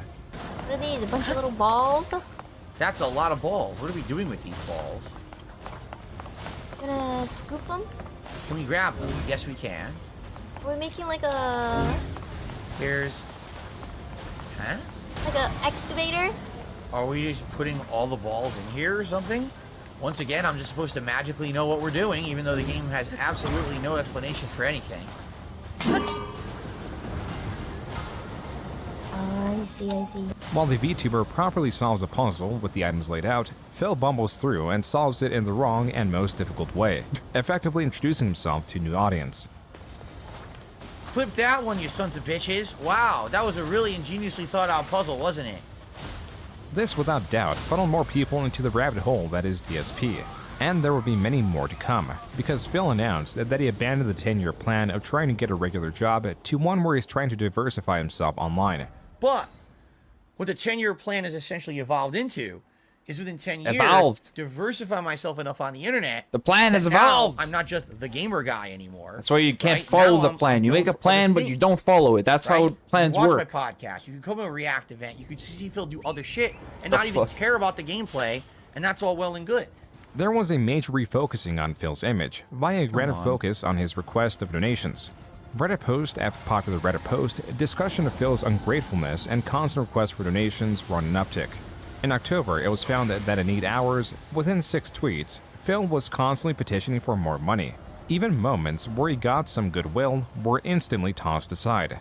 Like this React stream where Phil finally reacts to the 2015 John Rambo podcast. A criticism within this podcast is how Phil monetizes everything. And since this React was a goal and Phil wanted to avoid proving John Rambo right, he states this. Am I supposed to make money, baby? And I have actively decided that today, since I will be doing this React event, that I am not monetizing it at all. There will be no advertisements on the stream. There are no advertisements on these on-demand videos on YouTube at all. This multi-hour long stream was not monetized. But the next day, Phil pops on and says this. The only times that I monetized anything that entire day when I did a 12-hour marathon was the pre-stream and a Feasting with the King video. Sadly, that didn't really do much. So effectively, that was kind of a dead day for me when it comes to business. Guys, I didn't make money yesterday, so give me money now. But today, what I was hoping is that there would be a rallying on my streams of people to come and support. Pathetic! And it didn't happen. In fact, today was an abnormally slow day, even for a weekend. Oh my god. This is where Phil was at. Similarly, there was a very important keyword. Slowest. This is very important because typing it into PigPigGo shows that the word is primarily used in one way. Every time I play it, it ends up being the slowest stream of the week when it comes to support. He's getting caught so bad. My slowest night, you know. Including at Earthbound, it was one of the slowest streams I've ever done, which really sucks. Dude, you're getting called out so bad. This is one of the slowest days I've had in This is months. awesome. Call of Duty stream today was one of the slowest streams I've done in ages. I don't know what happened there. Part of the stream was always hit or miss. Sometimes it would be one of the slowest streams I ever did in a week. Now, this was never really a secret. It was just being discussed more because Phil didn't care to mask it, and the tips tracker would not allow him to form a more complex excuse for why he needed more money. The discussion of Phil eventually found its way to Critical Stream, which came secondary to the discussion of a different creator. Obviously, I want to finish it, you know, but I toughed it out for you guys tonight, and I got nothing out of it. The Scorn He then goes on to say, like, he doesn't even know if he'll be able to afford Gotham Knights on Friday. The Scorn stream. Because no one has donated enough, and he's not sure if they'll donate enough tomorrow. If Phil's objective was to reimagine himself, he was doing a rather poor job of it. And in the middle of all this, he made a terrible mistake. Oh my god. Well, hello everyone, and welcome to the Daily Wrap. On Phil's desk was his phone. On his phone was a rather familiar looking layout. As was quickly pieced together, Phil was logged into WWE Champions. The game he states he did not play since 2018 because they were a waste of time and money. Time after time, Phil lied about not playing WWE Champions but was finally caught in this lie. This did have a silver lining. His screen was too far off to make out a name, and so while it's irrefutably confirmed that Phil was actively playing it, Phil was now stating that he was playing it under a different account and that he wasn't the infamous Down from the Rafters. This had reached a state that existing evidence hardly did anything. Most were already convinced that Phil had a mobile gaming addiction, and those unwilling to engage with the evidence were already unreachable in their misplaced trust of Phil, who lives in contradiction. I guess for some people, honesty is not the best policy. To some people, lie, I guess. I don't know. That's literally you, bro. You just have to be a moron. I'm sorry. You'd be a moron to trust you. How you. dumb can you be to not understand that being honest about something, right, is the right thing to do? Oh my god, something happened with Jasper. I could completely lie to you guys to try to get sympathy and make money. I'm not gonna fucking do that. I'm gonna be honest and upfront with you. I'm not gonna ever lie to you and tell you things that aren't true. Because I'm not that kind of person. But for some people, that's not good enough, I guess. Had to lie to protect my family. Fuck those people. Had to lie to protect my family. Phil lies so much, it is hard to know what is fake or fact. There you go. His bankruptcy files made king due to them being legal forms. Then you have lesser evidence like the Discord screenshots or even the bank leaks that could theoretically be faked, but the coordination and dedication would make these chances minuscule. Yet Phil gravitates more towards wild theories himself as a way to represent them and paint the tractor community poorly as a way to also dismiss the valid criticism. And this somewhat works with his fans who have been doxxed, are people with disabilities, are socially inept, or are just lonely. Oh my god. This is great. I love it. I think he has autism. Yes. And this is coming from someone who has it. I believe he has autism. I don't have autism though, but I believe he does. Autism. Asperger's, which formerly called as. And I think I don't hate him because I've been following him for so long. I don't want to say he felt like a friend, but I felt like some kind of weird, like this is the one I don't really know, but it's someone I've known. The only person I really followed on YouTube for so long, and I felt some kind of attachment, like a buddy in a sense, and I thought, oh, my buddy's in trouble. Listen to these dents. You know? These people exist within every creator's community, but with Phil, that's virtually his entire fan base. Yes! Phil They're all once did dense! have a diverse viewer base, but They're as his all infamy dense! grew and his content stagnated, Yes, I the love only thing this! he offered is consistency. That really means nothing when levied against other content creators. But consistency to someone who is different is what keeps Phil online. To these people, Phil is very interactive. He is a friend. He is a Or friend. in just the perspective of his content, he is reliable and he is consistent. They have ingrained a habit of watching Phil's content into their daily lives for the past 15 years. The harassment and constant doxing by trolls does scare some of them away, but other times it may strengthen their attachment to Phil. And attachment is a very strong thing, because when Phil says he is in need, they're willing to help out. Yes. Have you ever donated any money to Phil? Yeah, I mean, I say over the past 5 years, it's probably about $400. Jesus. I followed a lot of content creators, but the thing is, I don't support them with money. Now that I'm thinking about it, I've never once supported any of them with not even a subscription. I think Phil's the only one I've ever subscribed to. I never thought this out loud or even thought about it, so just now I've never donated to any of them. These interviews are not entirely representative of Phil's fanbase, as there were only a handful willing to reach out. Others were in fear of exposing themselves. There are, however, endless examples of Phil turning fans into ex-fans. In the best case scenario, you get people like gamer Jay Lee, who was only a fan and mod of Phil for a period in the early 2010s. These people may comment or joke about Phil, but rarely take it beyond that. Because I didn't want to basically cause drama, I silently just removed myself as a mod and left. And every once in a while, I'll take jabs at him whenever he does something wrong. Now, am I going to do the fucked up stuff that some detractor channels do? No. Despite gamer Jay Lee being fairly unengaged, Phil would try to make gamer Jay Lee seem incredible. It's about me on social media all the time, riffing on me, making fun of me, insulting me and my family, and he's regular in detractor circles and all that, and I'm like, so what happened? Does my channel look like a detractor channel to you? I'm talking about Gears of War and Halo. Optimally, this is as far as it would go. But when you factor in this happens to his most dedicated fans that experience is sliding directly from Phil, those intense people, like his fans, have disabilities, are socially inept, or are just lonely, will take their obsession and twist them against Phil. Even when you denounce that and call him out on his bullshit, there's still a chance you'll get caught up in the crossfire. Because, you know, there's a lot of, you know, people like Mighty D and, you know, stuff that are great, you know, detractor content creators that make great stuff like Snort Brunel and so on and so forth. But then there's the mentally deranged ones. And I got to say that they are mentally fucking disturbed. The way they will take this and twist it to try and basically do life ruination. Even for people that denounce Phil, it's disturbing. This is how you get people that swat him, dox his fans, DDoS his internet, mess with his internet as an alleged employee of Copecast, sleep with his sister-in-law, contact Phil's father to expose Phil, and trying to join this game as a hunter anyone around him glitched as my an whole achievement. fucking thing. What's more, if Phil is several thousand miles away from his family, has long lost connection with friends, and that single only personal refuge is his wife, means his personality curtails around these people. And being in the middle of the vortex, as it is called, means that his words carry much weight from appreciation towards his fans or hate towards his enemies. This has been Phil's life for the past decade and has made him a dull knife. That's why the side-scroller's interview was catastrophic for Phil.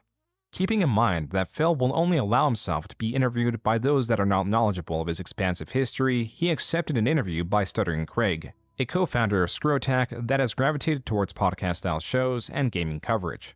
Starting Craig was not very familiar with Phil, and as with anyone covering Phil, he was bombarded by messages of people trying to inform him of what kind of person Phil is. As a response, Craig was trying to temper expectations. And while he would do research for the interview, Craig was making it clear that he was not interviewing Phil with a pre-established stance or to destroy Phil's image. There are some people who won't be happy unless I just bring That's hilarious. Darksyde Phil to his knees crying and bawling, and it's like they're going insane. Like they are insane. Phil has put out guidelines and Craig has paid Phil. What are you talking about? What? It's amazing. Craig's lack of commitment towards hating Phil was causing the more paranoid detractors to develop theories.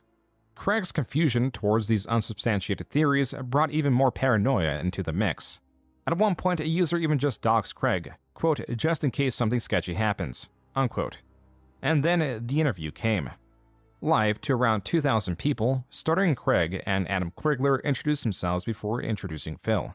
So I guess with all that said, let's get into this. I'm excited to bring on Darksyde Phil. Phil, how are you? Holy crap.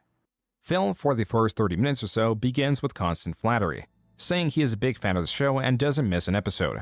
While the hosts are appreciative of Phil's words, it's clear they are not swayed by them. As Phil tries to use his time online as expertise, his statements are being challenged. When you've been around as long as me, you realize you get people from all over the world and for different reasons. If I were to are they sticking? Are they staying though? Because you know, if you have 500 people come in and they're just kind of coming out, that's actually bad for the algorithm. That's bad. You want people to stay and subscribe. A big part of Phil wanting to reimagine himself is to get away from controversial jokes about race, or even just conversation about his finances. Phil likely didn't know that the host had evidence of Phil still doing both, which is when the tone of the interview starkly changed. But I want to bring up, like, there's still jokes that are made that that don't necessarily, like, they don't fit today. And I want to play one for you really quick and just kind of get your reaction to this. Okay, so this is yeah. So you know where this is going, and I want to watch this so we all understand what's going on here. Make this quick. All right, boys, prepare the slave trade. We're selling her right off for profit. Put the kid in the vehicle. Stay with her. She's right. She's too valuable to escape. She's worth lots of money. Phil tried to grasp at anything to defend himself, stating that it was out of context, that the girl's race wasn't even a factor he considered when he made the joke, and that in today's standards, that joke is somewhat acceptable. None of Phil's rhetoric was convincing. In fact, his constant jumping to different, sometimes contradictory points were putting the host on offense. The $5,000 business expense thing has been talked about by your detractors quite a bit. They say, what could you possibly be spending $5,000 on? Look, expenses that a tax attorney wants to know you're spending every month. Geez, your mortgage, because if you work from home, I guess that's part of it. I don't know. Again, I'm not a tax guy, but your cost of your mortgage, all of your utility bills that apply to you operating the business. Correct? Hold on, Phil, you've been doing this for 17 years and you don't know what your business expenses are? You don't know what you get tax write-offs on and stuff? I mean, like... Specifically? No, I don't. Phil was pleading ignorance. He pretended to act confused in what his business expenses are, when Phil clearly stated in the bankruptcy 341 meeting exactly what his business expenses are. Yeah, and basically anything related to my internet content creation, including, like I said, cost of video games, cost of subscription-based services, microtransactions within video games, cost of internet. Phil successfully convinced the host that he was unaware of what was categorized as business expense, and so the conversation moved on. Do you currently still play WWE Champions? Yes. With Phil's admittance that he still plays WWE Champions, but not as the Down the Raptors account everyone claims he is, the conversation then moved to the bank leaks, which is something Phil had always skirted. According to these leaks, there have been the nail bites, dozens, hundreds of transactions to the Apple Store. Many over hundreds of dollars that had been there. Were those your transactions? No. Phil Lying. finally had a statement on the bank leaks. Here, he pivoted from stating that the bank leaks were not accurate, that they were related to the identity theft, then to that the bank leaks were not him at all and were entirely manufactured. None of Phil's statements throughout this entire interview were very convincing. Nope. But Craig quickly thought of a way to try to prove some of this. Find this, but just confidentially between us, will you send me a screenshot of your account, of your WWE account, and just so I personally, I will not share your name to anybody, but just between us. Man, I have to think about and vouch for you. I would put out. Yeah, and I will vouch for you either way. I have to think about what kind of risk that. I don't want to say. Here's the thing. Risk. I'll consider it, but I can't agree to it yet. I have Oh to my God, see dude. exactly what's the risk. Before Phil could fully commit to sending a screenshot of his WWE Champion's account, his internet cut out. Let's circle back. I'm back with you on Phil. Pull the Phil, you still plug! there? You look like you're frozen. Pull the plug! Did we lose him? Pull the I plug! hope not. With Phil gone, even for just about 5 minutes, the offer to send the screenshots was off the table as he could have created or manufactured a fake account. Another consequence of Phil's short disappearance was that the host had Keemstar join in the place of Phil. The consequence. Keemstar was particularly relevant, not so much for the drama that was going on between him and Phil, but because Keemstar was trying to launch a new podcast known as the Lolcow Podcast, and was previously trying to get Phil on board with a $50,000 deal that as long as Phil joined, the same deal would be extended to the other two potential co-hosts. So the conversation was not so much about Phil and Keemstar, though there was plenty of that, it was about the money. It was that though Phil constantly petitions for donations, he would not accept a deal that provides what would normally be life-changing money. The algorithm sent his Biting live nails, stream in my feed, so I grabbing his tuned little into it. mustache. And I'm telling you, the minute I tuned in, I saw Phil begging for money to pay rent and utilities, and I just lost it in his chat. I'm like, I cannot believe that you're doing this right now. 2 weeks ago, I was trying to get a hold of you, offering you the greatest opportunity you've ever been offered in your entire career. The Lolcow Podcast was eventually made without Phil's attendance, and without the $50,000 offer to the other two co-hosts, which also turned them against Phil. There is some speculation that Phil refused the $50,000 because if he openly received such a large sum, he would not be able to pretend to be in such a rough spot financially. Yep. However, that is not entirely the case, as the dedication of his fans is underestimated. So if it came out true that Phil was I guess addicted to that one app, because I don't know if it is, right? I'm trying to find what's going on, and I can't find anyone saying anything solid. Pretty much there's no solid evidence that proves anything 100%. But if it did come out, would it not change anything for you? I mean, I feel a bit hurt because he does often say, I'm low on money this month and all that. So, but you'd still probably watch him, or just you'd be disappointed, is what I'm understanding. Yeah. And that's where Phil currently is. He is in a place of changing hate and admiration that to certain degrees are both undeserved. He rants for hours on end to deaf ears and exists to be mocked. He has what would be anyone else's dream job, but in his case, it's a nightmare.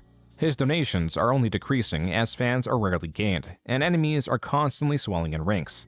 Phil is touted for his survivability online when compared to other creators. But the truth is, he has made so many enemies of content creators, his channel was bound to statistically outlive some of them. He has made possibly over $1 million, yet has nothing to show for it, and is now uploading multi-hour-long videos daily for pennies. Oh my He God. has practically nothing to show for anything. Oh There my is God. only hate, contempt, and displeasure. And being that the only people that interact with him daily, sans his wife, are those utterly obsessed with his life, Phil will continue to curtail his personality around these people who do not represent a healthy reality, as he continues to hold on to what shred of his online career he can grasp. Wow. Okay, big ups for Joon the King's video. Holy shit. Wow. That was something else. So if anybody didn't know the history of Phil, this is pretty much what I would point to as a good video. There are some other documentaries out there, but this pretty much outlines most of it. It doesn't touch base on the fucking freaks that follow him, except saying and confirming that they're pretty much all mentally fucking stunted. But beyond that, it doesn't talk about Derek or anything recent, right? Can't really expect to have that in the documentary considering he's been working on this for so long and he's doing other shit. But it was good. Phil's gonna hate it. Phil's gonna cry. It's gonna be fucking salty as fuck. So I hope you guys like salty ass pork because that's what's coming up. That's what's being offered.